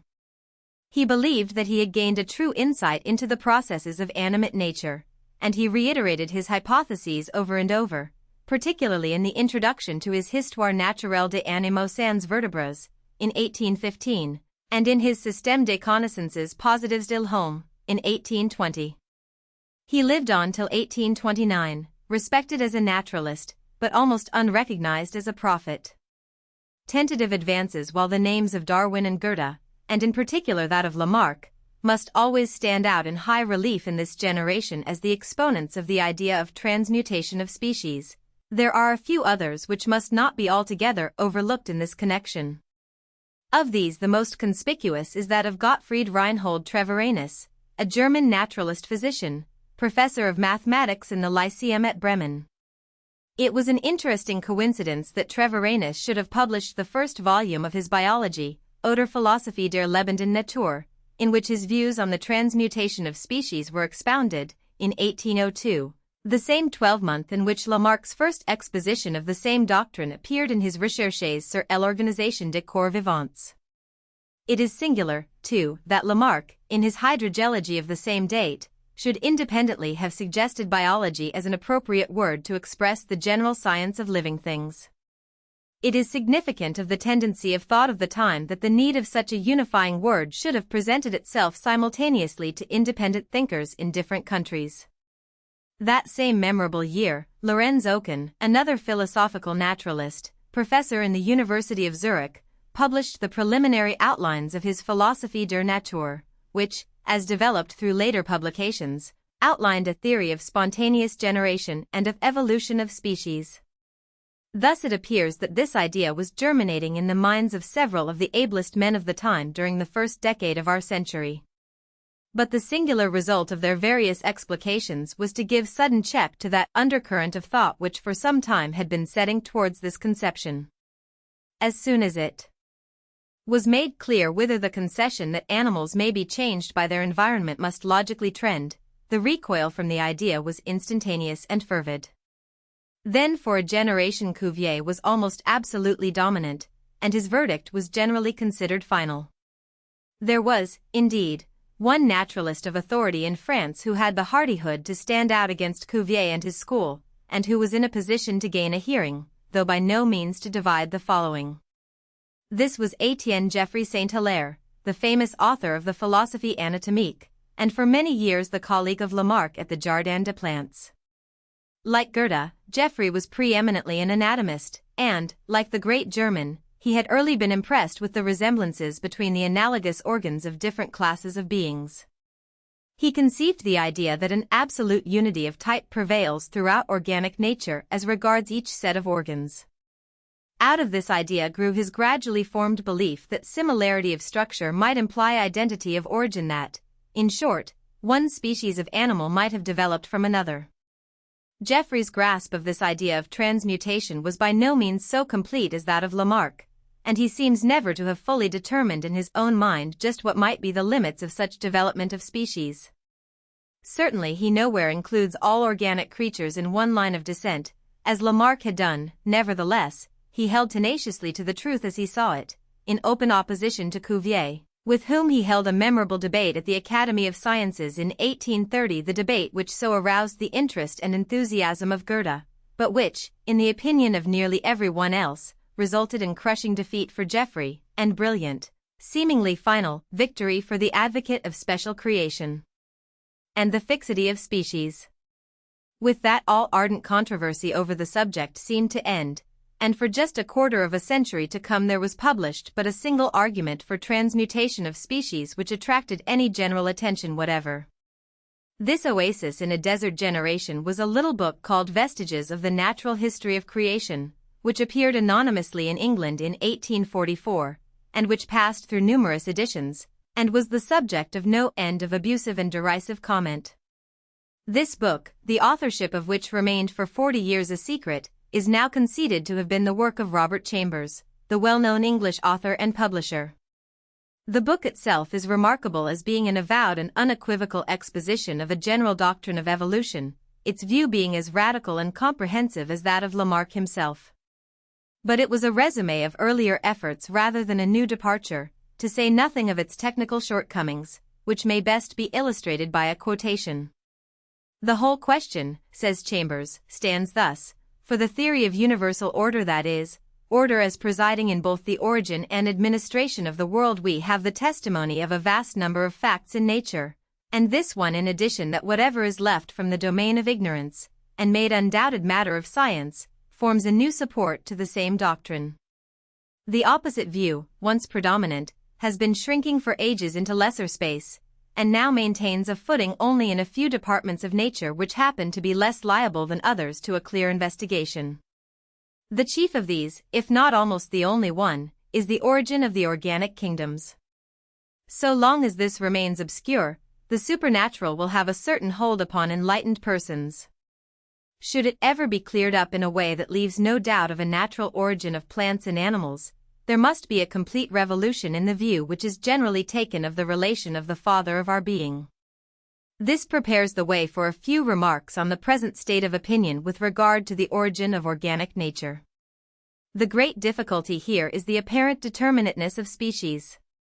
These forms of life being apparently unchangeable, or at least always showing a tendency to return to the character from which they have diverged, the idea arises that there can have been no progression from one to another. Each must have taken its special form, independently of other forms, directly from the appointment of the Creator.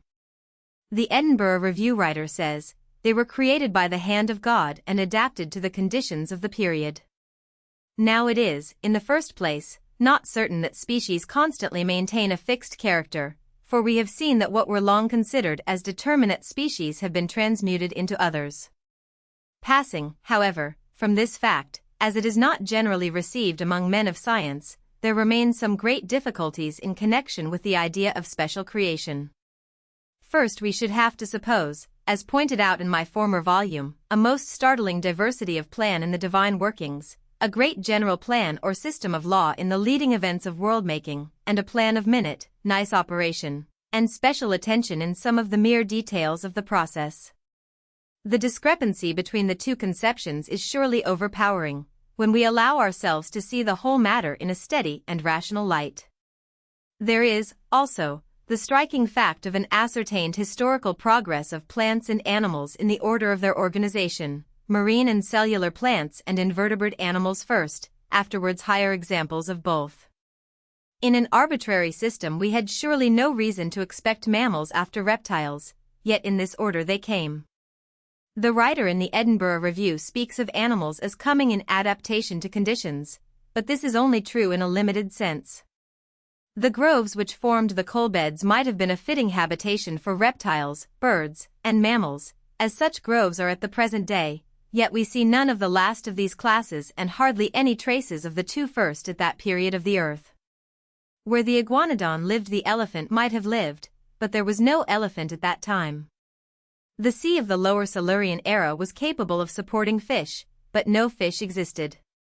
It hence forcibly appears that theatres of life must have remained unserviceable, or in the possession of a tenantry inferior to what might have enjoyed them, for many ages. There surely would have been no such waste allowed in a system where omnipotence was working upon the plan of minute attention to specialties. The fact seems to denote that the actual procedure of the peopling of the earth was one of a natural kind, requiring a long space of time for its evolution. In this supposition the long existence of land without land animals, and more particularly without the noblest classes and orders, is only analogous to the fact, not nearly enough present to the minds of a civilized people, that to this day the bulk of the earth is a waste as far as man is concerned. Another startling objection is in the infinite local variation of organic forms. Did the vegetable and animal kingdoms consist of a definite number of species adapted to peculiarities of soil and climate, and universally distributed, the fact would be in harmony with the idea of special exertion. But the truth is that various regions exhibit variations altogether without apparent end or purpose. Professor Henslow enumerates 45 distinct flowers or sets of plants upon the surface of the earth, notwithstanding that many of these would be equally suitable elsewhere. The animals of different continents are equally various, few species being the same in any two, though the general character may conform. The inference at present drawn from this fact is that there must have been, to use the language of the Reverend Dr. Pye Smith, separate and original creations, perhaps at different and respectively distinct epochs. It seems hardly conceivable that rational men should give an adherence to such a doctrine when we think of what it involves. In the single fact that it necessitates a special fiat of the inconceivable author of this sand cloud of worlds to produce the flora of St. Helena, we read its more than sufficient condemnation.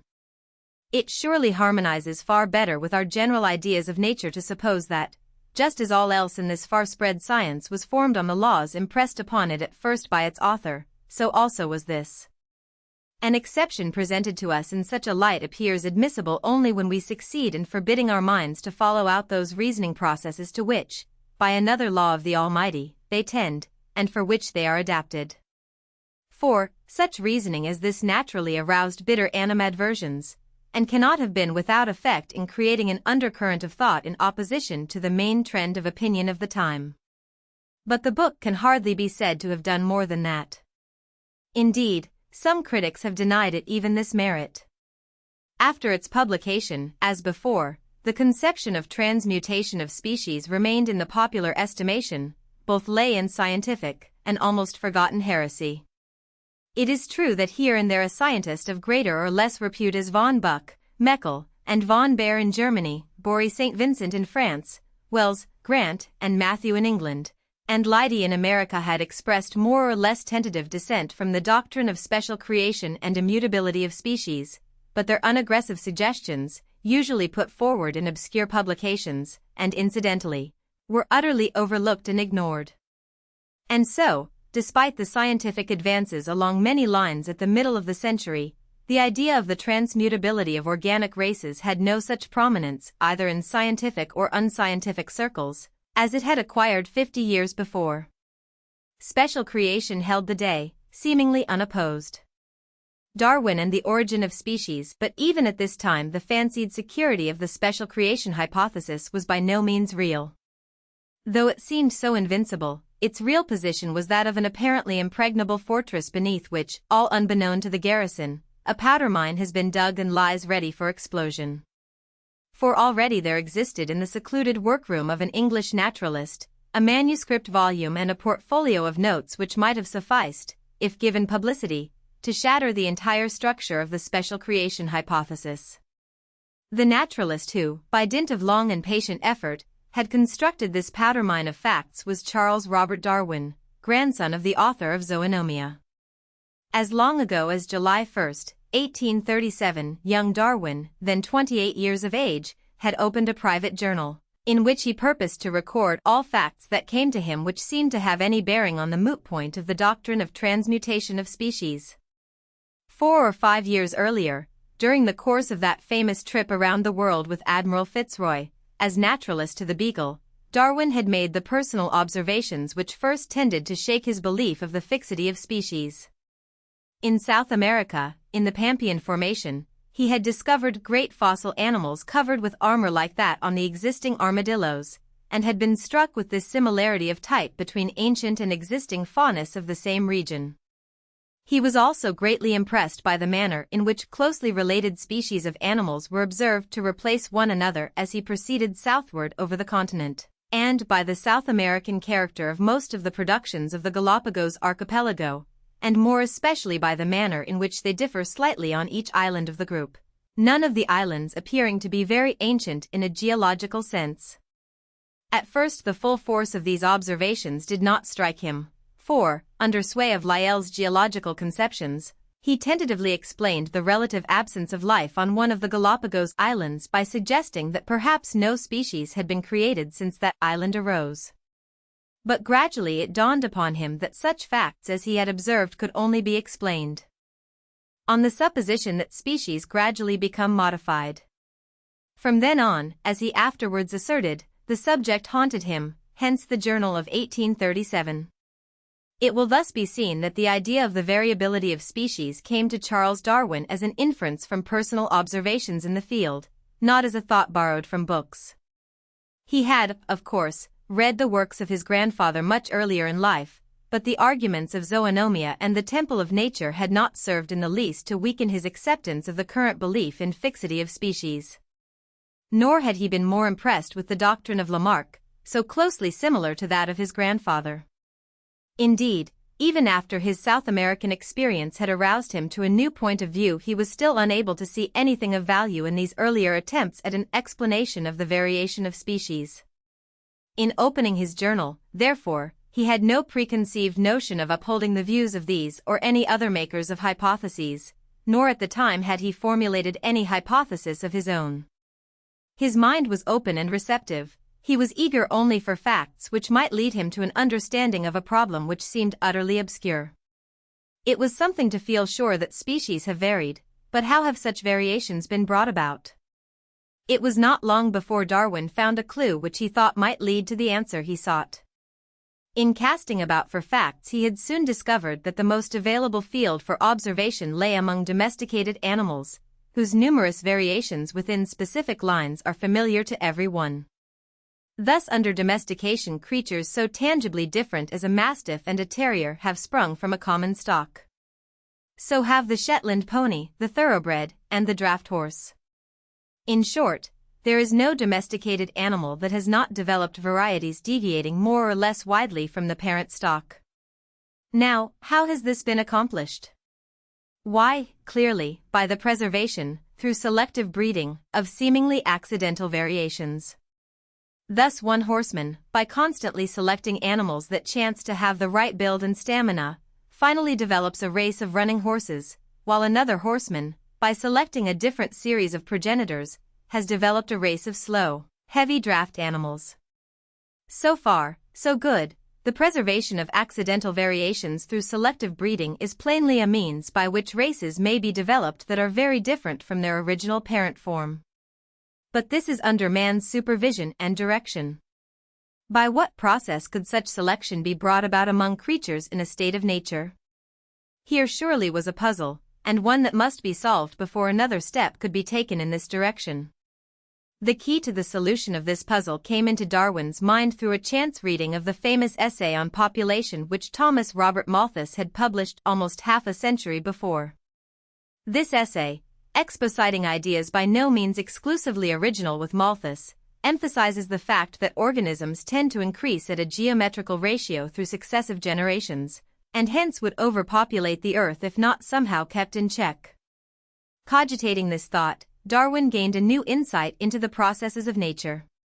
He saw that in virtue of this tendency of each race of beings to overpopulate the Earth, the entire organic world, animal and vegetable, must be in a state of perpetual carnage and strife, individual against individual, fighting for sustenance and life.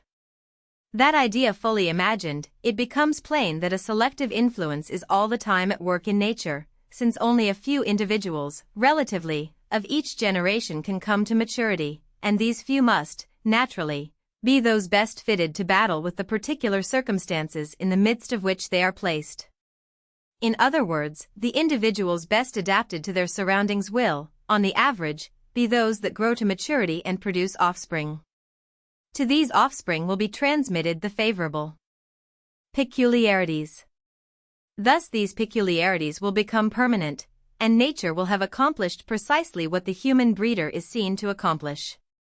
Grant that organisms in a state of nature vary, however slightly, one from another, which is indubitable, and that such variations will be transmitted by a parent to its offspring, which no one then doubted. Grant, further, that there is incessant strife among the various organisms, so that only a small proportion can come to maturity. Grant these things, said Darwin, and we have an explanation of the preservation of variations which leads on to the transmutation of species themselves. This wonderful coign of vantage Darwin had reached by 1839. Here was the full outline of his theory, here were the ideas which afterwards came to be embalmed in familiar speech in the phrases spontaneous variation, and the survival of the fittest, through natural selection. After such a discovery any ordinary man would at once have run through the streets of science, so to speak, screaming Eureka. Not so Darwin. He placed the manuscript outline of his theory in his portfolio, and went on gathering facts bearing on his discovery. In 1844 he made an abstract in a manuscript book of the mass of facts by that time accumulated. He showed it to his friend Hooker, made careful provision for its publication in the event of his sudden death, then stored it away in his desk and went ahead with the gathering of more data. This was the unexploded powder mine to which I have just referred. 12 years more elapsed, years during which the silent worker gathered a prodigious mass of facts, answered a multitude of objections that arose in his own mind, vastly fortified his theory. All this time the twaller was an invalid, never knowing a day free from illness and discomfort, obliged to husband his strength, never able to work more than an hour and a half at a stretch. Yet he accomplished what would have been vast achievements for half a dozen men of robust health. Two friends among the eminent scientists of the day knew of his labors: Sir Joseph Hooker, the botanist, and Sir Charles Lyell, the geologist. Gradually Hooker had come to be more than half a convert to Darwin's views. Lyell was still skeptical, yet he urged Darwin to publish his theory without further delay lest he be forestalled. At last the patient worker decided to comply with this advice, and in 1856 he set to work to make another and fuller abstract of the mass of data he had gathered. And then a strange thing happened. After Darwin had been at work on his abstract about 2 years, but before he had published a line of it, there came to him one day a paper in manuscript, sent for his approval by a naturalist friend named Alfred Russel Wallace, who had been for some time at work in the East India archipelago. He read the paper, and, to his amazement, found that it contained an outline of the same theory of natural selection which he himself had originated and for 20 years had worked upon. Working independently, on opposite sides of the globe, Darwin and Wallace had hit upon the same explanation of the cause of transmutation of species. Were Wallace's paper an abstract of my unpublished manuscript of 1844, said Darwin, it could not better express my ideas. Here was a dilemma. To publish this paper with no word from Darwin would give Wallace priority, and wrest from Darwin the credit of a discovery which he had made years before his co-discoverer entered the field. Yet, on the other hand, could Darwin honorably do otherwise than publish his friend's paper and himself remain silent? It was a complication well calculated to try a man's soul. Darwin's was equal to the test. Keenly alive to the delicacy of the position, he placed the whole matter before his friends Hooker and Lyell, and left the decision as to a course of action absolutely to them.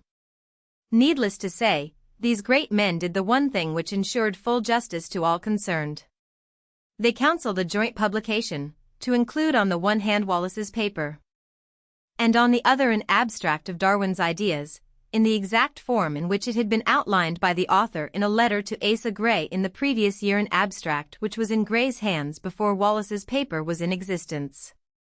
This joint production, together with a full statement of the facts of the case, was presented to the Linnean Society of London by Hooker and Lyell on the evening of July 1, 1858, this being, by an odd coincidence, the 21st anniversary of the day on which Darwin had opened his journal to collect facts bearing on the species question. Not often before in the history of science has it happened that a great theory has been nurtured in its author's brain through infancy and adolescence to its full legal majority before being sent out into the world. Thus the fuse that led to the great powder mine had been lighted. The explosion itself came more than a year later, in November 1859, when Darwin, after 13 months of further effort, completed the outline of his theory, which was at first begun as an abstract for the Linnean Society, but which grew to the size of an independent volume despite his efforts at condensation, and which was given that ever-to-be famous title, The Origin of Species by Means of Natural Selection, or the Preservation of Favored Races in the Struggle for Life. And what an explosion it was! The joint paper of 1858 had made a momentary flare, causing the hearers, as Hooker said, to speak of it with bated breath, but beyond that it made no sensation. What the result was when the origin itself appeared no one of our generation need be told. The rumble and roar that it made in the intellectual world have not yet altogether ceased to echo after more than 40 years of reverberation. New champions to the origin of species, then, and to its author, Charles Darwin, must always be ascribed chief credit for that vast revolution in the fundamental beliefs of our race which has come about since 1859, and which made the second half of the century memorable. But it must not be overlooked that no such sudden metamorphosis could have been effected had it not been for the aid of a few notable lieutenants, who rallied to the standards of the leader immediately after the publication of The Origin. Darwin had all along felt the utmost confidence in the ultimate triumph of his ideas. Our posterity, he declared, in a letter to Hooker, will marvel as much about the current belief, in special creation, as we do about fossil shells having been thought to be created as we now see them. But he fully realized that for the present success of his theory of transmutation the championship of a few leaders of science was all essential. He felt that if he could make converts of Hooker and Lyell and of Thomas Henry Huxley at once, all would be well. His success in this regard, as in others, exceeded his expectations. Hooker was an ardent disciple from reading the proof sheets before the book was published. Lyell renounced his former beliefs and fell into line a few months later, while Huxley, so soon as he had mastered the central idea of natural selection, marveled that so simple yet all-potent a thought had escaped him so long, and then rushed eagerly into the fray, wielding the keenest dialectic blade that was drawn during the entire controversy.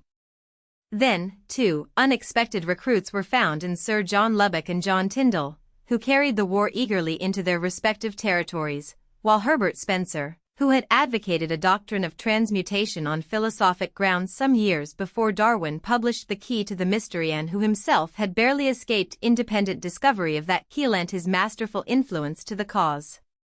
In America the famous botanist Asa Gray, who had long been a correspondent of Darwin's but whose advocacy of the new theory had not been anticipated, became an ardent propagandist, while in Germany Ernst Heinrich Haeckel, the youthful but already noted zoologist, took up the fight with equal enthusiasm. Against these few doughty champions with here and there another of less general renown was arrayed, at the outset, practically all Christendom. The interest of the question came home to every person of intelligence, whatever his calling, and the more deeply as it became more and more clear how far-reaching are the real bearings of the doctrine of natural selection.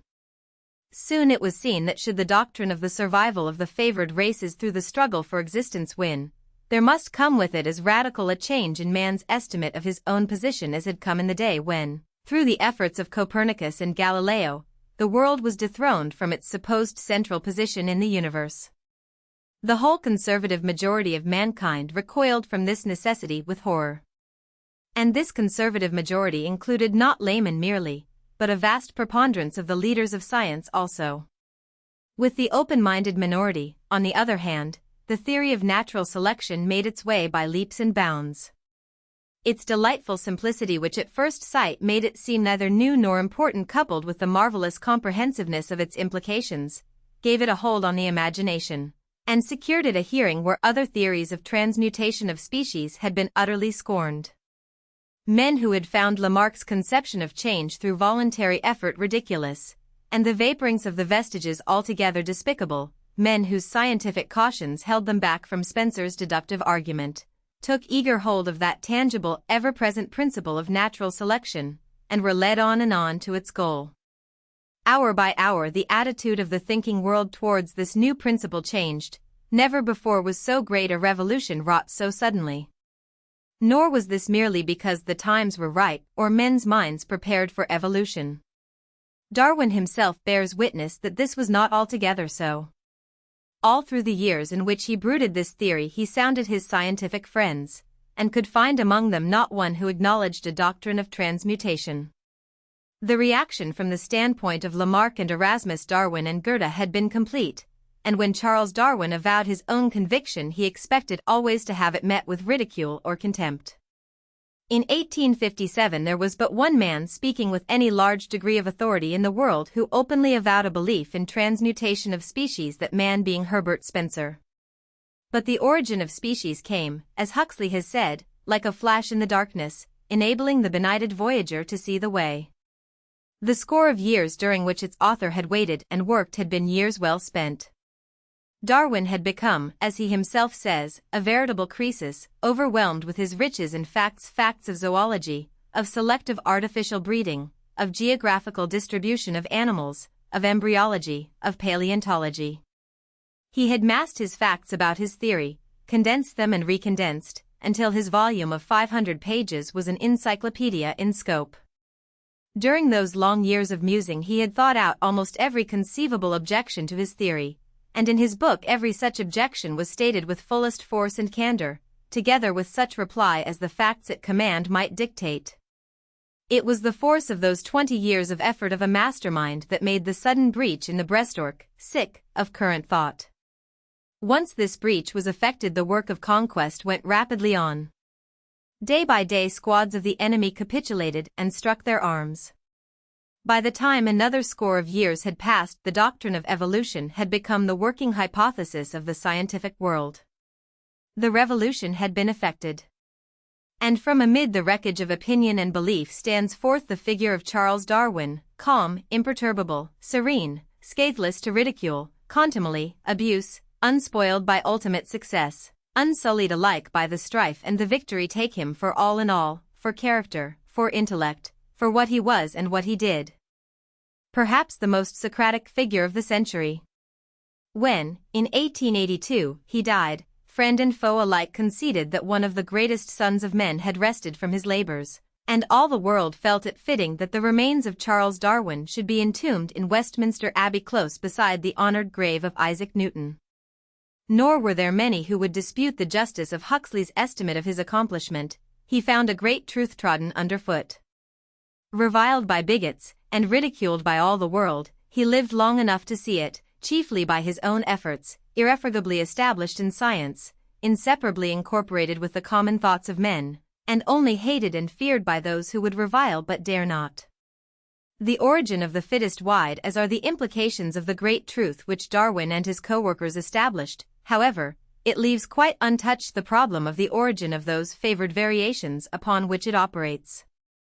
That such variations are due to fixed and determinate causes no one understood better than Darwin, but in his original exposition of his doctrine he made no assumption as to what these causes are. He accepted the observed fact of variation as constantly witnessed, for example, in the differences between parents and offspring, and went ahead from this assumption. But as soon as the validity of the principle of natural selection came to be acknowledged, speculators began to search for the explanation of those variations which, for purposes of argument, had been provisionally called spontaneous. Herbert Spencer had all along dwelt on this phase of the subject, expounding the Lamarckian conceptions of the direct influence of the environment, an idea which had especially appealed to Buffon and to Geoffroy St. Hilaire, and of effort in response to environment and stimulus as modifying the individual organism, and thus supplying the basis for the operation of natural selection. Haeckel also became an advocate of this idea, and presently there arose a so-called school of neo-Lamarckians, which developed particular strength and prominence in America under the leadership of Professors A. Hyatt and E. D. Cope. But just as the tide of opinion was turning strongly in this direction, an utterly unexpected obstacle appeared in the form of the theory of Professor August Weismann, put forward in 1883, which antagonized the Lamarckian conception, though not touching the Darwinian, of which Weismann is a firm upholder, by denying that individual variations, however acquired by the mature organism, are transmissible. The flurry which this denial created has not yet altogether subsided, but subsequent observations seem to show that it was quite disproportionate to the real merits of the case. Notwithstanding Professor Weismann's objections, the balance of evidence appears to favor the view that the Lamarckian factor of acquired variations stands as the complement of the Darwinian factor of natural selection in effecting the transmutation of species. Even though this partial explanation of what Professor Cope calls the origin of the fittest be accepted, there still remains one great life problem which the doctrine of evolution does not touch. The origin of species, genera, orders, and classes of beings through endless transmutations is in a sense explained, but what of the first term of this long series? Whence came that primordial organism whose transmuted descendants make up the existing faunus and floras of the globe? There was a time, soon after the doctrine of evolution gained a hearing, when the answer to that question seemed to some scientists of authority to have been given by experiment. Recurring to a former belief, and repeating some earlier experiments, the director of the Museum of Natural History at Rouen, M.F. A. Pouchet, reached the conclusion that organic beings are spontaneously generated about us constantly, in the familiar processes of putrefaction, which were known to be due to the agency of microscopic bacteria. But in 1862 Louis Pasteur proved that this seeming spontaneous generation is in reality due to the existence of germs in the air. Notwithstanding the conclusiveness of these experiments, the claims of Pouchet were revived in England 10 years later by Professor Bastian, but then the experiments of John Tyndall, fully corroborating the results of Pasteur, gave a final quietus to the claim of spontaneous generation as hitherto formulated. There for the moment the matter rests. But the end is not yet. Fauna and flora are here, and, thanks to Lamarck and Wallace and Darwin, their development, through the operation of those secondary causes which we call laws of nature, has been proximally explained. The lowest forms of life have been linked with the highest in unbroken chains of descent. Meantime, through the efforts of chemists and biologists, the gap between the inorganic and the organic worlds, which once seemed almost infinite, has been constantly narrowed. Already philosophy can throw a bridge across that gap. But inductive science, which builds its own bridges, has not yet spanned the chasm, small though it appear. Until it shall have done so, the bridge of organic evolution is not quite complete, yet even as it stands today it is perhaps the most stupendous scientific structure of the 19th century. 18th century medicine. The system of Boerhaave. At least two pupils of William Harvey distinguished themselves in medicine, Giorgio Baglivi, 1669–1707, who has been called the Italian Sydenham, and Hermann Boerhaave, 1668–1738. The work of Baglivi was hardly begun before his early death removed one of the most promising of the early 18th century physicians. Like Boerhaave, he represents a type of skilled, practical clinician rather than the abstract scientist. One of his contributions to medical literature is the first accurate description of typhoid, or, as he calls it, mesenteric fever. If for nothing else, Boerhaave must always be remembered as the teacher of von Haller, but in his own day he was the widest known and the most popular teacher in the medical world. He was the idol of his pupils at Leiden, who flocked to his lectures in such numbers that it became necessary to tear down the walls of Leiden to accommodate them. His fame extended not only all over Europe but to Asia, North America, and even into South America. A letter sent him from China was addressed to Boerhaave in Europe. His teachings represent the best medical knowledge of his day, a high standard of morality, and a keen appreciation of the value of observation, and it was through such teachings imparted to his pupils and advanced by them, rather than to any new discoveries, that his name is important in medical history. His arrangement and classification of the different branches of medicine are interesting as representing the attitude of the medical profession towards these various branches at that time. In the first place we consider life, then health, afterwards diseases, and lastly their several remedies. Health. The first general branch of physic in our institutions is termed physiology, or the animal economy, demonstrating the several parts of the human body, with their mechanism and actions. The second branch of physic is called pathology, treating of diseases, their differences, causes and effects, or symptoms, by which the human body is known to vary from its healthy state. The third part of physic is termed semiotica, which shows the signs distinguishing between sickness and health, diseases and their causes in the human body. It also imports the state and degrees of health and diseases, and presages their future events. The fourth general branch of physic is termed hygiene, or prophylaxis. The fifth and last part of physic is called therapeutica, which instructs us in the nature, preparation and uses of the materia medica, and the methods of applying the same, in order to cure diseases and restore lost health. 1. From this we may gather that his general view of medicine was not unlike that taken at the present time. Boerhaave's doctrines were arranged into a system by Friedrich Hoffmann, of Halle, 1660 to 1742, this system having the merit of being simple and more easily comprehended than many others. In this system forces were considered inherent in matter, being expressed as mechanical movements, and determined by mass, number, and weight. Similarly, forces express themselves in the body by movement, contraction, and relaxation, etc., and life itself is movement, particularly movement of the heart. Life and death are, therefore, mechanical phenomena. Health is determined by regularly recurring movements, and disease by irregularity of them. The body is simply a large hydraulic machine, controlled by the ether or sensitive soul, and the chief center of this soul lies in the medulla. In the practical application of medicines to diseases, Hoffmann used simple remedies, frequently with happy results, for whatever the medical man's theory may be, he seldom has the temerity to follow it out logically, and use the remedies indicated by his theory to the exclusion of long-established, although perhaps purely empirical, remedies. Consequently, many vague theorists have been excellent practitioners, and Hoffmann was one of these. Some of the remedies he introduced are still in use, notably the spirits of ether, or Hoffmann's anodyne. Animists, vitalists, and organicists. Besides Hoffmann's system of medicine, there were numerous others during the 18th century, most of which are of no importance whatever, but 3, at least, that came into existence and disappeared during the century are worthy of fuller notice. One of these, the animists, had for its chief exponent George Ernst Stahl of phlogiston fame. Another, the vitalists, was championed by Paul Joseph Barthes, 1734 to 1806, and the third was the organicists. This last, while agreeing with the other two that vital activity cannot be explained by the laws of physics and chemistry, differed in not believing that life was due to some spiritual entity, but rather to the structure of the body itself. The animists taught that the soul performed functions of ordinary life in man, while the life of lower animals was controlled by ordinary mechanical principles. Stahl supported this theory ardently, sometimes violently, at times declaring that there were no longer any doctors, only mechanics and chemists. He denied that chemistry had anything to do with medicine, and, in the main, discarded anatomy as useless to the medical man.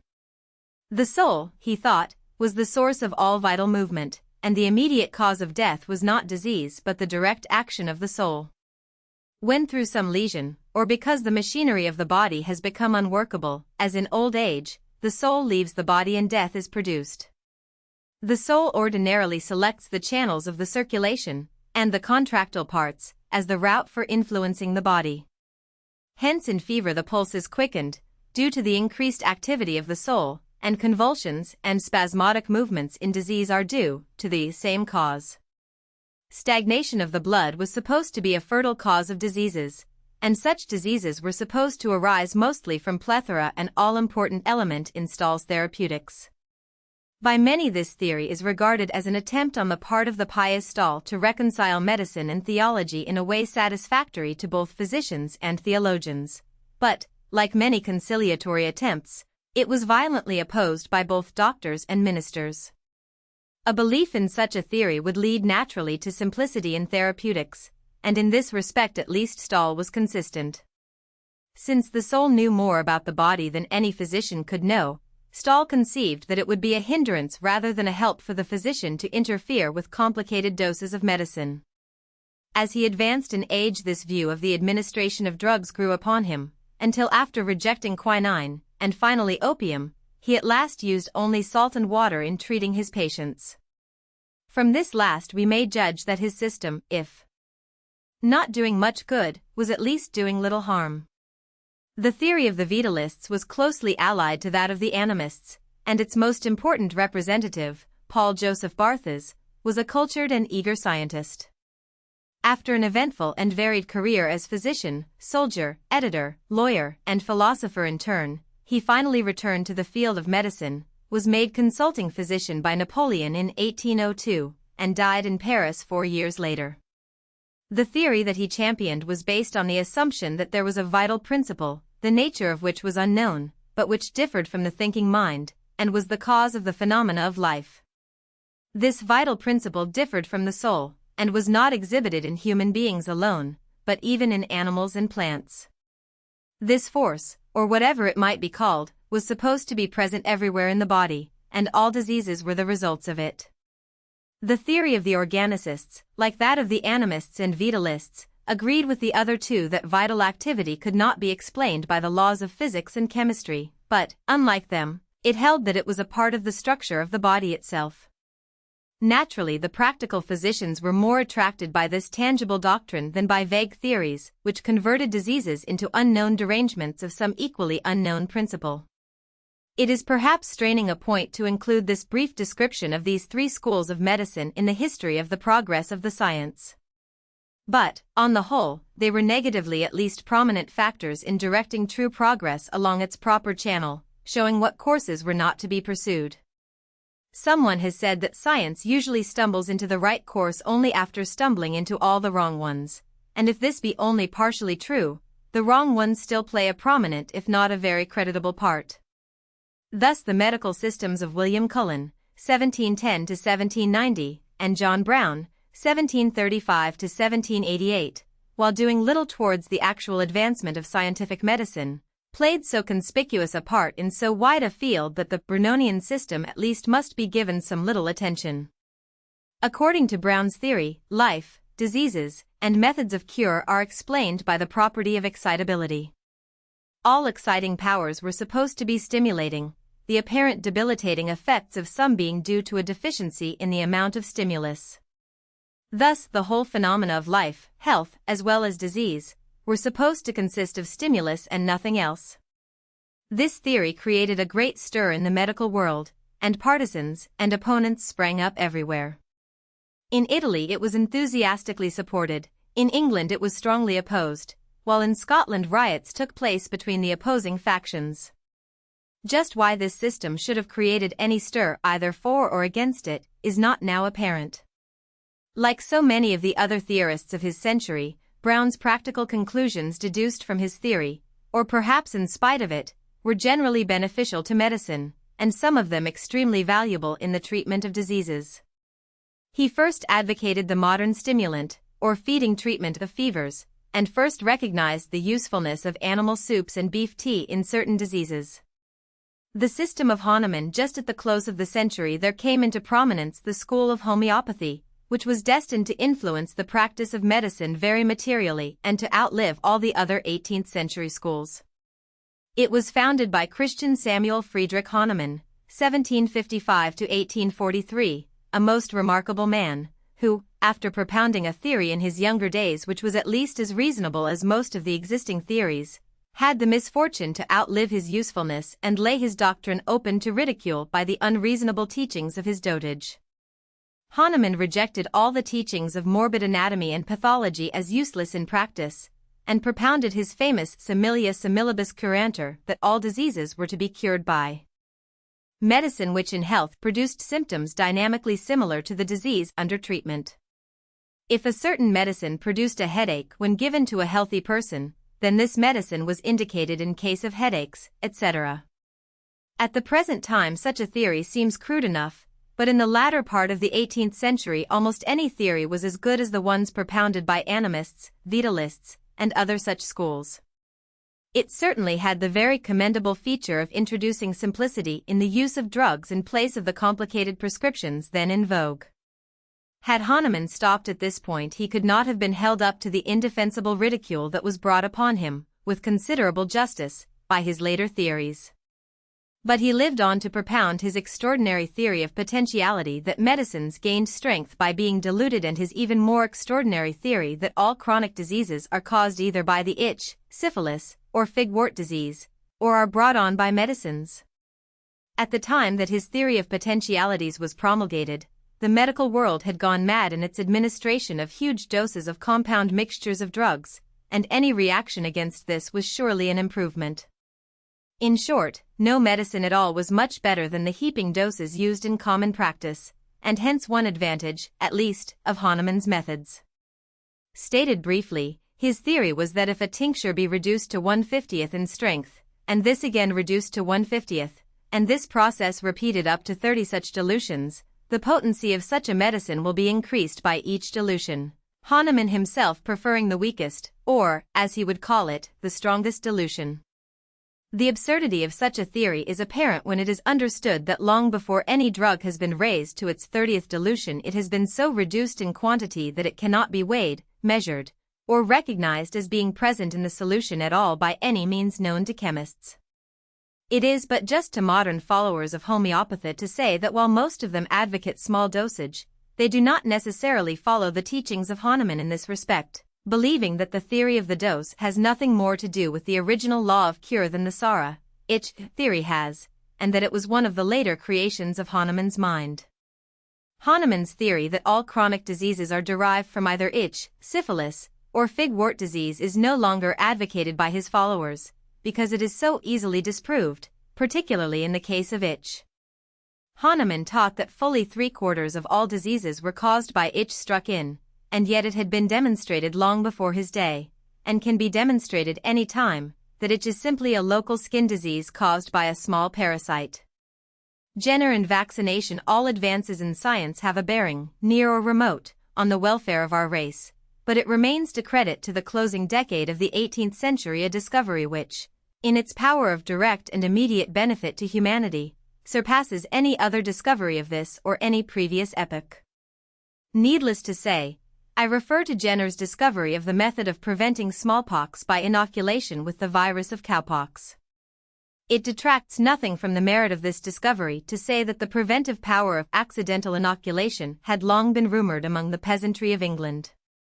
Such vague, unavailing half-knowledge is often the forerunner of fruitful discovery. To all intents and purposes Jenner's discovery was original and unique. Nor, considered as a perfect method, was it in any sense an accident. It was a triumph of experimental science. The discoverer was no novice in scientific investigation, but a trained observer, who had served a long apprenticeship in scientific observation under no less a scientist than the celebrated John Hunter. At the age of 21 Jenner had gone to London to pursue his medical studies, and soon after he proved himself so worthy a pupil that, for 2 years he remained a member of Hunter's household as his favorite pupil. His taste for science and natural history soon attracted the attention of Sir Joseph Banks, who entrusted him with the preparation of the zoological specimens brought back by Captain Cook's expedition in 1771. He performed this task so well that he was offered the position of naturalist to the second expedition, but declined it, preferring to take up the practice of his profession in his native town of Berkeley. His many accomplishments and genial personality soon made him a favorite both as a physician and in society. He was a good singer, a fair violinist and flute player, and a very successful writer of prose and verse. But with all his professional and social duties he still kept up his scientific investigations, among other things making some careful observations on the hibernation of hedgehogs at the instigation of Hunter, the results of which were laid before the Royal Society. He also made quite extensive investigations as to the geological formations and fossils found in his neighborhood. Even during his student days with Hunter, he had been much interested in the belief, current in the rural districts of Gloucestershire, of the antagonism between cowpox and smallpox, a person having suffered from cowpox being immune to smallpox. At various times Jenner had mentioned the subject to Hunter, and he was constantly making inquiries of his fellow practitioners as to their observations and opinions on the subject. Hunter was too fully engrossed in other pursuits to give the matter much serious attention, however, and Jenner's brothers of the profession gave scant credence to the rumors, although such rumors were common enough. At this time the practice of inoculation for preventing smallpox, or rather averting the severer forms of the disease, was widely practiced. It was customary, when there was a mild case of the disease, to take some of the virus from the patient and inoculate persons who had never had the disease, producing a similar attack in them. Unfortunately, there were many objections to this practice. The inoculated patient frequently developed a virulent form of the disease and died, or if he recovered, even after a mild attack, he was likely to be pitted and disfigured. But, perhaps worst of all, a patient so inoculated became the source of infection to others, and it sometimes happened that disastrous epidemics were thus brought about. The case was a most perplexing one, for the awful scourge of smallpox hung perpetually over the head of every person who had not already suffered and recovered from it. The practice of inoculation was introduced into England by Lady Mary Wortley Montagu, 1690 to 1762, who had seen it practiced in the East, and who announced her intention of introducing it into England in spite of the doctors. From the fact that certain persons, usually milkmaids, who had suffered from cowpox seemed to be immune to smallpox, it would seem a very simple process of deduction to discover that cowpox inoculation was the solution of the problem of preventing the disease. But there was another form of disease which, while closely resembling cowpox and quite generally confounded with it, did not produce immunity. The confusion of these two forms of the disease had constantly misled investigations as to the possibility of either of them immunizing against smallpox, and the confusion of these two diseases for a time led Jenner to question the possibility of doing so. After careful investigations, however, he reached the conclusion that there was a difference in the effects of the two diseases, only one of which produced immunity from smallpox.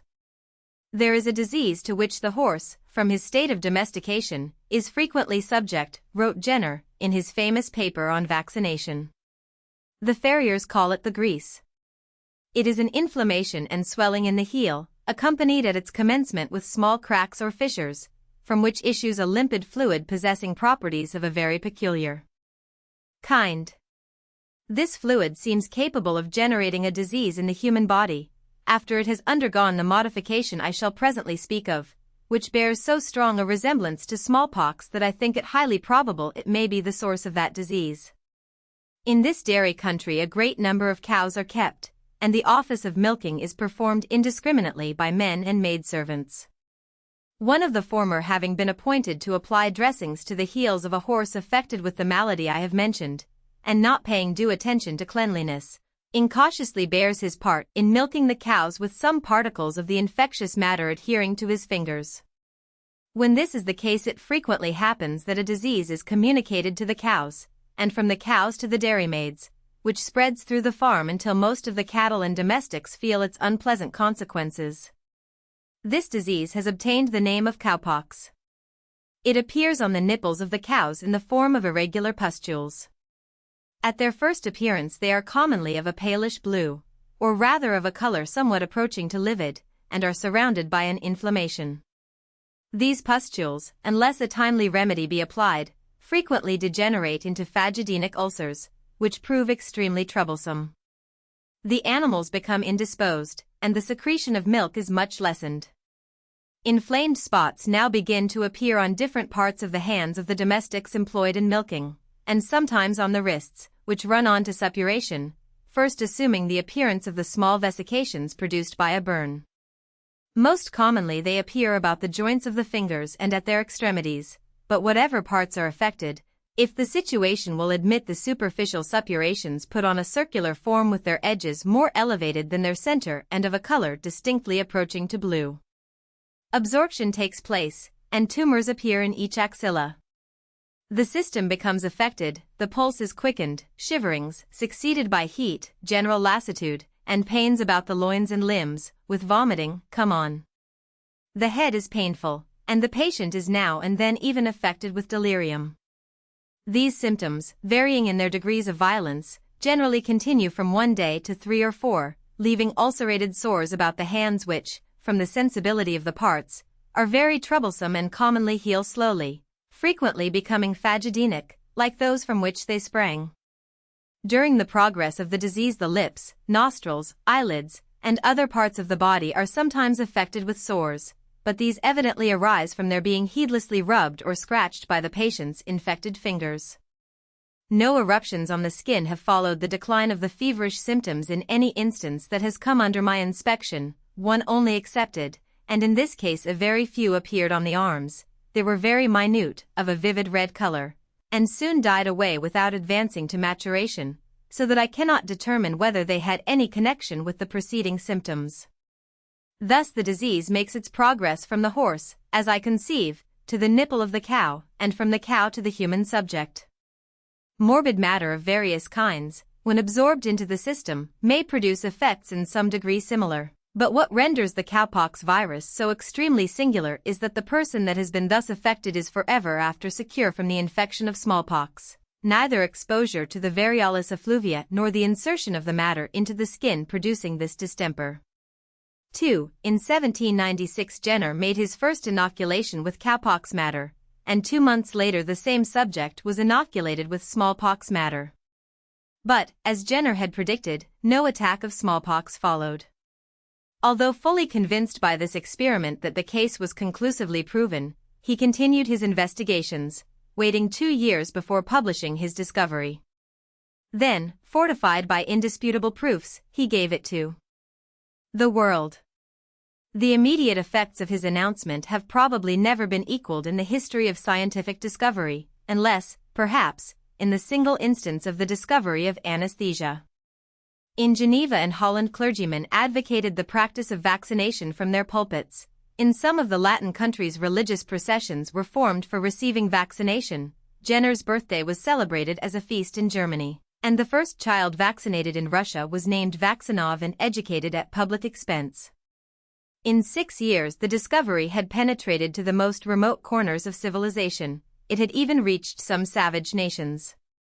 And in a few years smallpox had fallen from the position of the most dreaded of all diseases to that of being practically the only disease for which a sure and easy preventive was known. Honors were showered upon Jenner from the Old and the New World, and even Napoleon, the bitter hater of the English, was among the others who honored his name. On one occasion Jenner applied to the emperor for the release of certain Englishmen detained in France. The petition was about to be rejected when the name of the petitioner was mentioned. "Ah," said Napoleon, "we can refuse nothing to that name." It is difficult for us of today clearly to conceive the greatness of Jenner's triumph, for we can only vaguely realize what a ruthless and ever-present scourge smallpox had been to all previous generations of men since history began. Despite all efforts to check it by medication and by direct inoculation, it swept now and then over the earth as an all-devastating pestilence, and year by year it claimed 1/10 of all the beings in Christendom by death as its average quota of victims. From smallpox and love but few remain free, ran the old saw. A pitted face was almost as much a matter of course 100 years ago as a smooth one is today. Little wonder, then, that the world gave eager acceptance to Jenner's discovery. No urging was needed to induce the majority to give it trial. Passengers on a burning ship do not hold aloof from the lifeboats. Rich and poor, high and low, sought succor in vaccination and blessed the name of their deliverer. Of all the great names that were before the world in the closing days of the century, there was perhaps no other one at once so widely known and so uniformly reverenced as that of the great English physician Edward Jenner. Surely there was no other one that should be recalled with greater gratitude by posterity.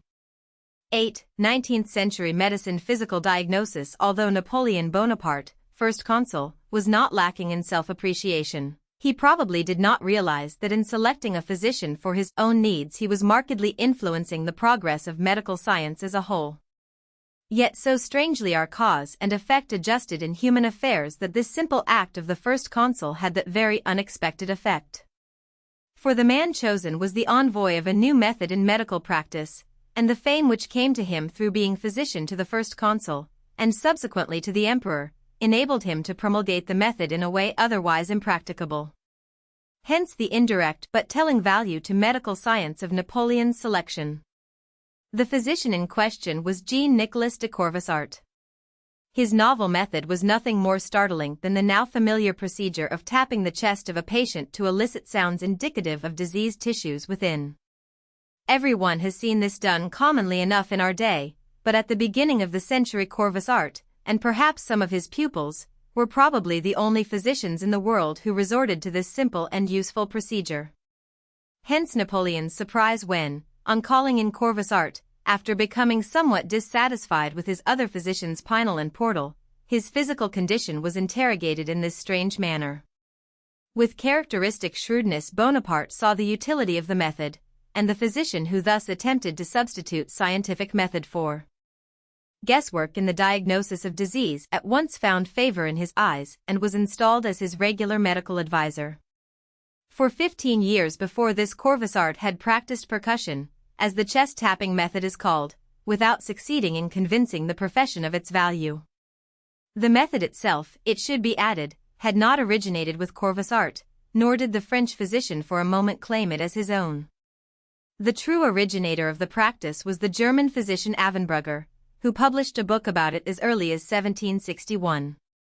This book had even been translated into French, then the language of international communication everywhere, by Rosier de la Chassagne, of Montpellier, in 1770, but no one other than Corvisart appears to have paid any attention to either original or translation. It was far otherwise, however, when Corvisart translated Avenbrugger's work anew, with important additions of his own, in 1808.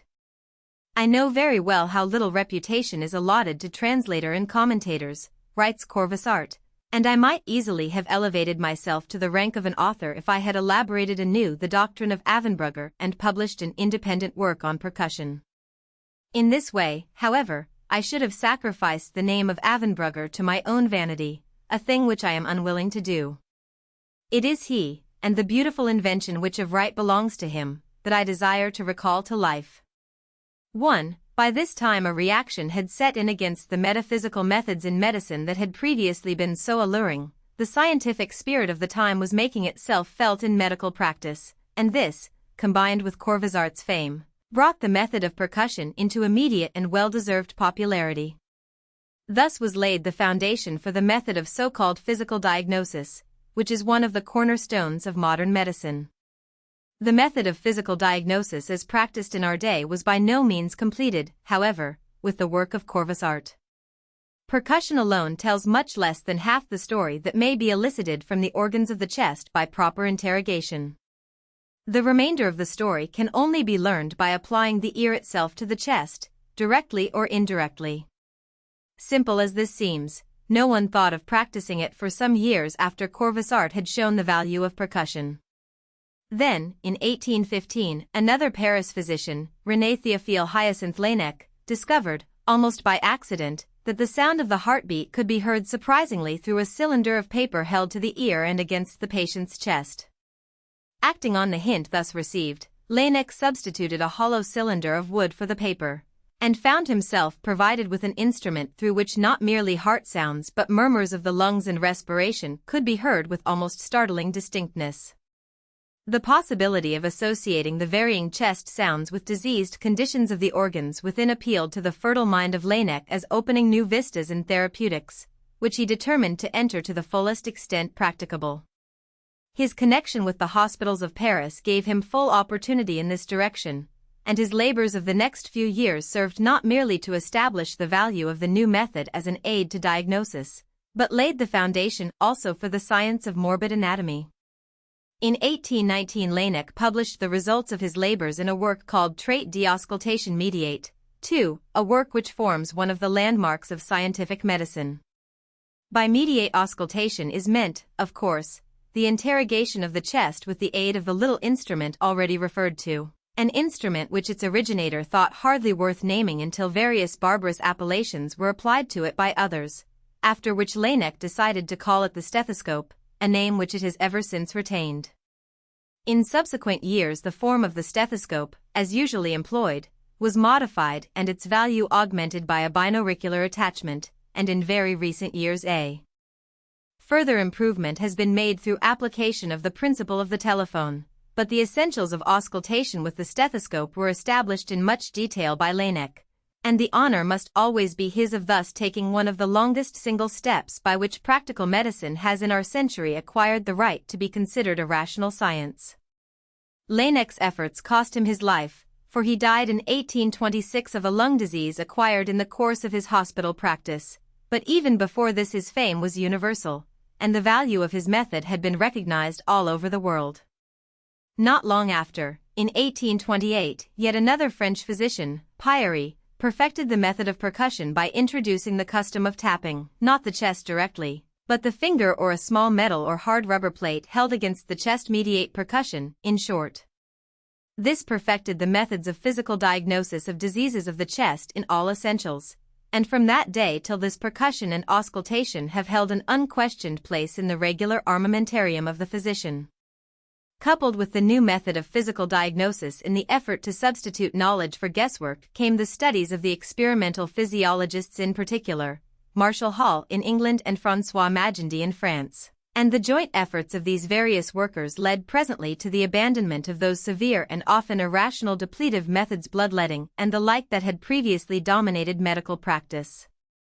To this end also the statistical method, introduced by Lewis and his followers, largely contributed, and by the close of the first third of our century the idea was gaining ground that the province of therapeutics is to aid nature in combating disease, and that this may often be accomplished better by simple means than by the heroic measures hitherto thought necessary.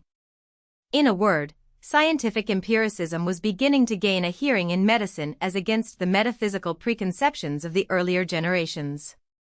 Parasitic diseases. I have just adverted to the fact that Napoleon Bonaparte, as first consul and as emperor, was the victim of a malady which caused him to seek the advice of the most distinguished physicians of Paris.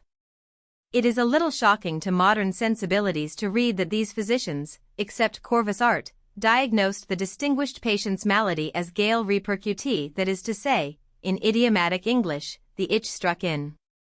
It is hardly necessary to say that no physician of today would make so inconsiderate a diagnosis in the case of a royal patient. If by any chance a distinguished patient were afflicted with the itch, the sagacious physician would carefully hide the fact behind circumlocutions and proceed to eradicate the disease with all dispatch. That the physicians of Napoleon did otherwise is evidence that at the beginning of the century the disease in question enjoyed a very different status. At that time itch, instead of being a most plebeian malady, was, so to say, a court disease. It enjoyed a circulation, in high circles and in low, that modern therapeutics has quite denied it, and the physicians of the time gave it a fictitious added importance by ascribing to its influence the existence of almost any obscure malady that came under their observation. Long after Napoleon's time Gale continued to hold this proud distinction.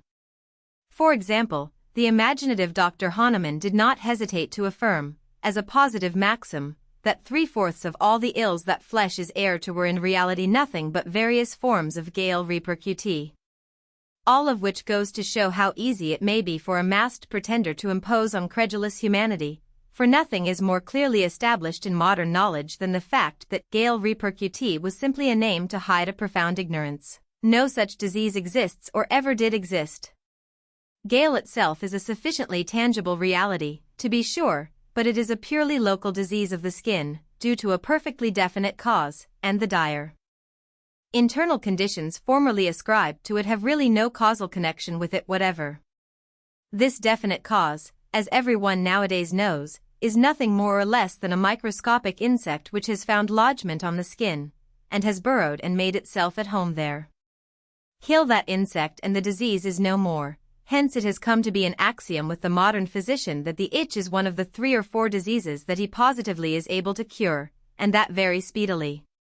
But it was far otherwise with the physicians of the first third of our century, because to them the cause of the disease was an absolute mystery.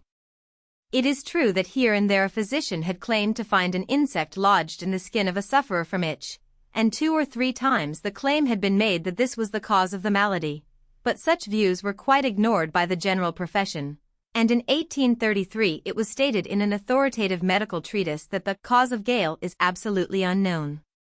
But even at this time, as it curiously happened, there were certain ignorant laymen who had attained to a bit of medical knowledge that was withheld from the inner circles of the profession.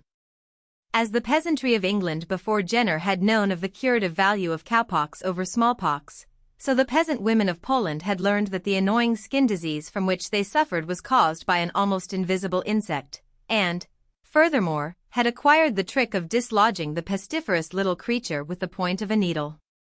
From them a youth of the country, F. Ranucci by name, learned the open secret.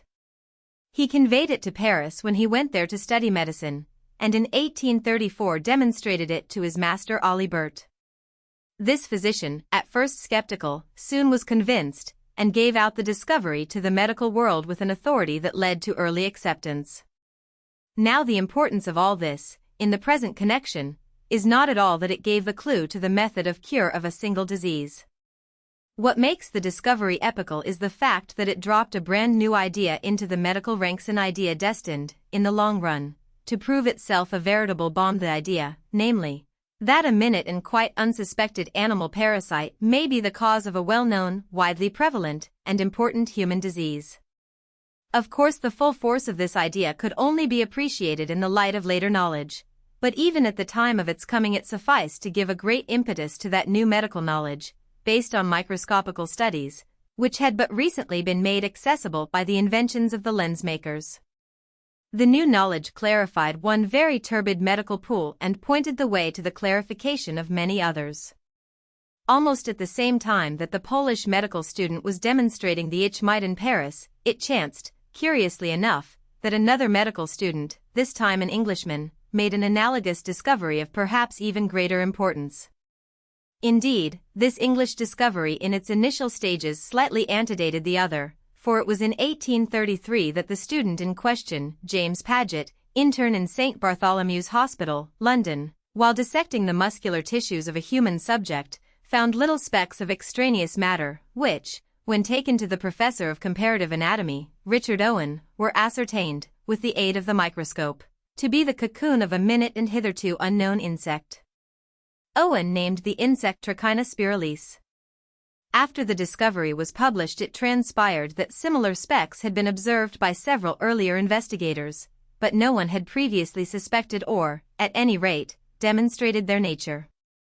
Nor was the full story of the trichina made out for a long time after Owen's discovery. It was not till 1847 that the American anatomist Dr. Joseph Leidy found the cysts of trichina in the tissues of pork, and another decade or so elapsed after that before German workers, chief among whom were Lückert, Virchow, and Zenker, proved that the parasite gets into the human system through ingestion of infected pork, and that it causes a definite set of symptoms of disease which hitherto had been mistaken for rheumatism, typhoid fever, and other maladies. Then the medical world was agog for a time over the subject of trichinosis. Government inspection of pork was established in some parts of Germany. American pork was excluded altogether from France, and the whole subject thus came prominently to public attention.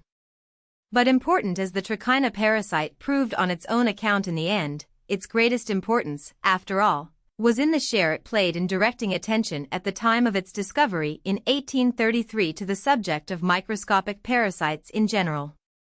The decade that followed that discovery was a time of great activity in the study of microscopic organisms and microscopic tissues, and such men as Ehrenberg and Henle and Bory, St. Vincent and Kolliker and Rokitansky and Rimac and Dujardin were widening the bounds of knowledge of this new subject with details that cannot be more than referred to here. But the crowning achievement of the period in this direction was the discovery made by the German, J. L. Schoenlein, in 1839, that a very common and most distressing disease of the scalp, known as favus, is really due to the presence and growth on the scalp of a vegetable organism of microscopic size. Thus it was made clear that not merely animal but also vegetable organisms of obscure, microscopic species have causal relations to the diseases with which mankind is afflicted. This knowledge of the parasites was another long step in the direction of scientific medical knowledge, but the heights to which this knowledge led were not to be scaled, or even recognized, until another generation of workers had entered the field. Painless surgery. Meantime, in quite another field of medicine, events were developing which led presently to a revelation of greater immediate importance to humanity than any other discovery that had come in the century, perhaps in any field of science whatever. This was the discovery of the pain-dispelling power of the vapor of sulfuric ether inhaled by a patient undergoing a surgical operation. This discovery came solely out of America, and it stands curiously isolated, since apparently no minds in any other country were trending towards it even vaguely. Davy, in England, had indeed originated the method of medication by inhalation, and earned out some most interesting experiments 50 years earlier, and it was doubtless his experiments with nitrous oxide gas that gave the clue to one of the American investigators, but this was the sole contribution of preceding generations to the subject, and since the beginning of the century, when Davy turned his attention to other matters, no one had made the slightest advance along the same line until an American dentist renewed the investigation. In view of the sequel, Davy's experiments merit full attention. Here is his own account of them, as written in 1799, immediately after a journey of 126 miles, in which I had no sleep the preceding night, being much exhausted.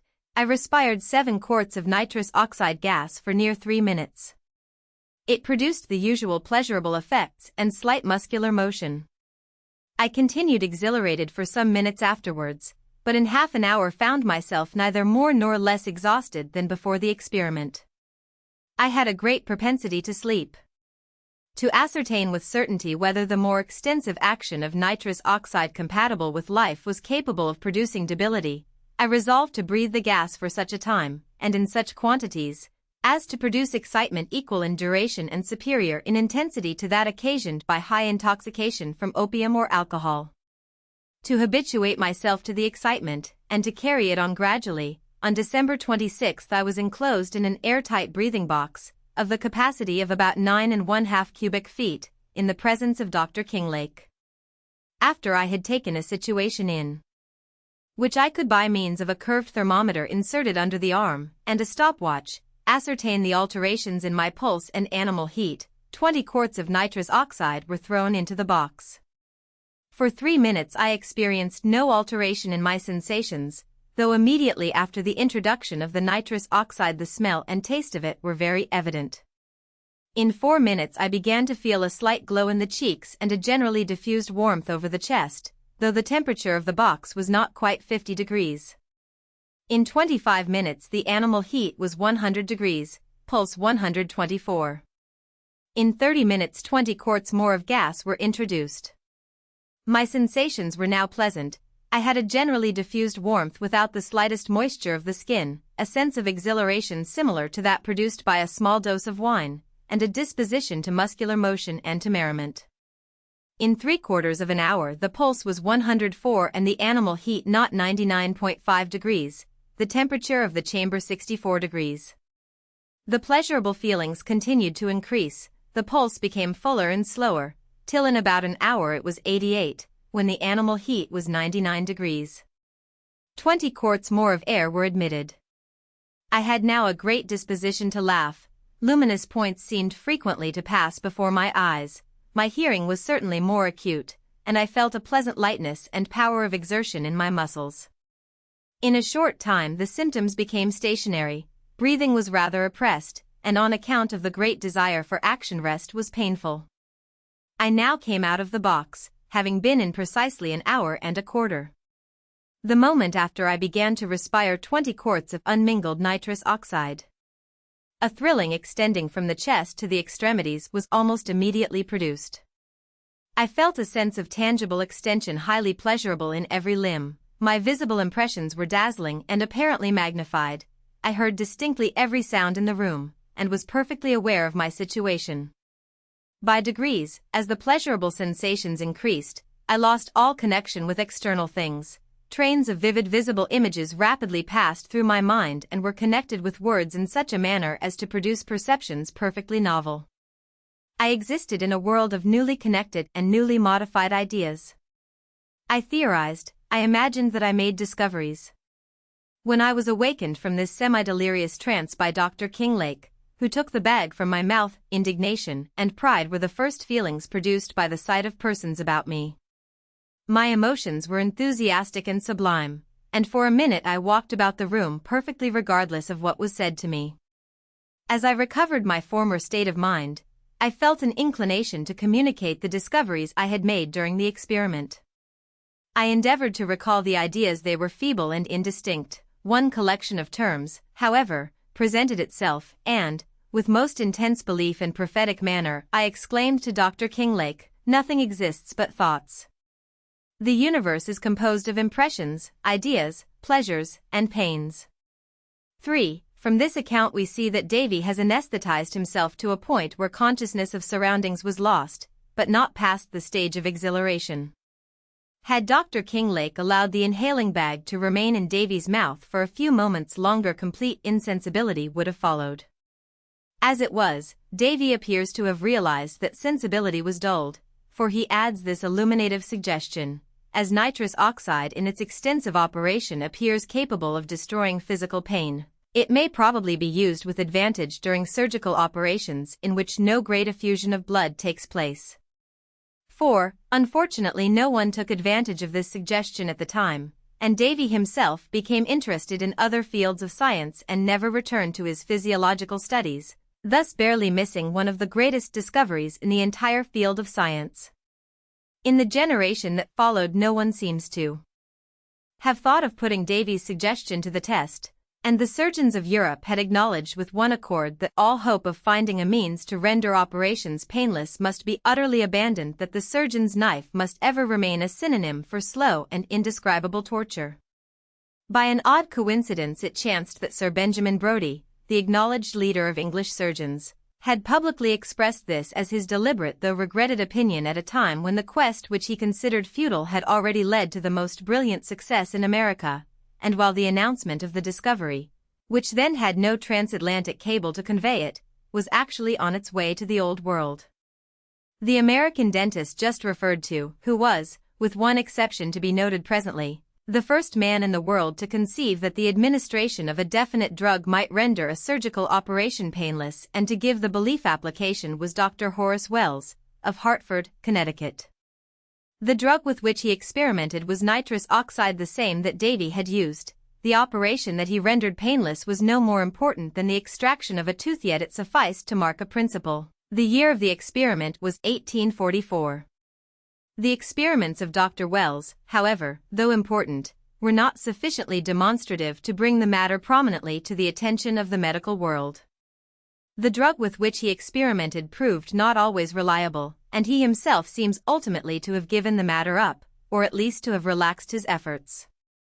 But meantime a friend, to whom he had communicated his belief and expectations, took the matter up, and with unremitting zeal carried forward experiments that were destined to lead to more tangible results. This friend was another dentist, Drive W. T. G. Morton, of Boston, then a young man full of youthful energy and enthusiasm. He seems to have felt that the drug with which Wells had experimented was not the most practicable one for the purpose, and so for several months he experimented with other allied drugs, until finally he hit upon sulfuric ether, and with this was able to make experiments upon animals, and then upon patients in the dental chair, that seemed to him absolutely demonstrative.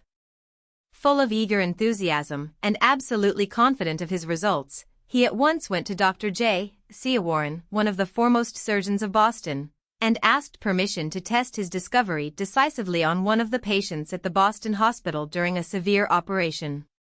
The request was granted. The test was made on October 16, 1846, in the presence of several of the foremost surgeons of the city and of a body of medical students.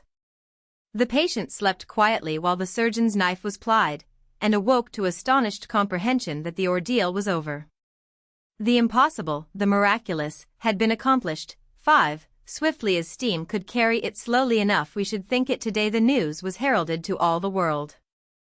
It was received in Europe with incredulity, which vanished before repeated experiments.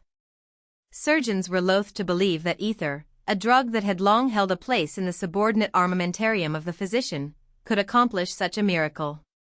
But skepticism vanished before the tests which any surgeon might make, and which surgeons all over the world did make within the next few weeks. Then there came a lingering outcry from a few surgeons, notably some of the Parisians, that the shock of pain was beneficial to the patient, hence that anesthesia, as Dr. Oliver Wendell Holmes had christened the new method, was a procedure not to be advised. Then, too, there came a hue and cry from many a pulpit that pain was God-given, and hence, on moral grounds, to be clung to rather than renounced. But the outcry of the antediluvians of both hospital and pulpit quickly received its quietus, for soon it was clear that the patient who did not suffer the shock of pain during an operation rallied better than the one who did so suffer, while all humanity outside the pulpit cried shame to the spirit that would doom mankind to suffer needless agony. And so within a few months after that initial operation at the Boston Hospital in 1846, ether had made good its conquest of pain throughout the civilized world. Only by the most active use of the imagination can we of this present day realize the full meaning of that victory. It remains to be added that in the subsequent bickerings over the discovery, such bickerings as follow every great advance, two other names came into prominent notice as sharers in the glory of the new method. Both these were Americans, the one, Dr. Charles T. Jackson, of Boston, the other, Dr. Crawford W. Long, of Alabama. As to Dr. Jackson, it is sufficient to say that he seems to have had some vague inkling of the peculiar properties of ether before Morton's discovery. He even suggested the use of this drug to Morton, not knowing that Morton had already tried it, but this is the full measure of his association with the discovery. Hence it is clear that Jackson's claim to equal share with Morton in the discovery was unwarranted, not to say absurd. Dr. Long's association with the matter was far different and altogether honorable. By one of those coincidences so common in the history of discovery, he was experimenting with ether as a pain destroyer simultaneously with Morton, though neither so much as knew of the existence of the other. While a medical student, he had once inhaled ether for the intoxicant effects, as other medical students were wont to do, and when partially under influence of the drug he had noticed that a chance blow to his shins was painless.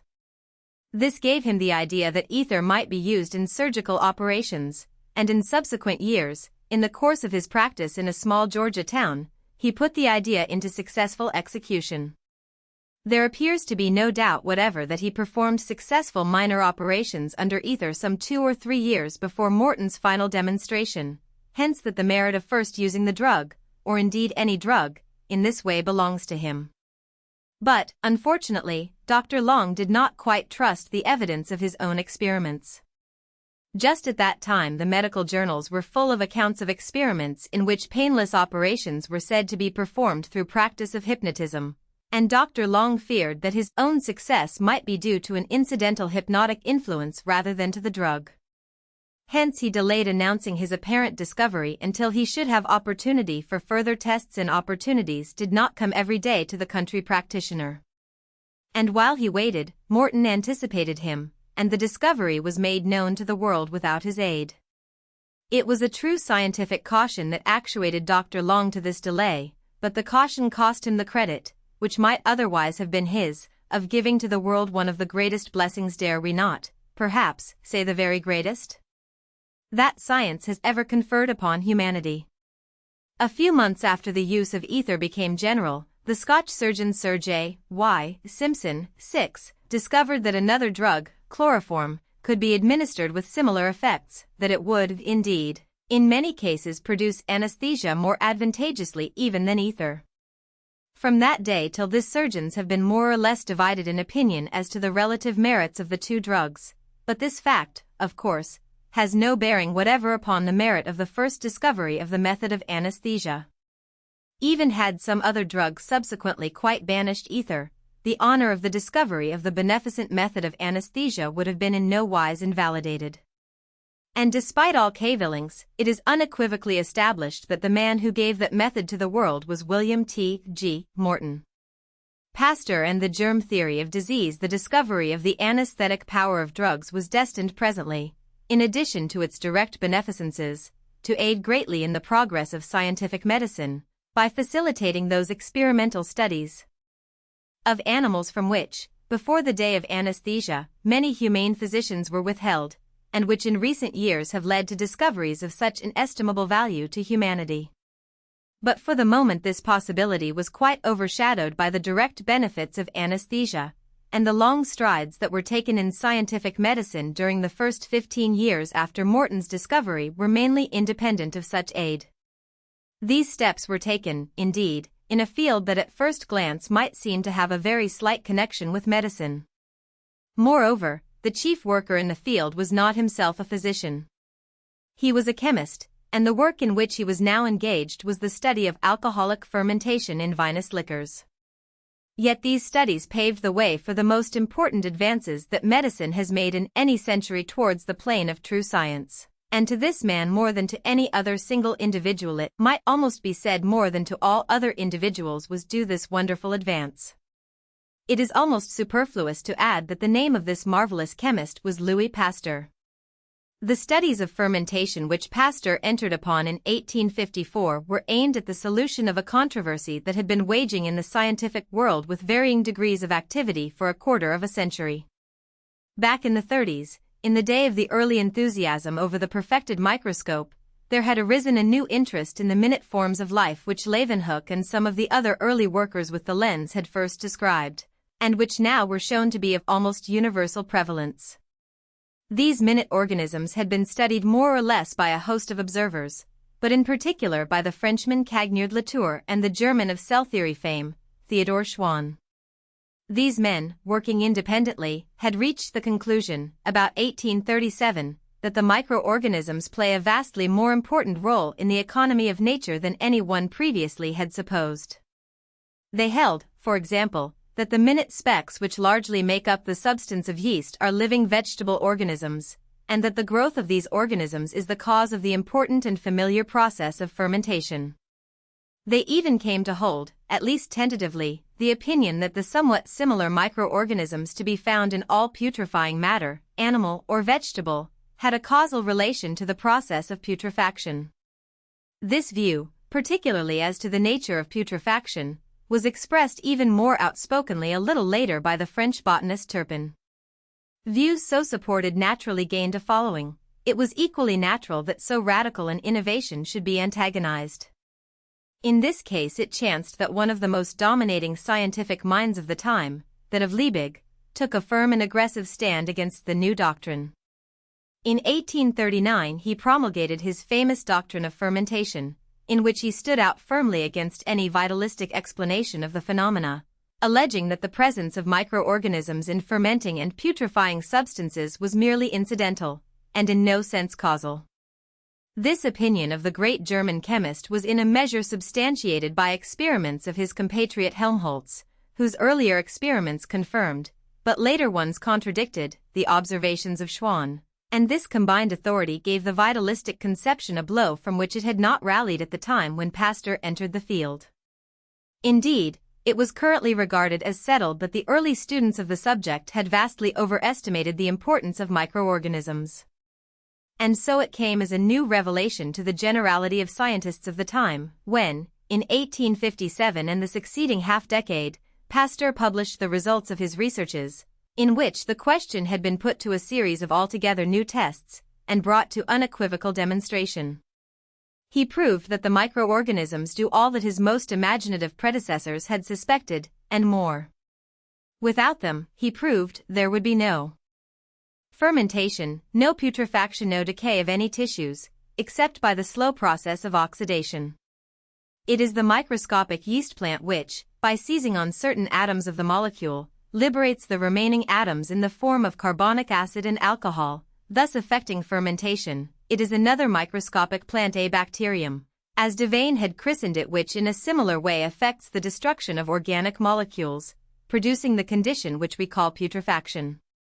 Pasteur showed, to the amazement of biologists, that there are certain forms of these bacteria which secure the oxygen which all organic life requires, not from the air, but by breaking up unstable molecules in which oxygen is combined. That putrefaction, in short, has its foundation in the activities of these so-called anaerobic bacteria.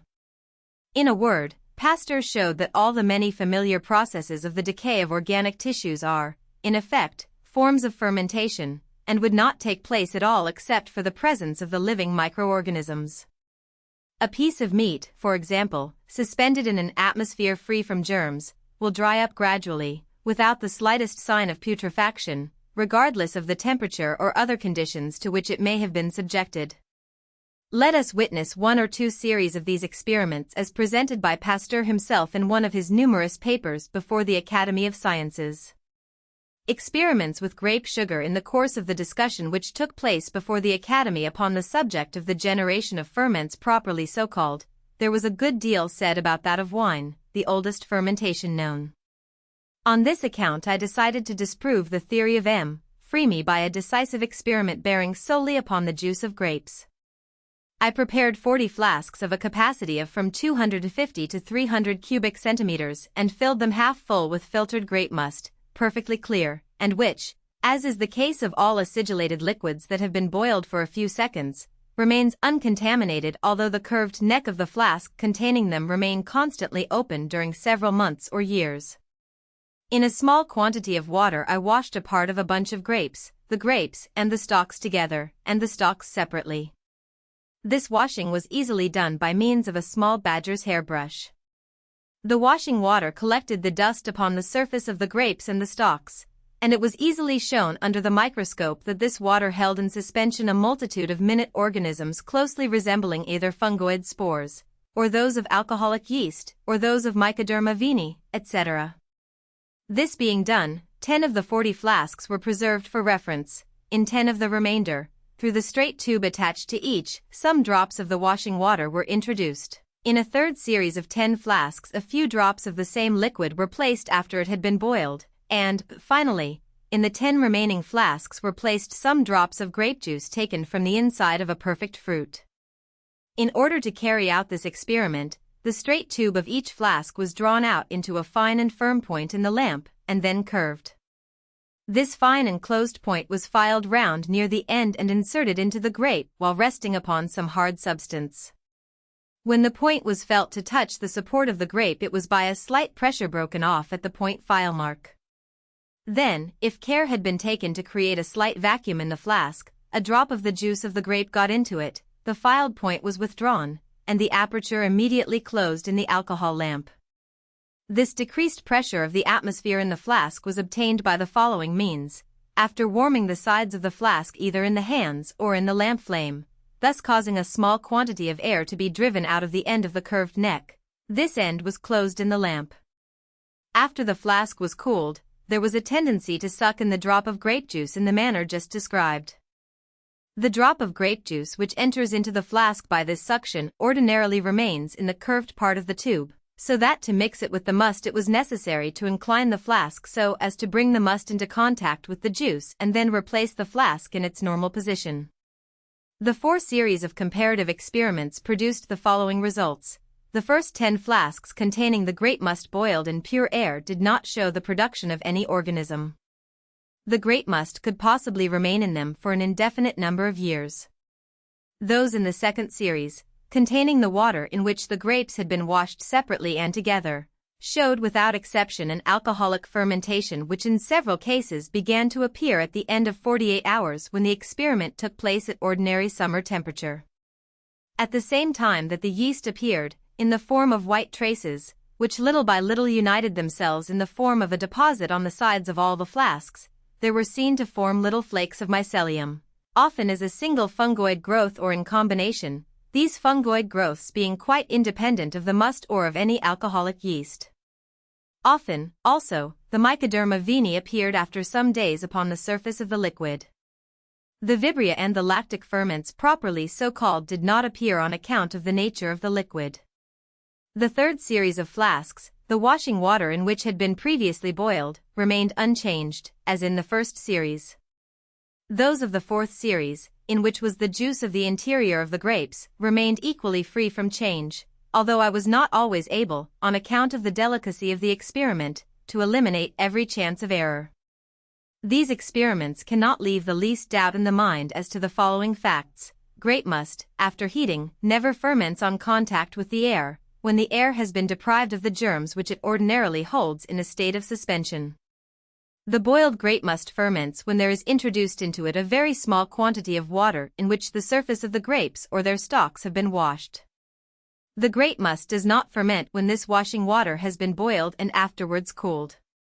The grape must does not ferment when there is added to it a small quantity of the juice of the inside of the grape.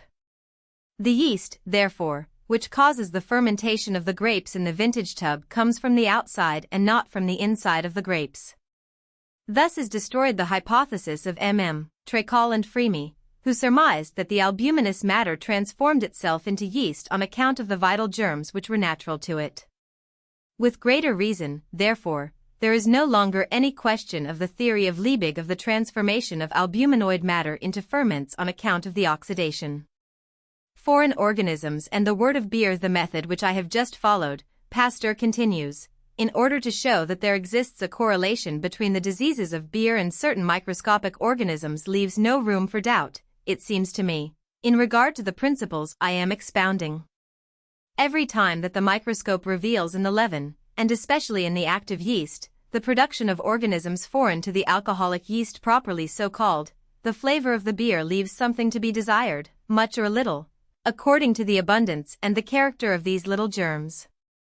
Moreover, when a finished beer of good quality loses after a time its agreeable flavor and becomes sour, it can be easily shown that the alcoholic yeast deposited in the bottles or the casks, although originally pure, at least in appearance, is found to be contaminated gradually with these filiform or other ferments. All this can be deduced from the facts already given, but some critics may perhaps declare that these foreign ferments are the consequences of the diseased condition, itself produced by unknown causes. Although this gratuitous hypothesis may be difficult to uphold, I will endeavor to corroborate the preceding observations by a clearer method of investigation. This consists in showing that the beer never has any unpleasant taste in all cases when the alcoholic ferment properly so called is not mixed with foreign ferments, that it is the same in the case of wort, and that wort, liable to changes as it is, can be preserved unaltered if it is kept from those microscopic parasites which find in it a suitable nourishment and a field for growth. The employment of this second method has, moreover, the advantage of proving with certainty the proposition that I advanced at first, namely, that the germs of these organisms are derived from the dust of the atmosphere, carried about and deposited upon all objects, or scattered over the utensils and the materials used in a brewery, materials naturally charged with microscopic germs, and which the various operations in the storerooms and the malthouse may multiply indefinitely. Let us take a glass flask with a long neck of from 250 to 300 cubic centimeters capacity, and place in it some wort, with or without hops, and then in the flame of a lamp draw out the neck of the flask to a fine point, afterwards heating the liquid until the steam comes out of the end of the neck. It can then be allowed to cool without any other precautions, but for additional safety there can be introduced into the little point a small wad of asbestos at the moment that the flame is withdrawn from beneath the flask. Before thus placing the asbestos, it also can be passed through the flame, as well as after it has been put into the end of the tube. The air which then first re-enters the flask will thus come into contact with the heated glass and the heated liquid, so as to destroy the vitality of any dust germs that may exist in the air.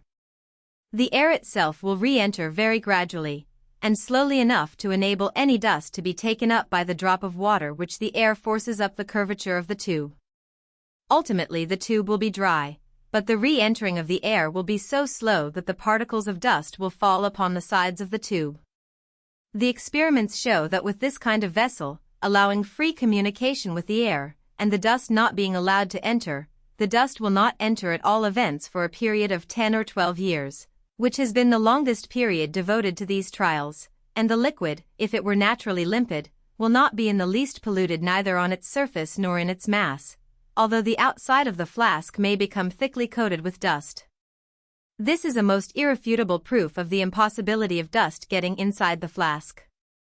The wort thus prepared remains uncontaminated indefinitely, in spite of its susceptibility to change when exposed to the air under conditions which allow it to gather the dusty particles which float in the atmosphere. It is the same in the case of urine, beef tea, and grape must, and generally with all those putrefactible and fermentable liquids which have the property when heated to boiling point of destroying the vitality of dust germs. 7. There was nothing in these studies bearing directly upon the question of animal diseases, yet before they were finished they had stimulated progress in more than one field of pathology. At the very outset they sufficed to start afresh the inquiry as to the role played by microorganisms in disease. In particular they led the French physician Devane to return to some interrupted studies which he had made 10 years before in reference to the animal disease called anthrax, or splenic fever, a disease that cost the farmers of Europe millions of francs annually through loss of sheep and cattle. In 1850 Devane had seen multitudes of bacteria in the blood of animals who had died of anthrax, but he did not at that time think of them as having a causal relation to the disease. Now, however, in 1863, stimulated by Pasteur's new revelations regarding the power of bacteria, he returned to the subject and soon became convinced, through experiments by means of inoculation, that the microscopic organisms he had discovered were the veritable and the sole cause of the infectious disease anthrax. The publication of this belief in 1863 aroused a furor of controversy. That a microscopic vegetable could cause a virulent systemic disease was an idea altogether too startling to be accepted in a day, and the generality of biologists and physicians demanded more convincing proofs than Devane as yet was able to offer. Naturally, a host of other investigators all over the world entered the field.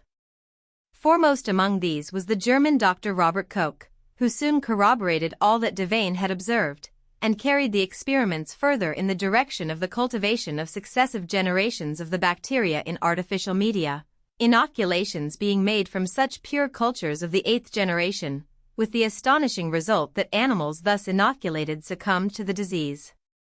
Such experiments seemed demonstrative, yet the world was unconvinced, and in 1876, while the controversy was still at its height, Pasteur was prevailed upon to take the matter in hand. The great chemist was becoming more and more exclusively a biologist as the years passed, and in recent years his famous studies of the silkworm diseases, which he proved due to bacterial infection, and of the question of spontaneous generation, had given him unequaled resources in microscopical technique. And so when, with the aid of his laboratory associates Duclos and Chamberlain and Roux, he took up the mooted anthrax question, the scientific world awaited the issue with bated breath. And when, in 1877, Pasteur was ready to report on his studies of anthrax, he came forward with such a wealth of demonstrative experiments the rigid accuracy of which no one would for a moment think of questioning, going to prove the bacterial origin of anthrax, that skepticism was at last quieted for all time to come.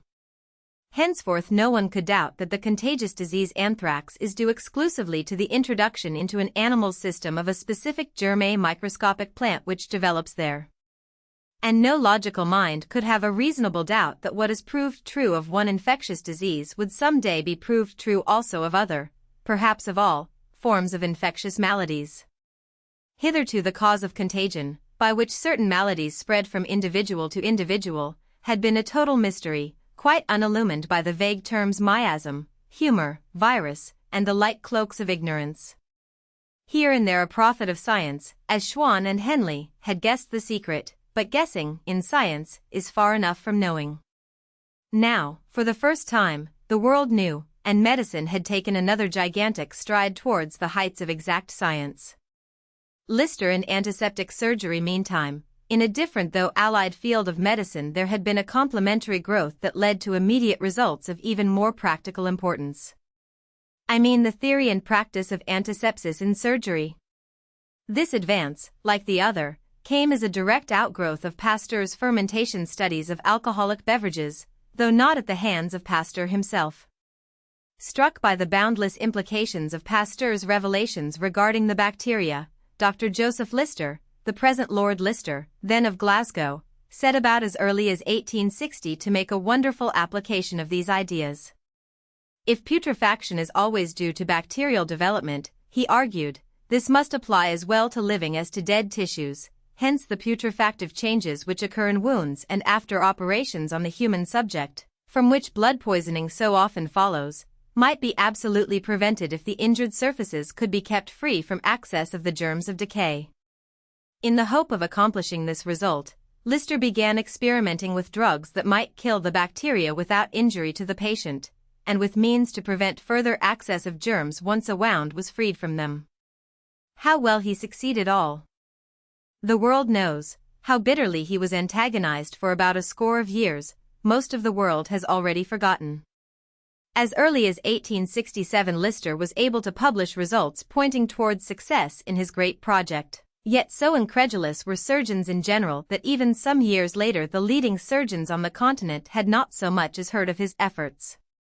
In 1870 the soldiers of Paris died, as of old, of hospital gangrene, and when, in 1871, the French surgeon Alphonse Guérin, stimulated by Pasteur's studies, conceived the idea of dressing wounds with cotton in the hope of keeping germs from entering them, he was quite unaware that a British contemporary had preceded him by a full decade in this effort at prevention and had made long strides towards complete success.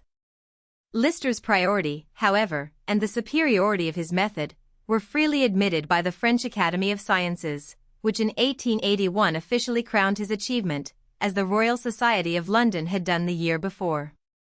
By this time, to be sure, as everybody knows, Lister's new methods had made their way everywhere, revolutionizing the practice of surgery and practically banishing from the earth maladies that hitherto had been the terror of the surgeon and the opprobrium of his art. And these bedside studies, conducted in the end by thousands of men who had no knowledge of microscopy, had a large share in establishing the general belief in the causal relation that microorganisms bear to disease, which by about the year 1880 had taken possession of the medical world. But they did more. They brought into equal prominence the idea that, the cause of a diseased condition being known, it may be possible as never before to grapple with and eradicate that condition. Preventive inoculation. The controversy over spontaneous generation, which, thanks to Pasteur and Tyndall, had just been brought to a termination, made it clear that no bacterium need be feared where an antecedent bacterium had not found lodgment. Listerism in surgery had now shown how much might be accomplished towards preventing the access of germs to abraded surfaces of the body and destroying those that already had found lodgment there. As yet, however, there was no inkling of a way in which a corresponding onslaught might be made upon those other germs which find their way into the animal organism by way of the mouth and the nostrils, and which, as was now clear, are the cause of those contagious diseases which, first and last, claim so large a proportion of mankind for their victims. How such means might be found now became the anxious thought of every imaginative physician, of every working microbiologist. As it happened, the world was not kept long in suspense. Almost before the proposition had taken shape in the minds of the other leaders, Pasteur had found a solution. Guided by the empirical success of Jenner, he, like many others, had long practiced inoculation experiments, and on February 9, 1880, he announced to the French Academy of Sciences that he had found a method of so reducing the virulence of a disease germ that when introduced into the system of a susceptible animal it produced only a mild form of the disease, which, however, sufficed to protect against the usual virulent form exactly as vaccinia protects against smallpox. The particular disease experimented with was that infectious malady of poultry known familiarly as chicken cholera. In October of the same year Pasteur announced the method by which this attenuation of the virus, as he termed it, had been brought about by cultivation of the disease germs in artificial media, exposed to the air, and he did not hesitate to assert his belief that the method would prove susceptible of generalization, that is to say, of application to other diseases than the particular one in question. Within a few months he made good this prophecy, for in February 1881, he announced to the Academy that with the aid, as before, of his associates Chamberlain and Roux, he had produced an attenuated virus of the anthrax microbe by the use of which, as he affirmed with great confidence, he could protect sheep, and presumably cattle, against that fatal malady. In some recent publications, said Pasteur, I announced the first case of the attenuation of a virus by experimental methods only. Formed of a special microbe of an extreme minuteness, this virus may be multiplied by artificial culture outside the animal body. These cultures, left alone without any possible external contamination, undergo, in the course of time, modifications of their virulency to a greater or less extent. The oxygen of the atmosphere is said to be the chief cause of these attenuations, that is, this lessening of the facilities of multiplication of the microbe, For it is evident that the difference of virulence is in some way associated with differences of development in the parasitic economy. There is no need to insist upon the interesting character of these results and the deductions to be made therefrom. To seek to lessen the virulence by rational means would be to establish, upon an experimental basis, the hope of preparing from an active virus, easily cultivated either in the human or animal body, a vaccine virus of restrained development capable of preventing the fatal effects of the former. Therefore, we have applied all our energies to investigate the possible generalizing action of atmospheric oxygen in the attenuation of virus. The anthrax virus, being one that has been most carefully studied, seemed to be the first that should attract our attention. Every time, however, we encountered a difficulty. Between the microbe of chicken cholera and the microbe of anthrax there exists an essential difference which does not allow the new experiment to be verified by the old. The microbes of chicken cholera do not, in effect, seem to resolve themselves, in their culture, into veritable germs. The latter are merely cells, or articulations always ready to multiply by division, except when the particular conditions in which they become true germs are known. The yeast of beer is a striking example of these cellular productions, being able to multiply themselves indefinitely without the apparition of their original spores. There exist many mucidini, of tubular mushrooms, which in certain conditions of culture produce a chain of more or less spherical cells called conidae. The latter, detached from their branches, are able to reproduce themselves in the form of cells, without the appearance, at least with a change in the conditions of culture, of the spores of their respective mucidines. These vegetable organisms can be compared to plants which are cultivated by slipping, and to produce which it is not necessary to have the fruits or the seeds of the mother plant. The anthrax bacterium, in its artificial cultivation, behaves very differently. Its mycelial filaments, if one may so describe them, have been produced scarcely for 24 or 48 hours when they are seen to transform themselves, those especially which are in free contact with the air, into very refringent corpuscles, capable of gradually isolating themselves into true germs of slight organization. Moreover, observation shows that these germs, formed so quickly in the culture, do not undergo, after exposure for a time to atmospheric air, any change either in their vitality or their virulence.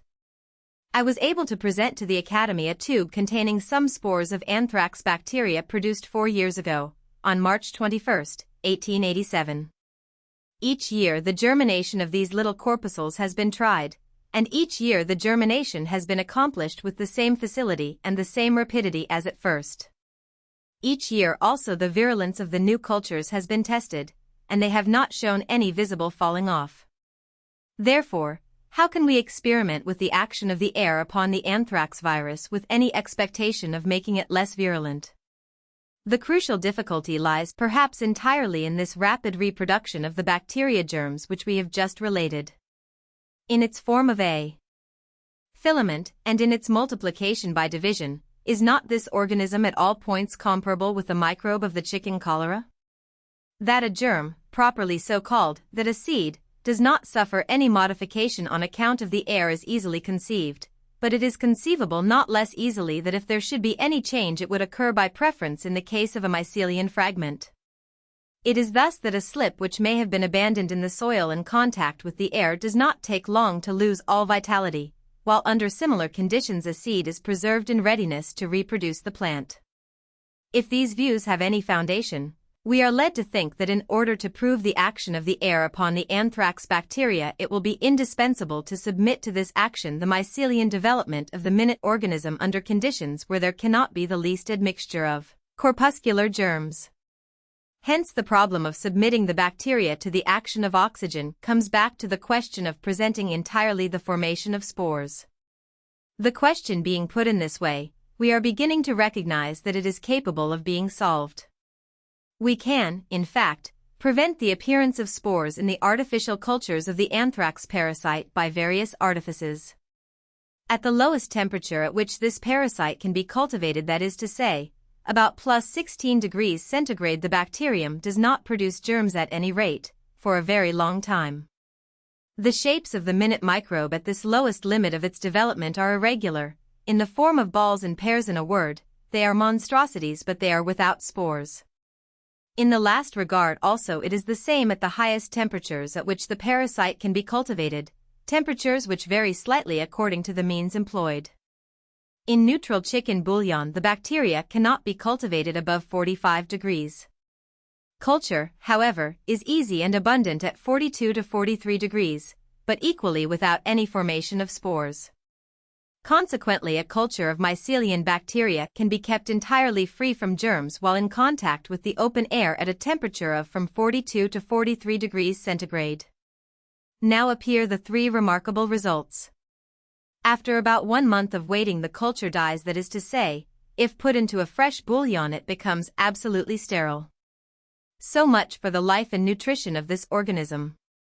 In respect to its virulence, it is an extraordinary fact that it disappears entirely after 8 days culture at 42 to 43 degrees centigrade, or, at any rate, the cultures are innocuous for the guinea pig, the rabbit, and the sheep, the three kinds of animals most apt to contract anthrax.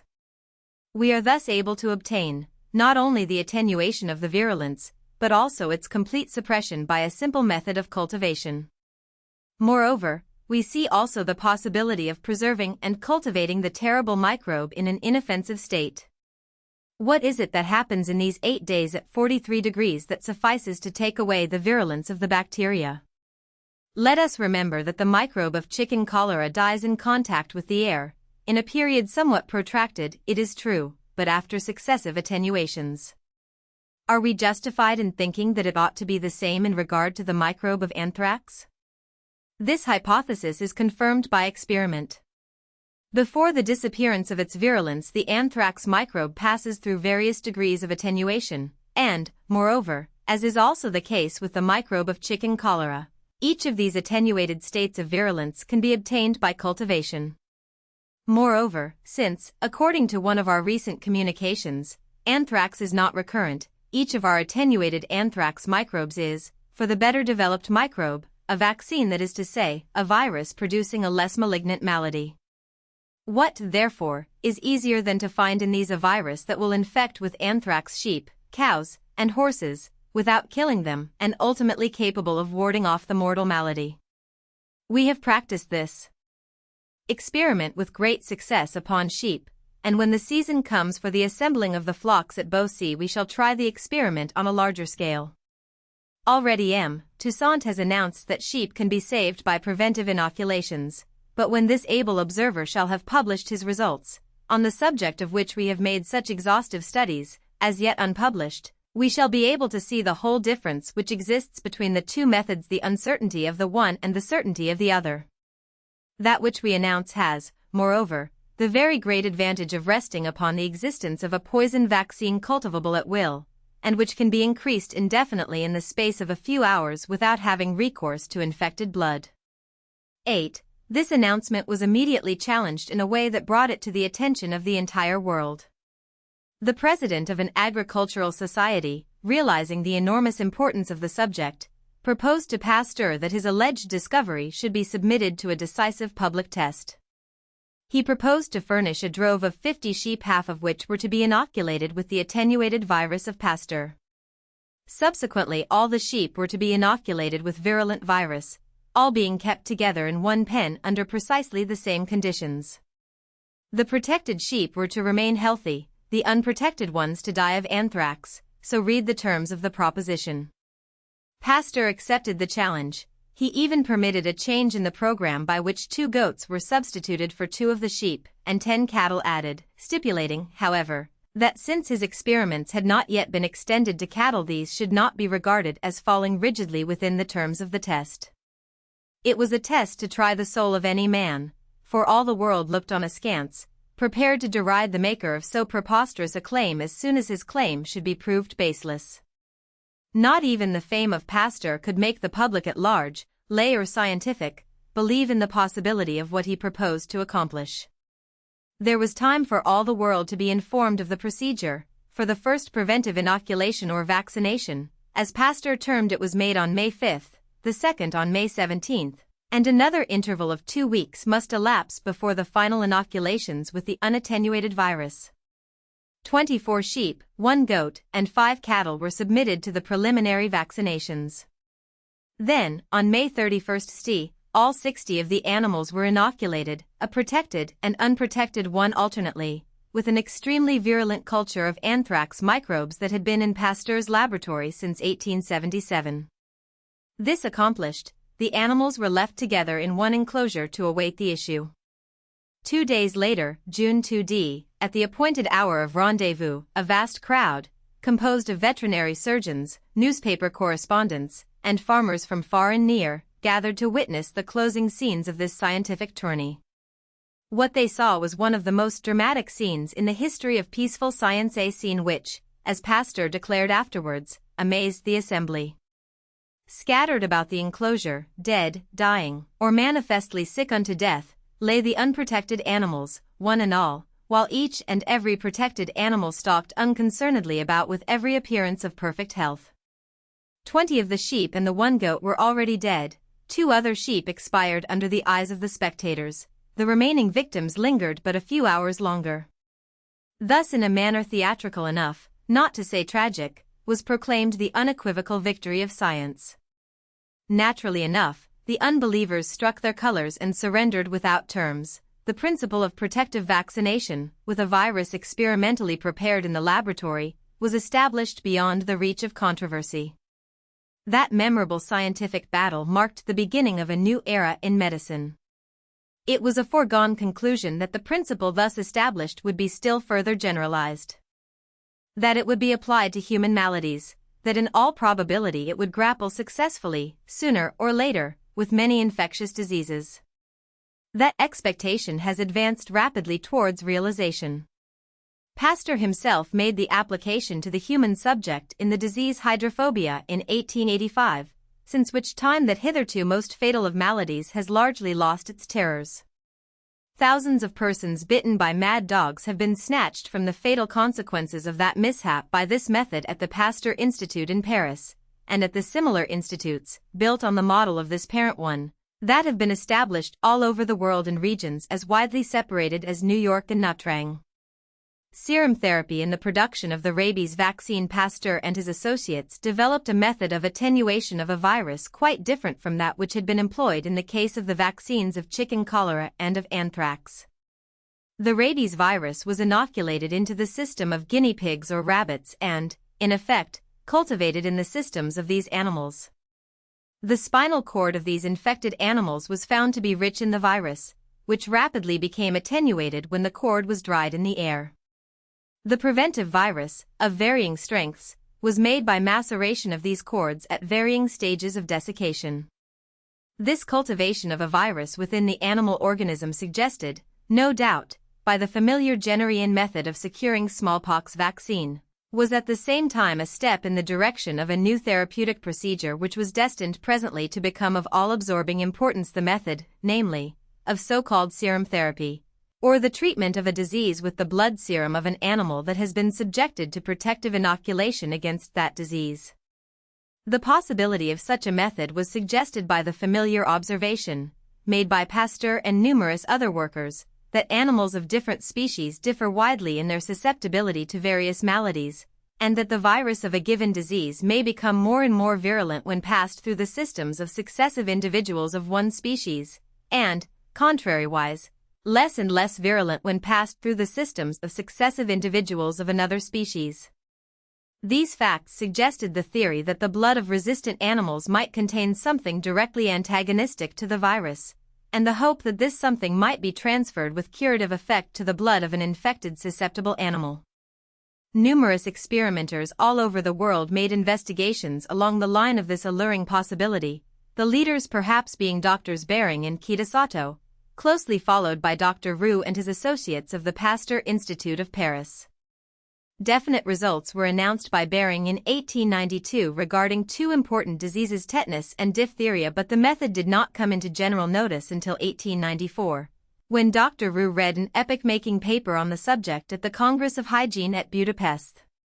In this paper Dr. Roux, after adverting to the labors of Behring, Ehrlich, Bohr, Kossel, and Wassermann, described in detail the methods that had been developed at the Pasteur Institute for the development of the curative serum, to which Behring had given the since familiar name antitoxin. The method consists, first, of the cultivation, for some months, of the diphtheria bacillus, called the Klebs-Loeffler bacillus, in honor of its discoverers, in an artificial bouillon, for the development of a powerful toxin capable of giving the disease in a virulent form. This toxin, after certain details of mechanical treatment, is injected in small but increasing doses into the system of an animal, care being taken to graduate the amount so that the animal does not succumb to the disease.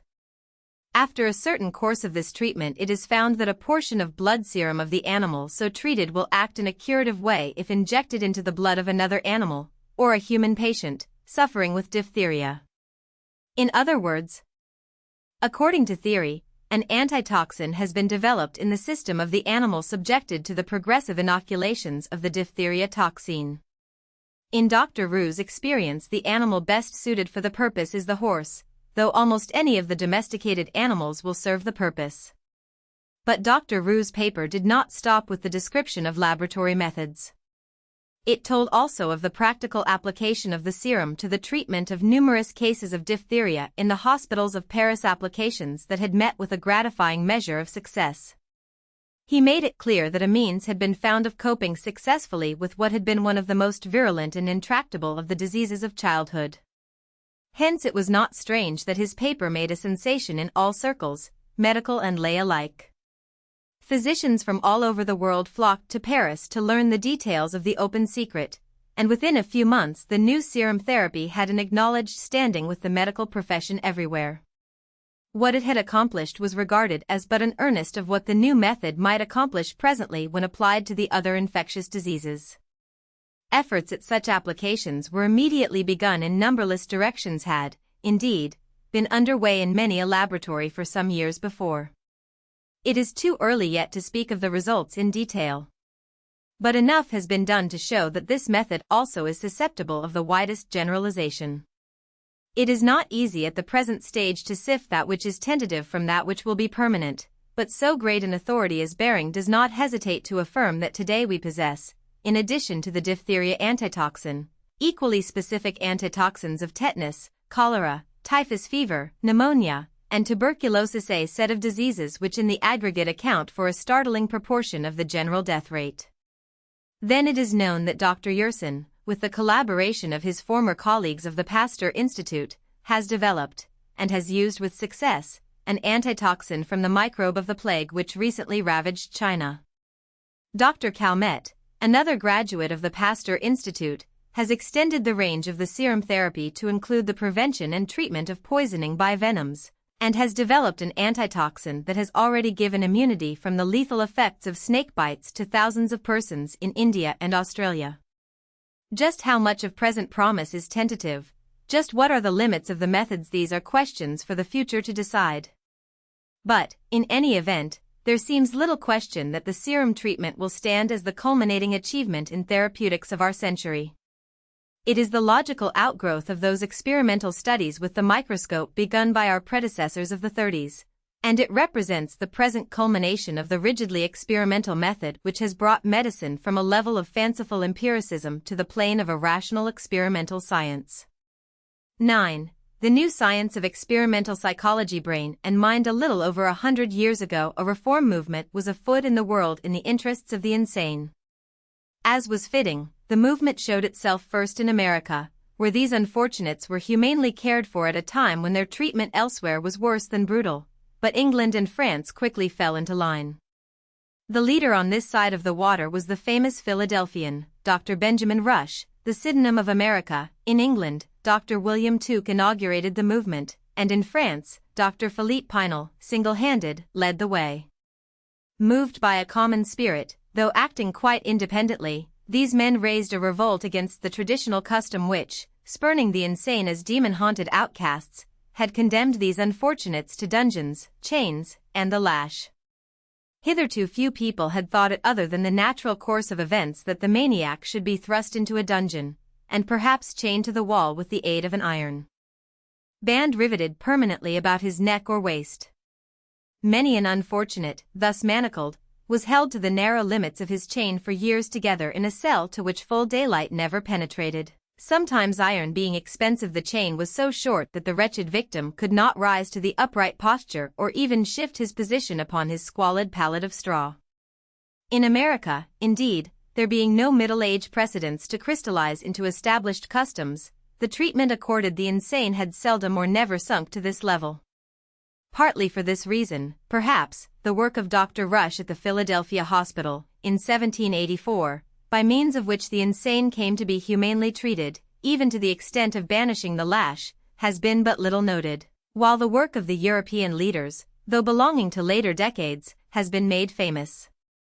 And perhaps this is not as unjust as it seems, for the step which Rush took, from relatively bad to good, was a far easier one to take than the leap from atrocities to good treatment which the European reformers were obliged to compass. In Paris, for example, Pinel was obliged to ask permission of the authorities even to make the attempt at liberating the insane from their chains, and, notwithstanding his recognized position as a leader of science, he gained but grudging assent, and was regarded as being himself little better than a lunatic for making so manifestly unwise and hopeless an attempt. Once the attempt had been made, however, and carried to a successful issue, the amelioration wrought in the condition of the insane was so patent that the fame of Pinel's work at the Bicêtre and the Salpêtrière went abroad apace. It required, indeed, many years to complete it in Paris, and a lifetime of effort on the part of Pinel's pupil Esquirol and others to extend the reform to the provinces. But the epochal turning point had been reached with Pinel's labors of the closing years of the 18th century. The significance of this wise and humane reform, in the present connection, is the fact that these studies of the insane gave emphasis to the novel idea, which by and by became accepted as beyond question, that demoniacal possession is in reality no more than the outward expression of a diseased condition of the brain. This realization made it clear, as never before, how intimately the mind and the body are linked one to the other. And so it chanced that, in striking the shackles from the insane, Pinel and his confreres struck a blow also, unwittingly, at time-honored philosophical traditions. The liberation of the insane from their dungeons was an augury of the liberation of psychology from the musty recesses of metaphysics. Hitherto psychology, in so far as it existed at all, was but the subjective study of individual minds. In future it must become objective as well, taking into account also the relations which the mind bears to the body, and in particular to the brain and nervous system. The necessity for this collocation was advocated quite as earnestly, and even more directly, by another worker of this period, whose studies were allied to those of alienists, and who, even more actively than they, focalized his attention upon the brain and its functions. This earliest of specialists in brain studies was a German by birth but Parisian by adoption, Dr. Franz Joseph Gall, originator of the since notorious system of phrenology. The merited disrepute into which this system has fallen through the exposition of peripatetic charlatans should not make us forget that Dr. Gall himself was apparently a highly educated physician, a careful student of the brain and mind according to the best light of his time, and, withal, an earnest and honest believer in the validity of the system he had originated. The system itself, taken as a whole, was hopelessly faulty, yet it was not without its latent germ of truth, as later studies were to show. How firmly its author himself believed in it is evidenced by the paper which he contributed to the French Academy of Sciences in 1808. The paper itself was referred to a committee of which Pinel and Cuvier were members. The verdict of this committee was adverse, and justly so, yet the system condemned had at least one merit which its detractors failed to realize. It popularized the conception that the brain is the organ of mind. Moreover, by its insistence it rallied about it a band of scientific supporters, chief of whom was Dr. Caspar Spurzlium, a man of no mean abilities, who became the propagandist of phrenology in England and in America. Of course such advocacy and popularity stimulated opposition as well, and out of the disputations thus arising there grew presently a general interest in the brain as the organ of mind, quite aside from any preconceptions whatever as to the doctrines of Gall and Spurzlium. Prominent among the unprejudiced class of workers who now appeared was the brilliant young Frenchman Louis Antoine de Mola, who studied first under the tutorage of the famous Magendie, and published jointly with him a classical work on the nervous system of vertebrates in 1825. Desmoulins made at least one discovery of epochal importance. He observed that the brains of persons dying in old age were lighter than the average and gave visible evidence of atrophy, and he reasoned that such decay is a normal accompaniment of senility. No one nowadays would question the accuracy of this observation, but the scientific world was not quite ready for it in 1825, for when Desmoulins announced his discovery to the French Academy, that august and somewhat patriarchal body was moved to quite unscientific wrath, and forbade the young iconoclast the privilege of further hearings. From which it is evident that the partially liberated spirit of the new psychology had by no means freed itself altogether, at the close of the first quarter of the 19th century, from the metaphysical cobwebs of its long incarceration. Functions of the nerves. While studies of the brain were thus being inaugurated, the nervous system, which is the channel of communication between the brain and the outside world, was being interrogated with even more tangible results. The inaugural discovery was made in 1811 by Dr. afterwards Sir Charles Bell, the famous English surgeon and experimental physiologist. It consisted of the observation that the anterior roots of the spinal nerves are given over to the function of conveying motor impulses from the brain outward, whereas the posterior roots convey solely sensory impulses to the brain from without. Hitherto it had been supposed that all nerves have a similar function, and the peculiar distribution of the spinal nerves had been an unsolved puzzle. Bell's discovery was epochal, but its full significance was not appreciated for a decade, nor, indeed, was its validity at first admitted. In Paris, in particular, then the court of final appeal in all matters scientific, the alleged discovery was looked at askance, or quite ignored. But in 1823 the subject was taken up by the recognized leader of French physiology François Magendie in the course of his comprehensive experimental studies of the nervous system, and Bell's conclusions were subjected to the most rigid experimental tests and found altogether valid.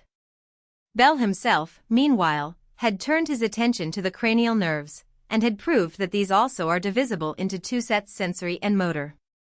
Sometimes, indeed, the two sets of filaments are combined into one nerve cord, but if traced to their origin these are found to arise from different brain centers.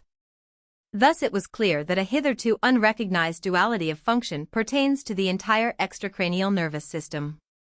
Any impulse sent from the periphery to the brain must be conveyed along a perfectly definite channel. The response from the brain, sent out to the peripheral muscles, must traverse an equally definite and altogether different course.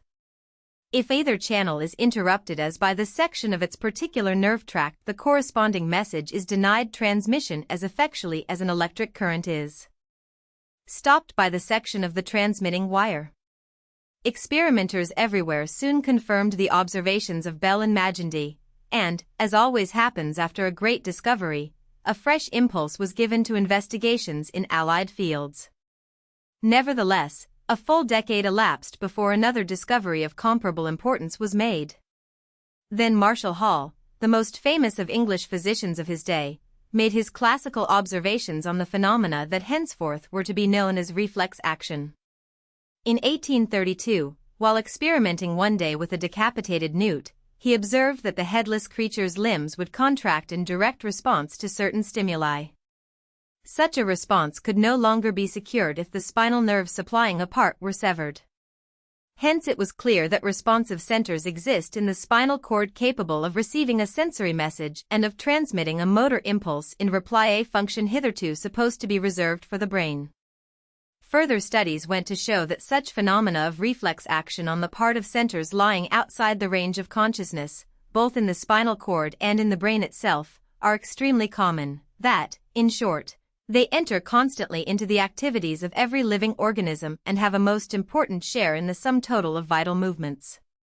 Hence, Hall's discovery must always stand as one of the great milestones of the advance of neurological science.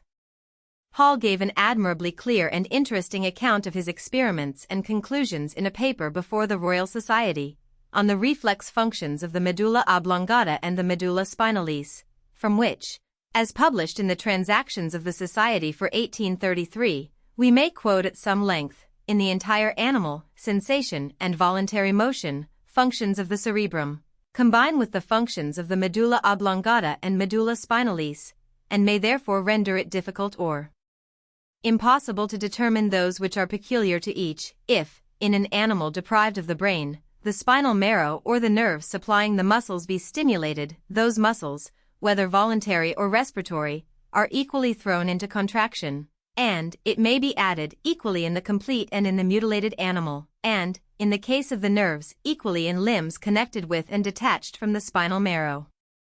The operation of all these various causes may be designated centric, as taking place at, or at least in a direction from, central parts of the nervous system. But there is another function the phenomena of which are of a totally different order and obey totally different laws, being excited by causes in a situation which is eccentric in the nervous system, that is, distant from the nervous centers. This mode of action has not, I think, been hitherto distinctly understood by physiologists. Many of the phenomena of this principle of action, as they occur in the limbs, have certainly been observed. But, in the first place, this function is by no means confined to the limbs, for, while it imparts to each muscle its appropriate tone, and to each system of muscles its appropriate equilibrium or balance, it performs the still more important office of presiding over the orifices and terminations of each of the internal canals in the animal economy, giving them their due form and action, and, in the second place, in the instances in which the phenomena of this function have been noticed, they have been confounded, as I have stated, with those of sensation and volition, or, if they have been distinguished from these, they have been too indefinitely denominated instinctive, or automatic. I have been compelled, therefore, to adopt some new designation for them, and I shall now give the reasons for my choice of that which is given in the title of this paper, reflex functions. This property is characterized by being excited in its action and reflex in its course, in every instance in which it is exerted. An impression made upon the extremities of certain nerves is conveyed to the medulla oblongata or the medulla spinalis, and is reflected along the nerves to parts adjacent to, or remote from, that which has received the impression. It is by this reflex character that the function to which I have alluded is to be distinguished from every other. There are, in the animal economy, 4 modes of muscular action, of muscular contraction. The first is that designated voluntary, volition, originated in the cerebrum and spontaneous in its acts, extends its influence along the spinal marrow and the motor nerves in a direct line to the voluntary muscles. The second is that of respiration. Like volition, the mode of influence in respiration passes in a direct line from one point of the nervous system to certain muscles, but as voluntary motion seems to originate in the cerebrum, so the respiratory motions originate in the medulla oblongata. Like the voluntary motions, the motions of respirations are spontaneous. They continue, at least, after the 8th pair of nerves have been divided. The third kind of muscular action in the animal economy is that termed involuntary. It depends upon the principle of irritability and requires the immediate application of a stimulus to the nervomuscular fiber itself. These 3 kinds of muscular motion are well known to physiologists, and I believe they are all which have been hitherto pointed out. There is, however, a fourth, which subsists, in part, after the voluntary and respiratory motions have ceased, by the removal of the cerebrum and medulla oblongata, and which is attached to the medulla spinalis, ceasing itself when this is removed, and leaving the irritability undiminished. In this kind of muscular motion the motive influence does not originate in any central part of the nervous system, but from a distance from that center. It is neither spontaneous in its action nor direct in its course. It is, on the contrary, excited by the application of appropriate stimuli, which are not, however, applied immediately to the muscular or nervomuscular fiber, but to certain membranous parts, whence the impression is carried through the medulla, reflected and reconducted to the part impressed, or conducted to a part remote from it in which muscular contraction is effected. The first 3 modes of muscular action are known only by actual movements of muscular contractions. But the reflex function exists as a continuous muscular action, as a power presiding over organs not actually in a state of motion, preserving in some, as the glottis, an open, in others, as the sphincters, a closed form, and in the limbs a due degree of equilibrium or balanced muscular action, a function not, I think, hitherto recognized by physiologists. The 3 kinds of muscular motion hitherto known may be distinguished in another way. The muscles of voluntary motion and of respiration may be excited by stimulating the nerves which supply them, in any part of their course, whether at their source is a part of the medulla oblongata or the medulla spinalis or exterior to the spinal canal. The muscles of involuntary motion are chiefly excited by the actual contact of stimuli. In the case of the reflex function alone, the muscles are excited by a stimulus acting mediately and indirectly in a curved and reflex course, along superficial subcutaneous or submucous nerves proceeding from the medulla. The first three of these causes of muscular motion may act on detached limbs or muscles. The last requires the connection with the medulla to be preserved entire. All the kinds of muscular motion may be unduly excited, but the reflex function is peculiar in being excitable in two modes of action, not previously subsisting in the animal economy, as in the case of sneezing, coughing, vomiting, etc. The reflex function also admits of being permanently diminished or augmented and of taking on some other morbid forms, of which I shall treat hereafter. Before I proceed to the details of the experiments upon which this disposition rests, it may be well to point out several instances in illustration of the various sources of and the modes of muscular action which have been enumerated.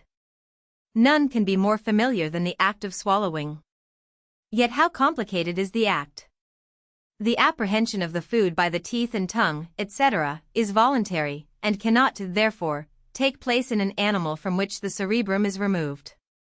The transition of food over the glottis and along the middle and lower part of the pharynx depends upon the reflex action. It can take place in animals from which the cerebrum has been removed or the ninth pair of nerves divided, but it requires the connection with the medulla oblongata to be preserved entirely, and the actual contact of some substance which may act as a stimulus. It is attended by the accurate closure of the glottis and by the contraction of the pharynx.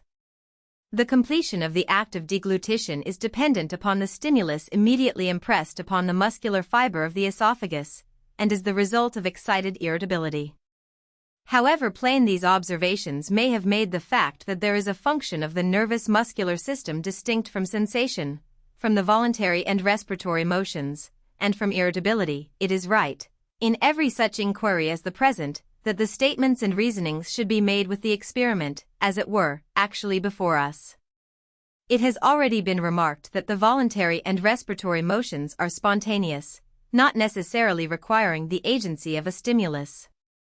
If, then, an animal can be placed in such circumstances that such motions will certainly not take place, the power of moving remaining, it may be concluded that volition and the motive influence of respiration are annihilated.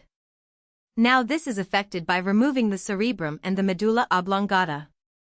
These facts are fully proved by the experiments of Legal Lois and M. Flowerens, and by several which I proceed to detail, for the sake of the opportunity afforded by doing so of stating the arguments most clearly.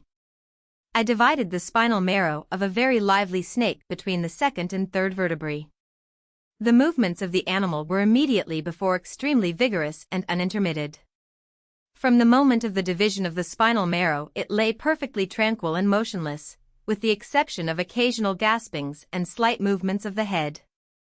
It became quite evident that this state of quiescence would continue indefinitely were the animal secured from all external impressions.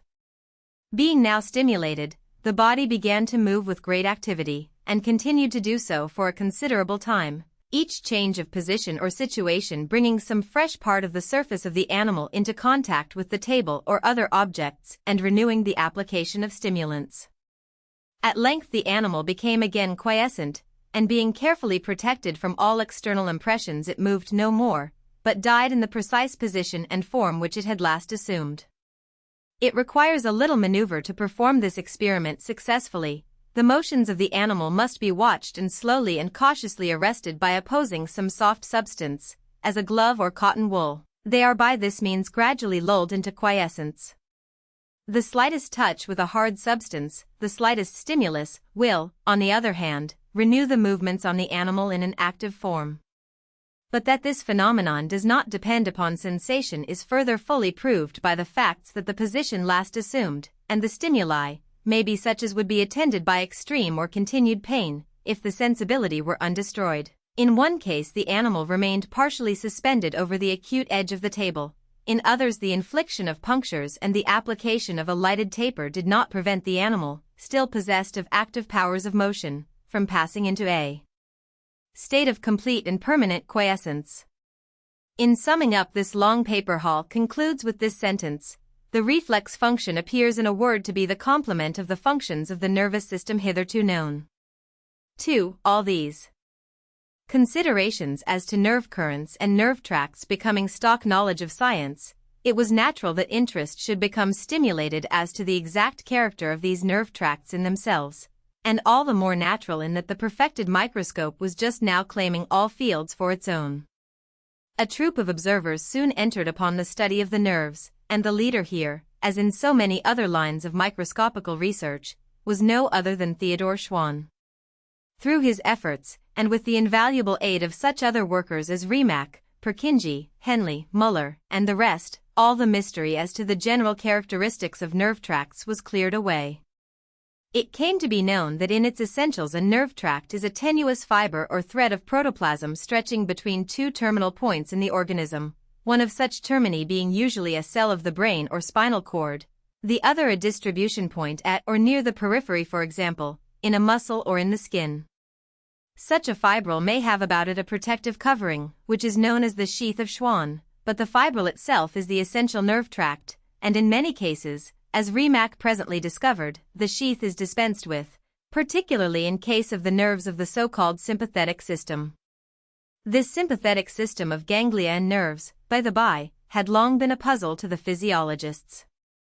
Its ganglia, the seeming center of the system, usually minute in size and never very large, are found everywhere through the organism, but in particular are gathered into a long double chain which lies within the body cavity, outside the spinal column, and represents the sole nervous system of the non-vertebrate organisms. Fibrils from these ganglia were seen to join the cranial and spinal nerve fibrils and to accompany them everywhere, but what special function they subserved was long a mere matter of conjecture and led to many absurd speculations. Fact was not substituted for conjecture until about the year 1851, when the great Frenchman Claude Bernard conclusively proved that at least one chief function of the sympathetic fibrils is to cause contraction of the walls of the arterioles of the system, thus regulating the blood supply of any given part.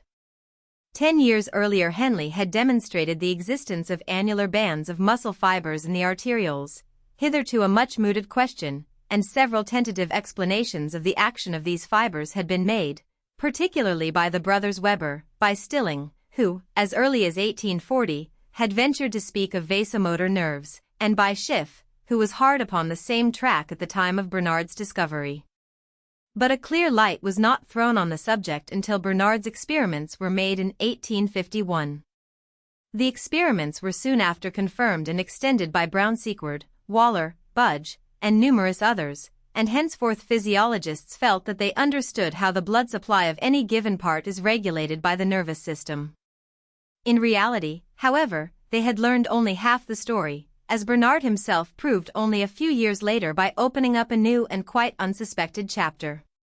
While experimenting in 1858 he discovered that there are certain nerves supplying the heart which, if stimulated, cause that organ to relax and cease beating. As the heart is essentially nothing more than an aggregation of muscles, this phenomenon was utterly puzzling and without precedent in the experience of physiologists. An impulse traveling along a motor nerve had been supposed to be able to cause a muscular contraction and to do nothing else, yet here such an impulse had exactly the opposite effect. The only tenable explanation seemed to be that this particular impulse must arrest or inhibit the action of the impulses that ordinarily cause the heart muscles to contract. But the idea of such inhibition of one impulse by another was utterly novel and at first difficult to comprehend. Gradually, however, the idea took its place in the current knowledge of nerve physiology, and in time it came to be understood that what happens in the case of the heart nerve supply is only a particular case under a very general, indeed universal, form of nervous action. Growing out of Bernard's initial discovery came the final understanding that the entire nervous system is a mechanism of centers subordinate and centers superior, the action of the one of which may be counteracted and annulled in effect by the action of the other. This applies not merely to such physical processes as heartbeats and arterial contraction and relaxing, but to the most intricate functionings which have their counterpart in psychical processes as well. Thus the observation of the inhibition of the heart's action by a nervous impulse furnished the point of departure for studies that led to a better understanding of the modus operandi of the mind's activities than had ever previously been attained by the most subtle of psychologists. Psychophysics, the work of the nerve physiologists, had thus an important bearing on questions of the mind. But there was another company of workers of this period who made an even more direct assault upon the citadel of thought. A remarkable school of workers had been developed in Germany, the leaders being men who, having more or less of innate metaphysical bias as a national birthright, had also the instincts of the empirical scientist, and whose educational equipment included a profound knowledge not alone of physiology and psychology, but of physics and mathematics as well. These men undertook the novel task of interrogating the relations of body and mind from the standpoint of physics.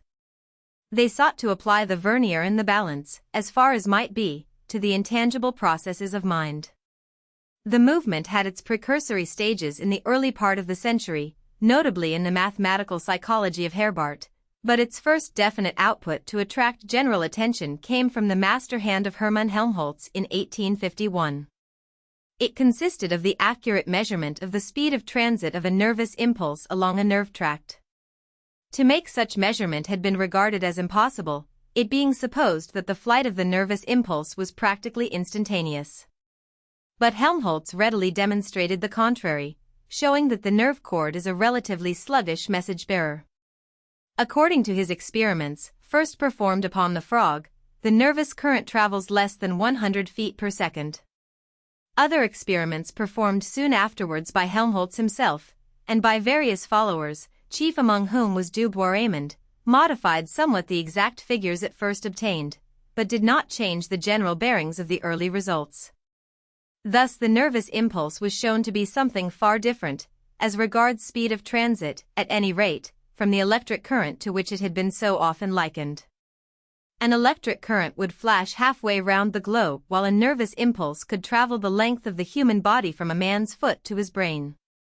The tendency to bridge the gulf that hitherto had separated the physical from the psychical world was further evidenced in the following decade by Helmholtz's remarkable but highly technical study of the sensations of sound and of color in connection with their physical causes, in the course of which he revived the doctrine of color vision which that other great physiologist and physicist, Thomas Young, had advanced half a century before.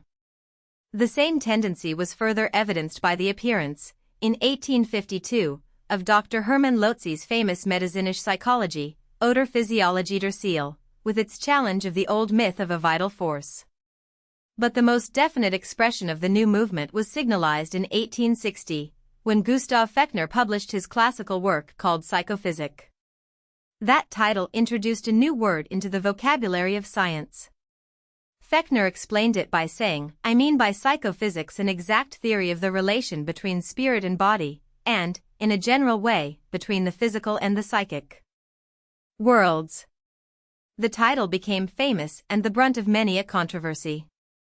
So also did another phrase which Fechner introduced in the course of his book, the phrase physiological psychology.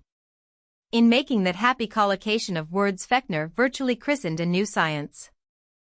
Fechner expounds Weber's law. The chief purport of this classical book of the German psychophysiologist was the elaboration and explication of experiments based on a method introduced more than 20 years earlier by his countryman E. H. Weber, but which hitherto had failed to attract the attention it deserved. The method consisted of the measurement and analysis of the definite relation existing between external stimuli of varying degrees of intensity, various sounds, for example, and the mental states they induce. Weber's experiments grew out of the familiar observation that the nicety of our discriminations of various sounds, weights, or visual images depends upon the magnitude of each particular cause of a sensation in its relation with other similar causes. Thus, for example, we cannot see the stars in the daytime, though they shine as brightly then as at night. Again, we seldom notice the ticking of a clock in the daytime, though it may become almost painfully audible in the silence of the night.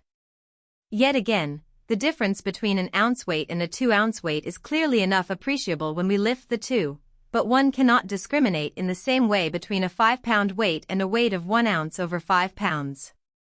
This last example, and similar ones for the other senses, gave Weber the clue to his novel experiments.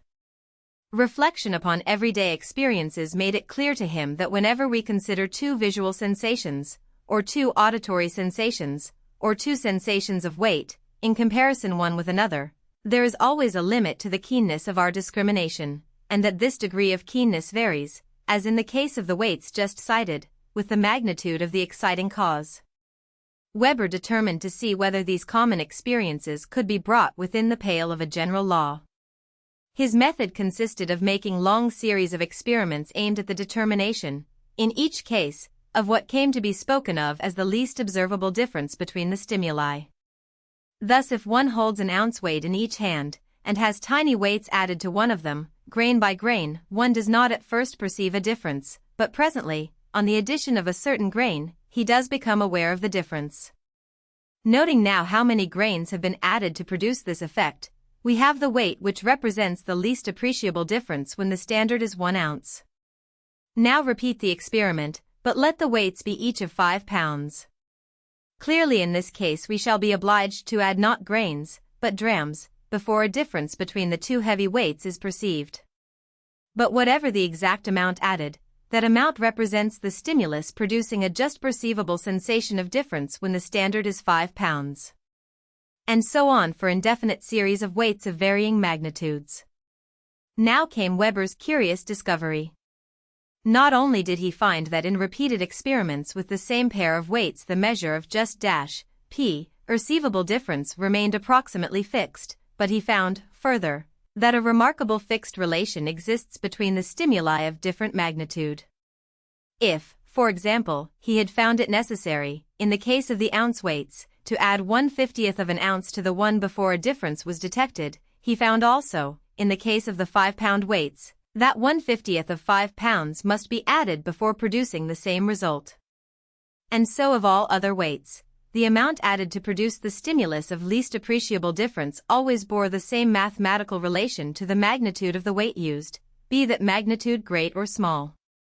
Weber found that the same thing holds good for the stimuli of the sensations of sight and of hearing, the differential stimulus bearing always a fixed ratio to the total magnitude of the stimuli. Here, then, was the law he had sought. Weber's results were definite enough and striking enough, yet they failed to attract any considerable measure of attention until they were revived and extended by Fechner and brought before the world in the famous work on psychophysics. Then they precipitated a veritable melee. Fechner had not alone verified the earlier results, with certain limitations not essential to the present consideration, but had invented new methods of making similar tests, and had reduced the whole question to mathematical treatment. He pronounced Weber's discovery the fundamental law of psychophysics. In honor of the discoverer, he christened it Weber's law. He clothed the law in words and in mathematical formulae, and, so to say, launched it full tilt at the heads of the psychological world.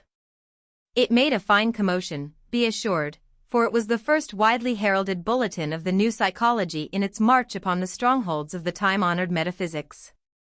The accomplishments of the microscopists and the nerve physiologists had been but preliminary mere border skirmishes of uncertain import. But here was proof that the iconoclastic movement meant to invade the very heart of the sacred territory of mind, a territory from which tangible objective fact had been supposed to be forever barred. Physiological psychology hardly had the alarm been sounded, however, before a new movement was made. While Fechner's book was fresh from the press, steps were being taken to extend the methods of the physicist in yet another way to the intimate processes of the mind. As Helmholtz had shown the rate of nervous impulsion along the nerve tract to be measurable, it was now sought to measure also the time required for the central nervous mechanism to perform its work of receiving a message and sending out a response. This was coming down to the very threshold of mind. The attempt was first made by Professor Donders in 1861, but definitive results were only obtained after many years of experiment on the part of a host of observers. The chief of these, and the man who has stood in the forefront of the new movement and has been its recognized leader throughout the remainder of the century, is Dr. Wilhelm Wundt, of Leipzig. The task was not easy, but, in the long run, it was accomplished. Not alone was it shown that the nerve center requires a measurable time for its operations, but much was learned as to conditions that modify this time. Thus it was found that different persons vary in the rate of their central nervous activity, which explained the personal equation that the astronomer Bessel had noted a half-century before. It was found, too, that the rate of activity varies also for the same person under different conditions, becoming retarded, for example, under influence of fatigue, or in case of certain diseases of the brain. All details aside, the essential fact emerges, as an experimental demonstration, that the intellectual processes sensation, apperception, volition are linked irrevocably with the activities of the central nervous tissues, and that these activities, like all other physical processes, have a time element. To that old school of psychologists, who scarcely cared more for the human head than for the heels, being interested only in the mind, such a linking of mind and body as was thus demonstrated was naturally disquieting. But whatever the inferences, there was no escaping the facts. Of course, this new movement has not been confined to Germany. Indeed, it had long had exponents elsewhere. Thus in England, a full century earlier, Dr. Hartley had championed the theory of the close and indissoluble dependence of the mind upon the brain, and formulated a famous vibration theory of association that still merits careful consideration. Then, too, in France, at the beginning of the century, there was Dr. Cabanis with his tangible, if crudely phrased, doctrine that the brain digests impressions and secretes thought as the stomach digests food and the liver secretes bile. Moreover, Herbert Spencer's Principles of Psychology, with its avowed coordination of mind and body and its vitalizing theory of evolution, appeared in 1855, half a decade before the work of Fechner. But these influences, though of vast educational value, were theoretical rather than demonstrative, and the fact remains that the experimental work which first attempted to gauge mental operations by physical principles was mainly done in Germany. Wundt's physiological psychology, with its full preliminary descriptions of the anatomy of the nervous system, gave tangible expression to the growth of the new movement in 1874, and 4 years later, with the opening of his laboratory of physiological psychology at the University of Leipzig, the new psychology may be said to have gained a permanent foothold and to have forced itself into official recognition. From then on, its conquest of the world was but a matter of time.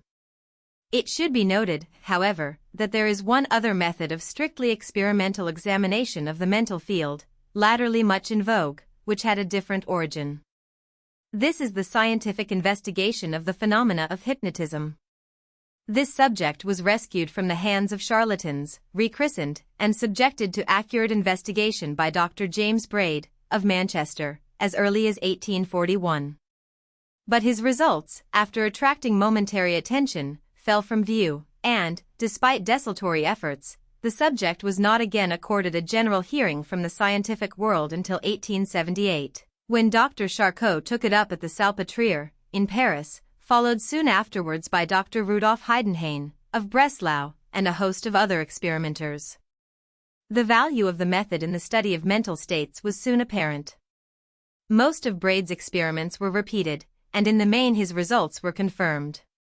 His explanation of hypnotism, or artificial somnambulism, as a self-induced state, independent of any occult or supersensible influence, soon gained general credence. His belief that the initial stages are due to fatigue of nervous centers, usually from excessive stimulation, has not been supplanted, though supplemented by notions growing out of the new knowledge as to subconscious mentality in general, and the inhibitory influence of one center over another in the central nervous mechanism. The brain as the organ of mind. These studies of the psychologists and pathologists bring the relations of mind and body into sharp relief. But even more definite in this regard was the work of the brain physiologists. Chief of these, during the middle period of the century, was the man who is sometimes spoken of as the father of brain physiology, Marie-Jean-Pierre Flourens, of the Jardin des Plantes of Paris, the pupil and worthy successor of Magendie. His experiments in nerve physiology were begun in the first quarter of the century, but his local experiments upon the brain itself were not culminated until about 1842. At this time the old dispute over phrenology had broken out afresh, and the studies of Flourens were aimed, in part at least, at the strictly scientific investigation of this troublesome topic. In the course of these studies Flourens discovered that in the medulla oblongata, the part of the brain which connects that organ with the spinal cord, there is a center of minute size which cannot be injured in the least without causing the instant death of the animal operated upon.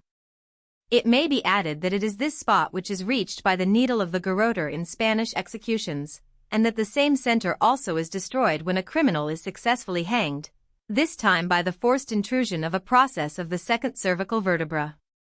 Flowerens named this spot the vital knot.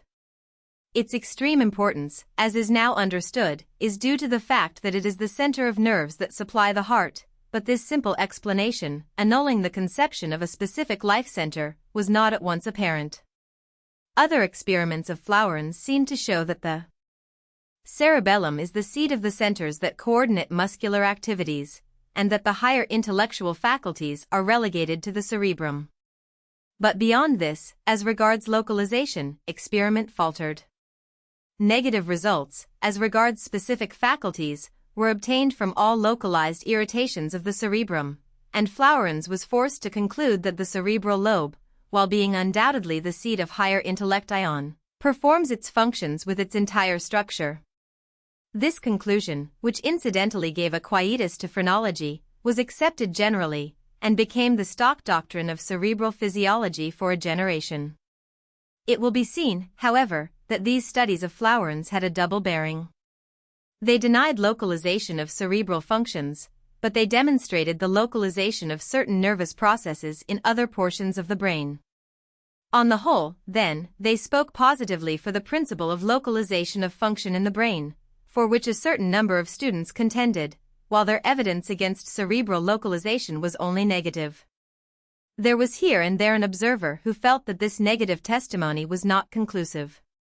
In particular, the German anatomist Meynert, who had studied the disposition of nerve tracts in the cerebrum, was led to believe that the anterior portions of the cerebrum must have motor functions in preponderance, the posterior positions, sensory functions. Somewhat similar conclusions were reached also by Dr. Huglings Jackson, in England, from his studies of epilepsy.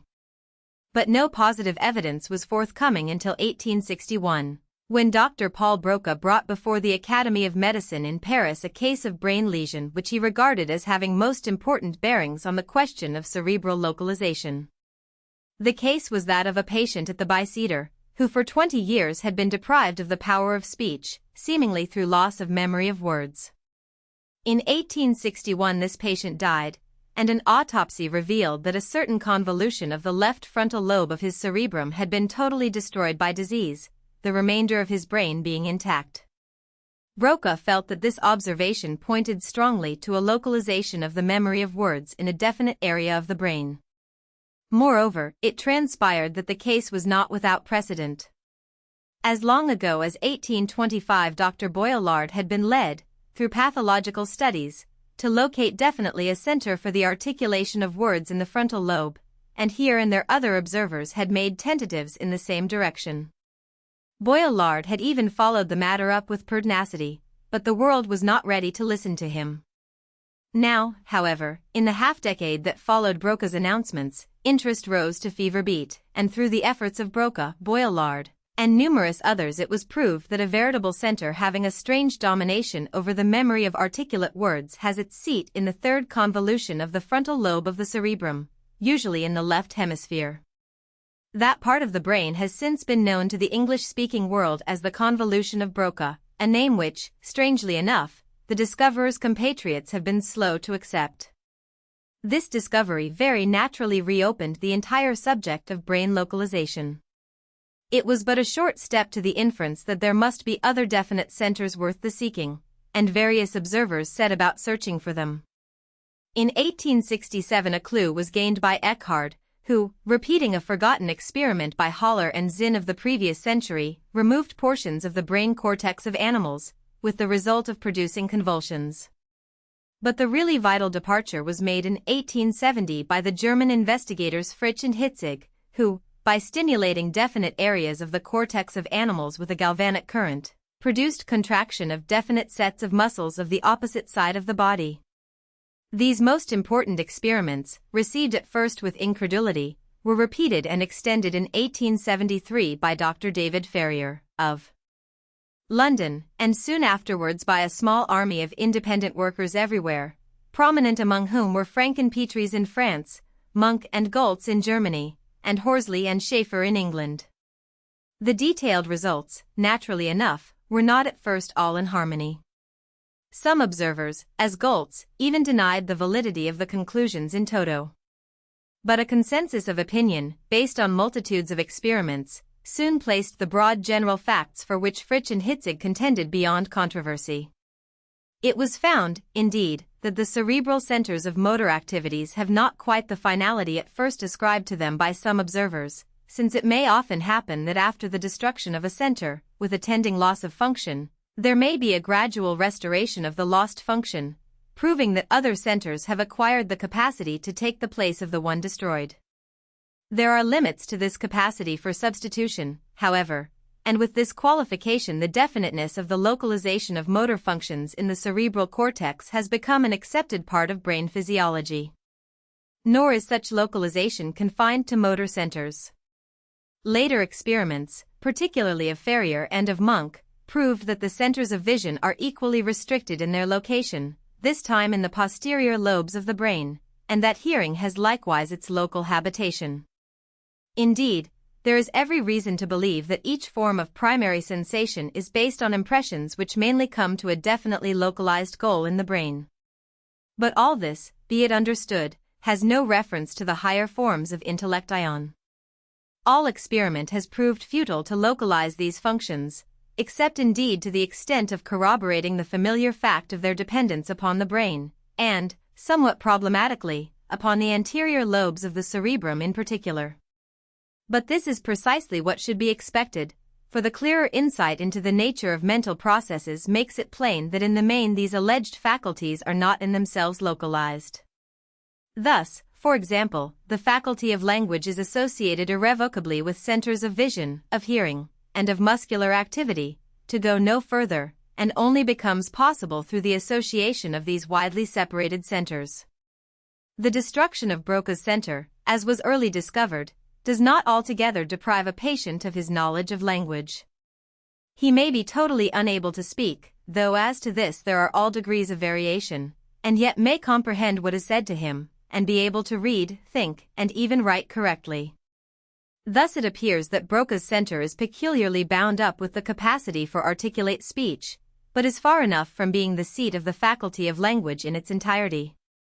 In a similar way, most of the supposed isolated faculties of higher intellection appear, upon clearer analysis, as complex aggregations of primary sensations, and hence necessarily dependent upon numerous and scattered centers. Some faculties, as memory and volition, may be said in a sense to be primordial endowments of every nerve cell, even of every body cell. Indeed, an ultimate analysis relegates all intellection, in its primordial adumbrations, to every particle of living matter.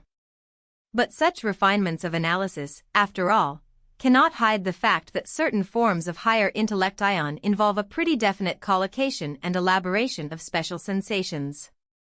Such specialization, indeed, seems a necessary accompaniment of mental evolution. That every such specialized function has its localized centers of coordination, of some such significance as the demonstrated centers of articulate speech, can hardly be in doubt, though this, be it understood, is an induction, not as yet a demonstration. In other words, there is every reason to believe that numerous centers, in this restricted sense, exist in the brain that have as yet eluded the investigator. Indeed, the current conception regards the entire cerebral cortex as chiefly composed of centers of ultimate coordination of impressions, which in their cruder form are received by more primitive nervous tissues, the basal ganglia, the cerebellum and medulla, and the spinal cord. This, of course, is equivalent to postulating the cerebral cortex as the exclusive seat of higher intellection. This proposition, however, to which a safe induction seems to lead, is far afield from the substantiation of the old conception of brain localization, which was based on faulty psychology and equally faulty inductions from few premises. The details of Gall's system, as propounded by generations of his mostly unworthy followers, lie quite beyond the pale of scientific discussion. Yet, as I have said, A germ of truth was there. The idea of specialization of cerebral functions, and modern investigators have rescued that central conception from the phrenological rubbish heap in which its discoverer unfortunately left it buried. The minute structure of the brain, the common ground of all these various lines of investigations of pathologist, anatomist, physiologist, physicist, and psychologist, is, clearly, the central nervous system, the spinal cord, and the brain. The importance of these structures as the foci of nervous and mental activities has been recognized more and more with each new accretion of knowledge, and the efforts to fathom the secrets of their intimate structure has been unceasing. For the earlier students, only the crude methods of gross dissections and microscopical inspection were available. These could reveal something, but of course the inner secrets were for the keener insight of the microscopist alone. And even for him the task of investigation was far from facile, for the central nervous tissues are the most delicate and fragile, and on many accounts the most difficult of manipulation of any in the body. Special methods, therefore, were needed for this essay, and brain histology has progressed by fitful impulses, each forward jet marking the introduction of some ingenious improvement of mechanical technique, which placed a new weapon in the hands of the investigators. The very beginning was made in 1824 by Rolando, who first thought of cutting chemically hardened pieces of brain tissues into thin sections for microscopical examination, the basal structure upon which almost all the later advances have been conducted. Muller presently discovered that bichromate of potassium in solution makes the best of fluids for the preliminary preservation and hardening of the tissues. Stilling, in 1842, perfected the method by introducing the custom of cutting a series of consecutive sections of the same tissue, in order to trace nerve tracts and establish spatial relations. Then from time to time mechanical ingenuity added fresh details of improvement. It was found that pieces of hardened tissue of extreme delicacy can be made better subject to manipulation by being impregnated with collodion or celloidine and embedded in paraffin. Latterly it has become usual to cut sections also from fresh tissues, unchanged by chemicals, by freezing them suddenly with vaporized ether or, better, carbonic acid. By these methods, and with the aid of perfected microtomes, the worker of recent periods avails himself of sections of brain tissues of a tenuousness which the early investigators could not approach. But more important even than the cutting of thin sections is the process of making the different parts of the section visible, one tissue differentiated from another. The thin section, as the early workers examined it, was practically colorless, and even the crudest details of its structure were made out with extreme difficulty. Remak did, indeed, manage to discover that the brain tissue is cellular, as early as 1833, and Ehrenberg in the same year saw that it is also fibrillar, but beyond this no great advance was made until 1858, when a sudden impulse was received from a new process introduced by Gerlach. The process itself was most simple, consisting essentially of nothing more than the treatment of a microscopical section with a solution of carmine. But the result was wonderful, for when such a section was placed under the lens it no longer appeared homogeneous. Sprinkled through its substance were seen irregular bodies that had taken on a beautiful color, while the matrix in which they were embedded remained unstained. In a word, the central nerve cell had sprung suddenly into clear view. A most interesting body it proved, this nerve cell, or ganglion cell, as it came to be called. It was seen to be exceedingly minute in size, requiring high powers of the microscope to make it visible. It exists in almost infinite numbers, not, however, scattered at random through the brain and spinal cord. On the contrary, it is confined to those portions of the central nervous masses which to the naked eye appear gray in color, being altogether wanting in the white substance which makes up the chief mass of the brain. Even in the gray matter, though sometimes thickly distributed, the ganglion cells are never in actual contact one with another.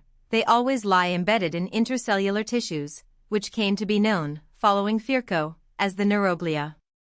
Each ganglion cell was seen to be irregular in contour, and to have jutting out from it two sets of minute fibers, one set relatively short, indefinitely numerous, and branching in every direction, the other set limited in number, sometimes even single, and starting out directly from the cell as if bent on a longer journey. The numerous filaments came to be known as protoplasmic processes. The other fiber was named, after its discoverer, the axis cylinder of Dieter's. It was a natural inference, though not clearly demonstrable in the sections, that these filamentous processes are the connecting links between the different nerve cells and also the channels of communication between nerve cells and the periphery of the body. The white substance of brain and cord, apparently, is made up of such connecting fibers, thus bringing the different ganglion cells everywhere into communication one with another. In the attempt to trace the connecting nerve tracts through this white substance by either macroscopical or microscopical methods, most important aid is given by a method originated by Waller in 1852. Earlier than that, in 1839, Nass had discovered that a severed nerve cord degenerates in its peripheral portions. Waller discovered that every nerve fiber, sensory or motor, has a nerve cell to or from which it leads, which dominates its nutrition, so that it can only retain its vitality while its connection with that cell is intact. Such cells he named trophic centers.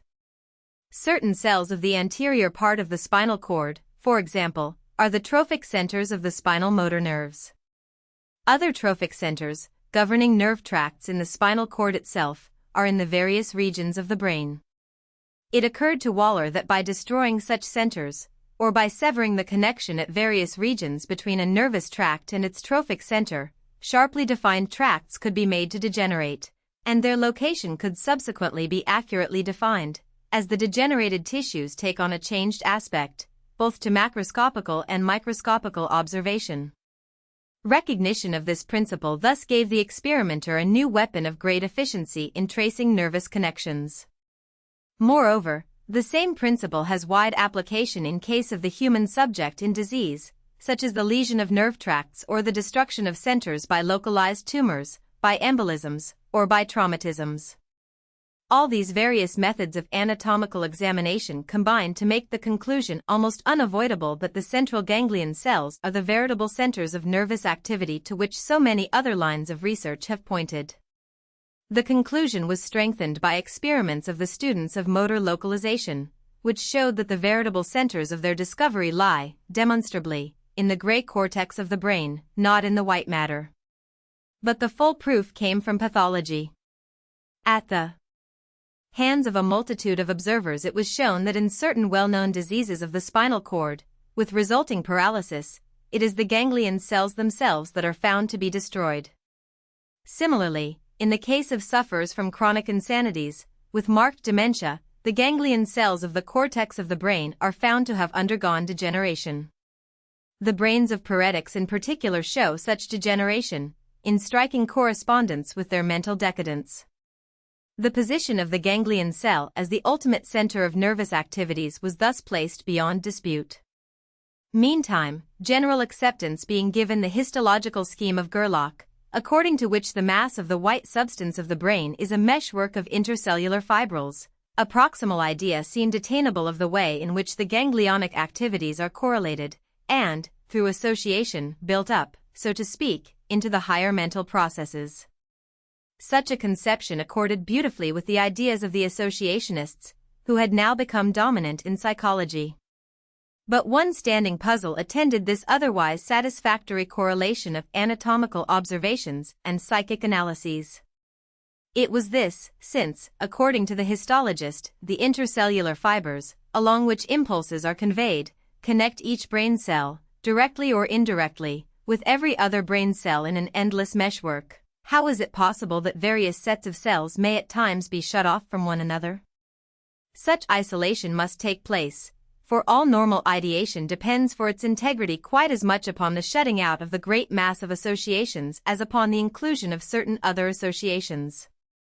For example, a student in solving a mathematical problem must for the moment become quite oblivious to the special associations that have to do with geography, natural history, and the like. But does histology give any clue to the way in which such isolation may be effected? Attempts were made to find an answer through consideration of the very peculiar character of the blood supply in the brain. Here, as nowhere else, the terminal twigs of the arteries are arranged in closed systems, not anastomosing freely with neighboring systems. Clearly, then, a restricted area of the brain may, through the controlling influence of the vasomotor nerves, be flushed with arterial blood while neighboring parts remain relatively anemic. And since vital activities unquestionably depend in part upon the supply of arterial blood, this peculiar arrangement of the vascular mechanism may very properly be supposed to aid in the localized activities of the central nervous ganglia. But this explanation left much to be desired, in particular when it is recalled that all higher intellect ion must in all probability involve multitudes of widely scattered centers. No better explanation was forthcoming, however, until the year 1889, when of a sudden the mystery was cleared away by a fresh discovery. Not long before this, the Italian histologist Dr. Camille Golgi had discovered a method of impregnating hardened brain tissues with a solution of nitrate of silver, with the result of staining the nerve cells and their processes almost infinitely better than was possible by the methods of Gerlach, or by any of the multiform methods that other workers had introduced. Now for the first time it became possible to trace the cellular prolongations definitely to their termini, for the finer fibrils had not been rendered visible by any previous method of treatment. Golgi himself proved that the set of fibrils known as protoplasmic prolongations terminate by free extremities, and have no direct connection with any cell save the one from which they spring. He showed also that the axis cylinders give off multitudes of lateral branches not hitherto suspected. But here he paused, missing the real import of the discovery of which he was hard on the track. It remained for the Spanish histologist Drive S. Ramon y Cajal to follow up the investigation by means of an improved application of Golgi's method of staining, and to demonstrate that the axis cylinders, together with all their collateral branches, though sometimes extending to a great distance, yet finally terminate, like the other cell prolongations, in arborescent fibrils having free extremities. In a word, it was shown that each central nerve cell, with its fibrillar offshoots, is an isolated entity. Instead of being in physical connection with a multitude of other nerve cells, it has no direct physical connection with any other nerve cell whatever. When Dr. Cajal announced his discovery, in 1889, his revolutionary claims not unnaturally amazed the mass of histologists. There were some few of them, however, who were not quite unprepared for the revelation, in particular his, who had half suspected the independence of the cells, because they seemed to develop from dissociated centers, and Farrell, who based a similar suspicion on the fact that he had never been able actually to trace a fiber from one cell to another. These observers then came readily to repeat Cajal's experiments. So also did the veteran histologist Colliker, and soon afterwards all the leaders everywhere. The result was a practically unanimous confirmation of the Spanish histologist's claims, and within a few months after his announcements the old theory of union of nerve cells into an endless meshwork was completely discarded, and the theory of isolated nerve elements, the theory of neurons, as it came to be called, was fully established in its place. As to how these isolated nerve cells functionate, Dr. Cajal gave the clue from the very first, and his explanation has met with universal approval. In the modified view, the nerve cell retains its old position as the storehouse of nervous energy.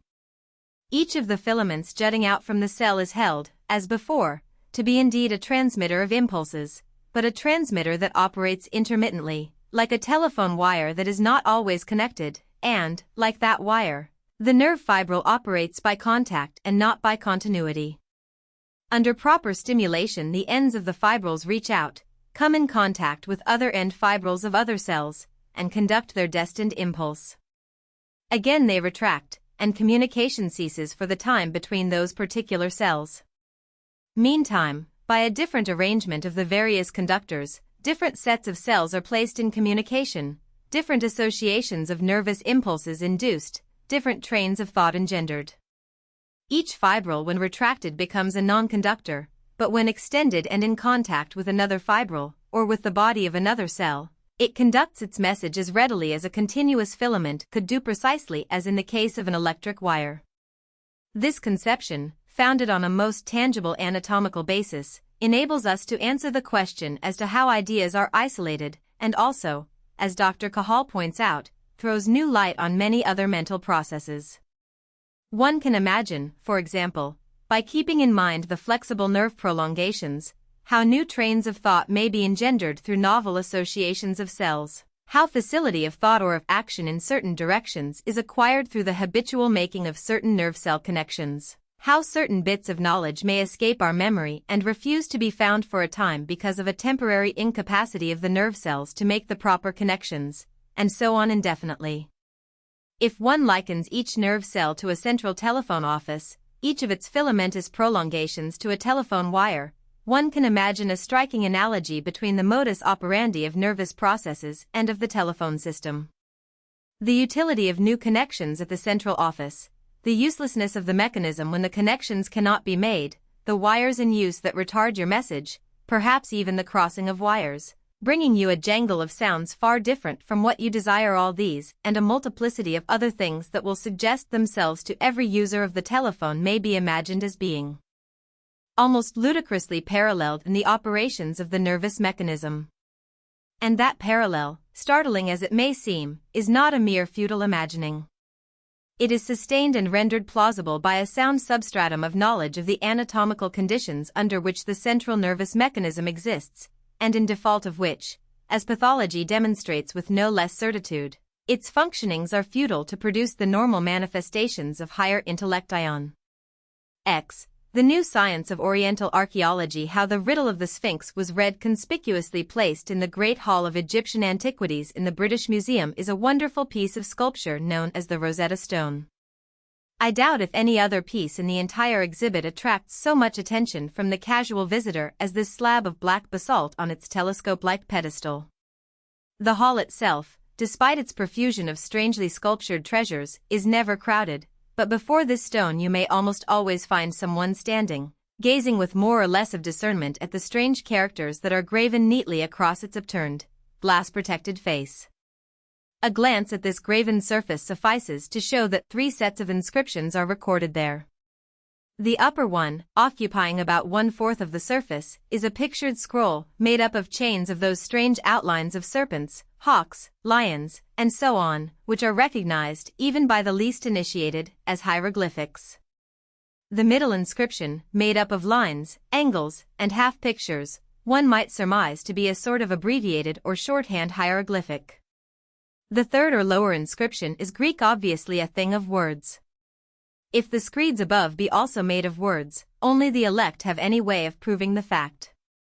Fortunately, however, even the least scholarly observer is left in no doubt as to the real import of the thing he sees, for an obliging English label tells us that these 3 inscriptions are renderings of the same message, and that this message is a decree of the priests of Memphis conferring divine honors on Ptolemy Vega Epiphanes, king of Egypt, BC 195. The label goes on to state that the upper inscription, of which, unfortunately, only part of the last dozen lines or so remains, the slab being broken, is in the Egyptian language, in hieroglyphics, or writing of the priests. The second inscription in the same language is in Demotic, or the writing of the people, and the third the Greek language and character. Following this is a brief biography of the Rosetta Stone itself, as follows. The stone was found by the French in 1798 among the ruins of Fort St. Julian, near the Rosetta mouth of the Nile. It passed into the hands of the British by the Treaty of Alexandria, and was deposited in the British Museum in the year 1801. There is a whole volume of history in that brief inscription and a bitter sting thrown in, if the reader chanced to be a Frenchman. Yet the facts involved could scarcely be suggested more modestly. They are recorded much more bluntly in a graven inscription on the side of the stone, which reads, "Captured in Egypt by the British Army, 1801." No Frenchman could read those words without a veritable sinking of the heart. The value of the Rosetta Stone depended on the fact that it gave promise, even when casually inspected, of furnishing a key to the centuries-old mystery of the hieroglyphics. For 2,000 years the secret of these strange markings had been forgotten. Nowhere in the world, quite as little in Egypt as elsewhere, had any man the slightest clue to their meaning. There were those who even doubted whether these droll picturings really had any specific meaning, questioning whether they were not rather vague symbols of esoteric religious import and nothing more. And it was the Rosetta Stone that gave the answer to these doubters and restored to the world a lost language and a forgotten literature. The trustees of the museum recognized at once that the problem of the Rosetta Stone was one on which the scientists of the world might well exhaust their ingenuity, and promptly published to the world a carefully lithographed copy of the entire inscription, so that foreign scholarship had equal opportunity with the British to try at the riddle. It was an Englishman, however, who first gained a clue to the solution. This was none other than the extraordinary Dr. Thomas Young, the demonstrator of the vibratory nature of light. Young's specific discoveries were these: 1. That many of the pictures of the hieroglyphics stand for the names of the objects actually delineated. 2. That other pictures are sometimes only symbolic. 3. That plural numbers are represented by repetition. 4. That numerals are represented by dashes. 5. That hieroglyphics may read either from the right or from the left, but always from the direction in which the animal and human figures face. 6. That proper names are surrounded by a graven oval ring, making what he called a cartouche. 7. That the cartouches of the preserved portion of the Rosetta Stone stand for the name of Ptolemy alone. 8. That the presence of a female figure after such cartouches in other inscriptions always denotes the female sex. 9. That within the cartouches the hieroglyphic symbols have a positively phonetic value, either alphabetic or syllabic. And 10. That several different characters may have the same phonetic value. Just what these phonetic values are, Young pointed out in the case of 14 characters representing 9 sounds, 6 of which are accepted today as correctly representing the letters to which he ascribed them, and the 3 others as being correct regarding their essential or consonant element. It is clear, therefore, that he was on the right track thus far, and on the very verge of complete discovery. But, unfortunately, he failed to take the next step, which would have been to realize that the same phonetic values which were given to the alphabetic characters within the cartouches were often ascribed to them also when used in the general text of an inscription. In other words, that the use of an alphabet was not confined to proper names. This was the great secret which Young missed and which his French successor, Jean-François Champollion, working on the foundation that Young had laid, was enabled to ferret out. Young's initial studies of the Rosetta Stone were made in 1814, his later publication bore date of 1819. Champollion's first announcement of results came in 1822, his second and more important one in 1824. By this time, through study of the cartouches of other inscriptions, Champollion had made out almost the complete alphabet, and the riddle of the Sphinx was practically solved. He proved that the Egyptians had developed a relatively complete alphabet, mostly neglecting the vowels, as early Semitic alphabets did also, centuries before the Phoenicians were heard of in history. What relation this alphabet bore to the Phoenician we shall have occasion to ask in another connection. For the moment it suffices to know that those strange pictures of the Egyptian scroll are really letters. Even this statement, however, must be in a measure modified. These pictures are letters and something more. Some of them are purely alphabetical in character and some are symbolic in another way. Some characters represent syllables. Others stand sometimes as mere representatives of sounds, and again, in a more extended sense, as representations of things, such as all hieroglyphics doubtless were in the beginning. In a word, this is an alphabet, but not a perfected alphabet, such as modern nations are accustomed to, hence the enormous complications and difficulties it presented to the early investigators. Champollion did not live to clear up all these mysteries. His work was taken up and extended by his pupil Rosellini, and in particular by Dr. Richard Lepsius in Germany, followed by M. Burnouf, and by Samuel Birch of the British Museum, and more recently by such well-known Egyptologists as M. Maspero and Mariette and Chabas, in France, Dr. Brugsch, in Germany, and Drivie Wallace. Budge, the present head of the Department of Oriental Antiquities at the British Museum. But the task of later investigators has been largely one of exhumation and translation of records rather than of finding methods. Treasures from Nineveh. The most casual wanderer in the British Museum can hardly fail to notice 2 pairs of massive sculptures, in the one case winged bulls, in the other winged lions, both human-headed, which guard the entrance to the Egyptian hall, close to the Rosetta Stone. Each pair of these weird creatures once guarded an entrance to the palace of a king in the famous city of Nineveh. As one stands before them, his mind is carried back over some 27 intervening centuries, to the days when the cedar of Lebanon was fair in his greatness and the scourge of Israel. The very sculptures before us, for example, were perhaps seen by Jonah when he made that famous voyage to Nineveh some 700 or 800 years BC. A little later the Babylonian and the Mede revolted against Assyrian tyranny and descended upon the fair city of Nineveh, and almost literally leveled it to the ground. But these great sculptures, among other things, escaped destruction, and at once hidden and preserved by the accumulating debris of the centuries, they stood there age after age, their very existence quite forgotten. When Xenophon marched past their site with the ill-starred expedition of the 10,000, in the year 400 BC, he saw only a mound which seemed to mark the site of some ancient ruin. But the Greek did not suspect that he looked upon the site of that city which only 2 centuries before had been the mistress of the world. So ephemeral is fame. And yet the moral scarcely holds in the sequel, for we of today, in this new, undreamed-of Western world, behold these mementos of Assyrian greatness fresh from their 2,500 years of entombment, and with them records which restore to us the history of that long-forgotten people in such detail as it was not known to any previous generation since the fall of Nineveh. For 2,500 years no one saw these treasures or knew that they existed. 100 generations of men came and went without once pronouncing the name of Kings Shalmaneser or Ashurbanipal or Assurbanipal. And today, after these centuries of oblivion, these names are restored to history, and, thanks to the character of their monuments, are assured a permanency of fame that can almost defy time itself.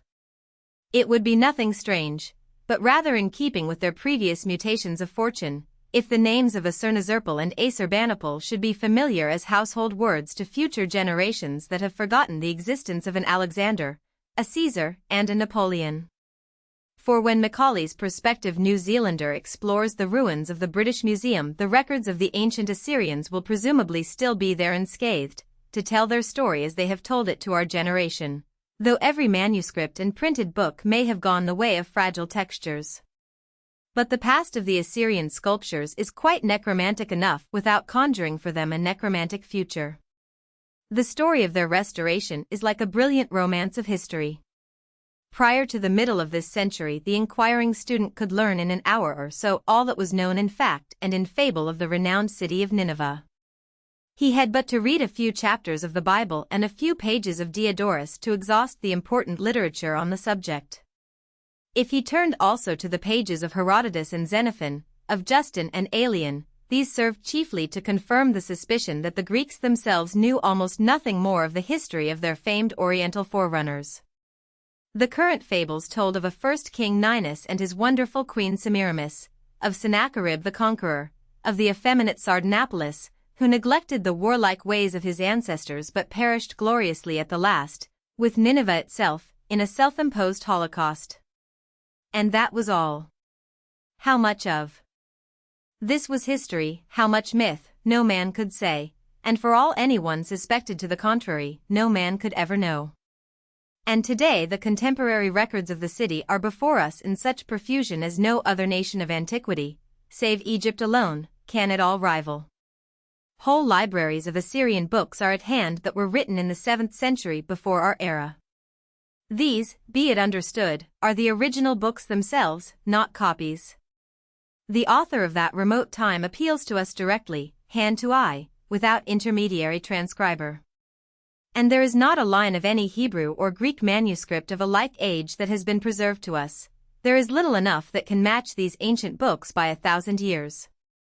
When one reads Moses or Isaiah, Homer, Hesiod, or Herodotus, he is but following the transcription, often unquestionably faulty and probably never in all parts perfect, of successive copyists of later generations. The oldest known copy of the Bible, for example, dates probably from the 4th century AD, 1,000 years or more after the last Assyrian records were made and read and buried and forgotten. There was at least one king of Assyria, namely, Assurbanipal, whose palace boasted a library of some 10,000 volumes, a library, if you please, in which the books were numbered and shelved systematically, and classified and cared for by an official librarian. If you would see some of the documents of this marvelous library, you have but to step past the winged lions of Ashurnasirpal and enter the Assyrian Hall just around the corner from the Rosetta Stone. Indeed, the great slabs of stone from which the lions themselves are carved are in a sense books, inasmuch as there are written records inscribed on their surface. A glance reveals the strange characters in which these records are written, graven neatly in straight lines across the stone, and looking to casual inspection like nothing so much as random flights of arrowheads. The resemblance is so striking that this is sometimes called the arrowhead character, though it is more generally known as the wedge or cuneiform character.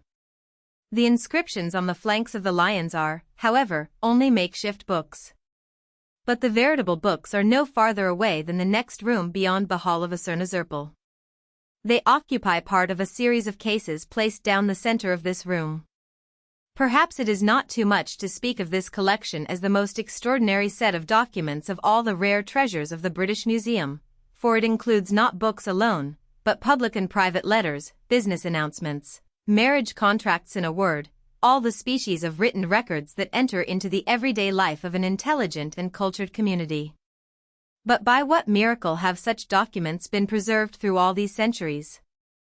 A glance makes the secret evident. It is simply a case of time-defying materials.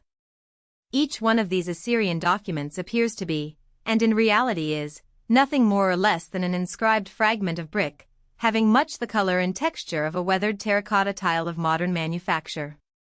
These slabs are usually oval or oblong in shape, and from 2 or 3 to 6 or 8 inches in length and an inch or so in thickness. Each of them was originally a portion of brick clay, on which the scribe indented the flights of arrowheads with some sharp-cornered instrument, after which the document was made permanent by baking. They are somewhat fragile, of course, as all bricks are, and many of them have been more or less crumbled in the destruction of the palace at Nineveh, but to the ravages of mere time they are as nearly invulnerable as almost anything in nature.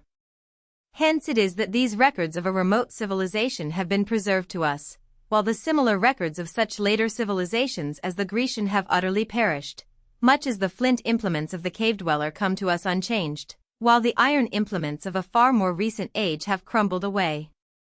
How the records were read after all, then. Granted the choice of materials, there is nothing so very extraordinary in the mere fact of preservation of these ancient records. To be sure, it is vastly to the credit of 19th-century enterprise to have searched them out and brought them back to light. But the real marvel in connection with them is the fact that 19th-century scholarship should have given us, not the material documents themselves, but a knowledge of their actual contents. The flight of arrowheads on wall or slab or tiny brick have surely a meaning, but how shall we guess that meaning? These must be words, but what words?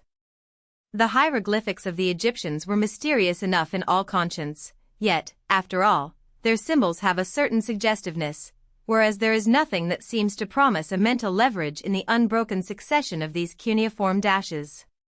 Yet the Assyrian scholar of today can interpret these strange records almost as readily and as surely as the classical scholar interprets a Greek manuscript. And this evidences one of the greatest triumphs of 19th-century scholarship, for within almost 2,000 years no man has lived, prior to our century, to whom these strange inscriptions would not have been as meaningless as they are to the most casual stroller who looks on them with vague wonderment here in the museum today. For the Assyrian language, like the Egyptian, was veritably a dead language, not, like Greek and Latin, merely passed from practical everyday use to the closet of the scholar, but utterly and absolutely forgotten by all the world. Such being the case, it is nothing less than marvelous that it should have been restored. It is but fair to add that this restoration probably never would have been effected, with Assyrian or with Egyptian, had the language in dying left no cognate successor, for the powers of modern linguistry, though great, are not actually miraculous. But, fortunately, a language once developed is not blotted out in toto, it merely outlives its usefulness and is gradually supplanted, its successor retaining many traces of its origin.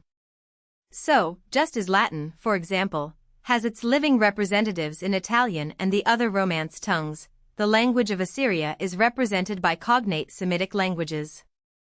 As it chances, however, these have been of aid rather in the later stages of Assyrian study than at the very outset, and the first clue to the message of the cuneiform writing came through a slightly different channel.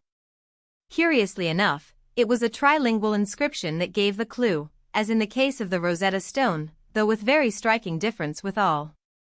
The trilingual inscription now in question, instead of being a small, portable monument, covers the surface of a massive bluff at Behistun in western Persia. Moreover, all three of its inscriptions are in cuneiform characters, and all three are in languages that at the beginning of our century were absolutely unknown. This inscription itself, as a striking monument of unknown import, had been seen by successive generations. Tradition ascribed it, as we learn from Ctesias, through Diodorus, to the fabled Assyrian queen Semiramis. Tradition was quite at fault in this, but it is only recently that knowledge has availed to set it right. The inscription, as is now known, was really written about the year 515 BC, at the instance of Darius I, a king of Persia, some of whose deeds it recounts in the three chief languages of his widely scattered subjects. The man who at actual risk of life and limb copied this wonderful inscription, and through interpreting it became the veritable father of Assyriology, was the English general Sir Henry Rawlinson. His feat was another British triumph over the same rivals who had competed for the Rosetta Stone, for some French explorers had been sent by their government, some years earlier, expressly to copy this strange record, and had reported that it was impossible to reach the inscription. But British courage did not find it so, and in 1835 Rawlinson scaled the dangerous height and made a paper cast of about half the inscription. Diplomatic duties called him away from the task for some years, but in 1848 he returned to it and completed the copy of all parts of the inscription that have escaped the ravages of time. And now the material was in hand for a new science, which General Rawlinson himself soon, assisted by a host of others, proceeded to elaborate. The key to the value of this unique inscription lies in the fact that its third language is Ancient Persian. It appears that the ancient Persians had adopted the cuneiform character from their western neighbors, the Assyrians, but in so doing had made one of those essential modifications and improvements which are scarcely possible to accomplish except in the transition from one race to another. Instead of building with the arrowhead a multitude of syllabic characters, including many homophones, as had been and continued to be the custom with the Assyrians, the Persians selected a few of these characters and ascribed to them phonetic values that were almost purely alphabetic. In a word, while retaining the wedge as the basal stroke of their script, they developed an alphabet, making the last wonderful analysis of phonetic sounds which even to this day has escaped the Chinese, which the Egyptians had only partially effected, and which the Phoenicians were accredited by the Greeks with having introduced to the Western world. In addition to this all-essential step, the Persians had introduced the minor but highly convenient custom of separating the words of a sentence from one another by a particular mark, differing in this regard not only from the Assyrians and Egyptians, but from the early Greek scribes as well. Thanks to these simplifications, the Old Persian language had been practically restored about the beginning of the 19th century, through the efforts of the German Grotefend, and further advances in it were made just at this time by Renouf, in France, and by Lassen, in Germany, as well as by Rawlinson himself, who largely solved the problem of the Persian alphabet independently. So the Persian portion of the Behistun inscription could be at least partially deciphered. This in itself, however, would have been no very great aid towards the restoration of the languages of the other portions had it not chanced, fortunately, that the inscription is sprinkled with proper names. Now proper names, generally speaking, are not translated from one language to another, but transliterated as nearly as the genius of the language will permit. It was the fact that the Greek word Ptolemaics was transliterated on the Rosetta Stone that gave the first clue to the sounds of the Egyptian characters. Had the upper part of the Rosetta Stone been preserved, on which, originally, there were several other names, Young would not have halted where he did in his decipherment.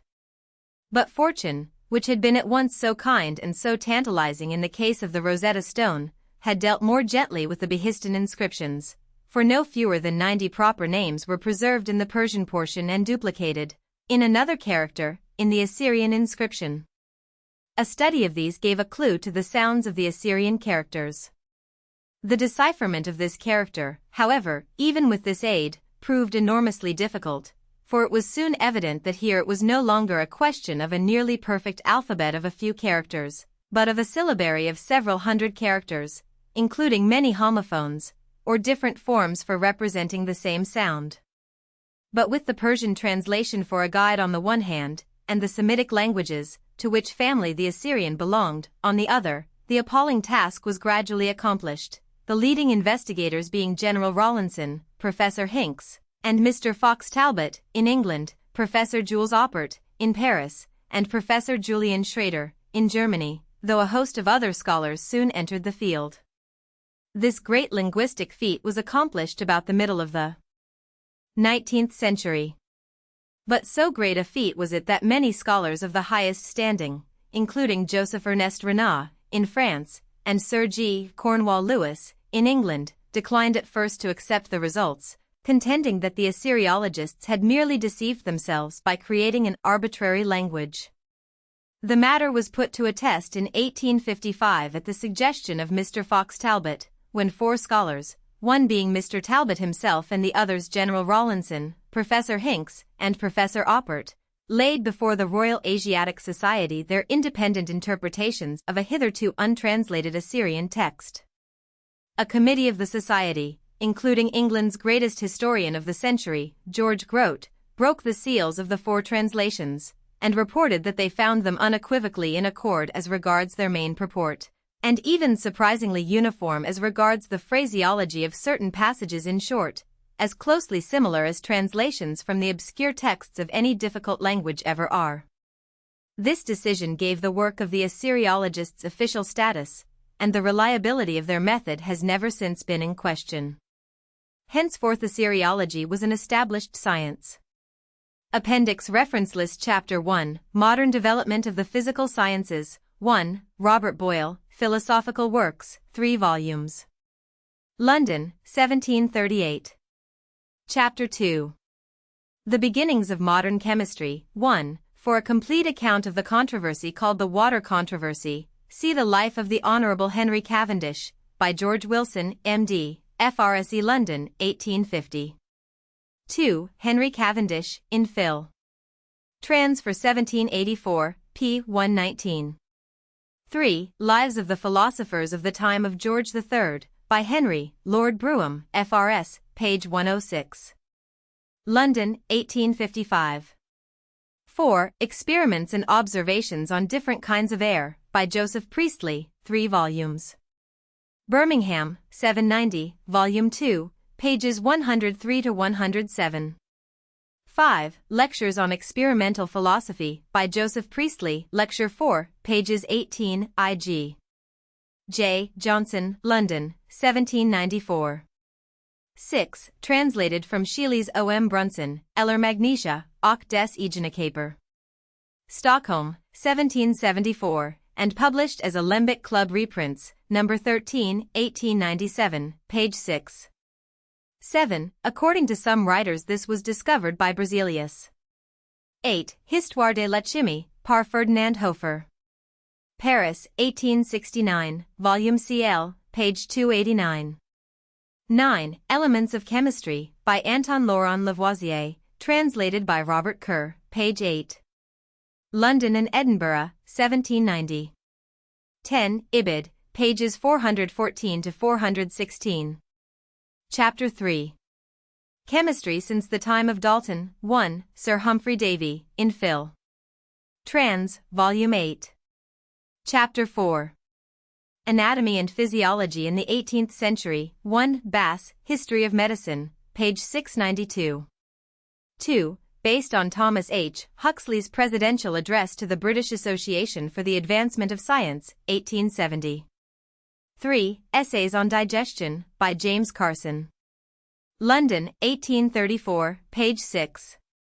4. Ibid, page 7. 5. John Hunter, On the Digestion of the Stomach After Death, First Edition, pages 183 to 188. 6. Erasmus Darwin, The Botanic Garden, pages 448 to 453. London, 1799. Chapter 5, Anatomy and Physiology in the 19th Century, 1, Baron de Cuvier's Theory of the Earth. New York, 1818, page 123. 2. On the Organs and Mode of Fecundation of Orchidex and Asclepiadia, by Robert Brown, Esq., in Miscellaneous Botanical Works. London, 1866, Volume 1, pages 511 to 514. 3. Justin Liebig, Animal Chemistry. London, 1843, p. 17f. Chapter 6. Theories of Organic Evolution, 1 Essay on the Metamorphoses of Plants, by Goethe, translated for the present work from Grundrisse einer Geschichte der Naturwissenschaften, by Friedrich Dahlmann, 2 volumes. Leipzig, 1896, Volume 1, page 194. 2. The Temple of Nature, or The Origin of Society, by Erasmus Darwin, edition published in 1807, page 35. 3. Baron de Cuvier, Theory of the Earth. New York, 1818, page 74. This was the introduction to Cuvier's great work. 4. Robert Chambers, Explanations, a sequel to Vestiges of Creation. London, Churchill, 1845, pages 148 to 153. Chapter 7. 18th Century Medicine, 1, condensed from Dr. Boerhaave's academical lectures on the theory of physic. London, 1751, pages 77, 78. Boerhaave's lectures were published as Aphorismi de Conoscendis et Curandis Morbis, Leiden, 1709. On this book Van Swieten wrote commentaries filling 5 volumes. Another very celebrated work of Boerhaave is his Institutions et Experimenta Chemique, Paris, 1724. The germs of this being given as a lecture on his appointment to the chair of chemistry in the University of Leiden in 1718. 2. An inquiry into the causes and effects of the variola vaccine, etc., by Edward Jenner, M.D., F.R.S., etc. London, 1799, pages 2 to 7. He wrote several other papers, most of which were communications to the Royal Society. His last publication was On the Influence of Artificial Eruptions in Certain Diseases, London, 1822, a subject to which he had given much time and study. Chapter 8. 19th Century Medicine, 1, in the introduction to Corvisart's translation of Avenbrugger's work. Paris, 1808. 2. Laennec, Trait d'auscultation mediate. Paris, 1819. This was Laennec's chief work, and was soon translated into several different languages. Before publishing this he had written also, Propositions sur la doctrine médicale de Hippocrate, Paris, 1804, and Memoirs sur les vers vesiculaires, in the same year. 3. Researches, chemical and philosophical, chiefly concerning nitrous oxide or dephlogisticated nitrous air and its respiration, by Humphrey Davy. London, 1800, pages 479 to 556. 4. Ibid 5, for accounts of the discovery of anesthesia, see Report of the Board of Trustees of the Massachusetts General Hospital, Boston, 1888. Also, The Ether Controversy, Vindication of the Hospital Reports of 1848, by N. L. Bowditch, Boston, 1848.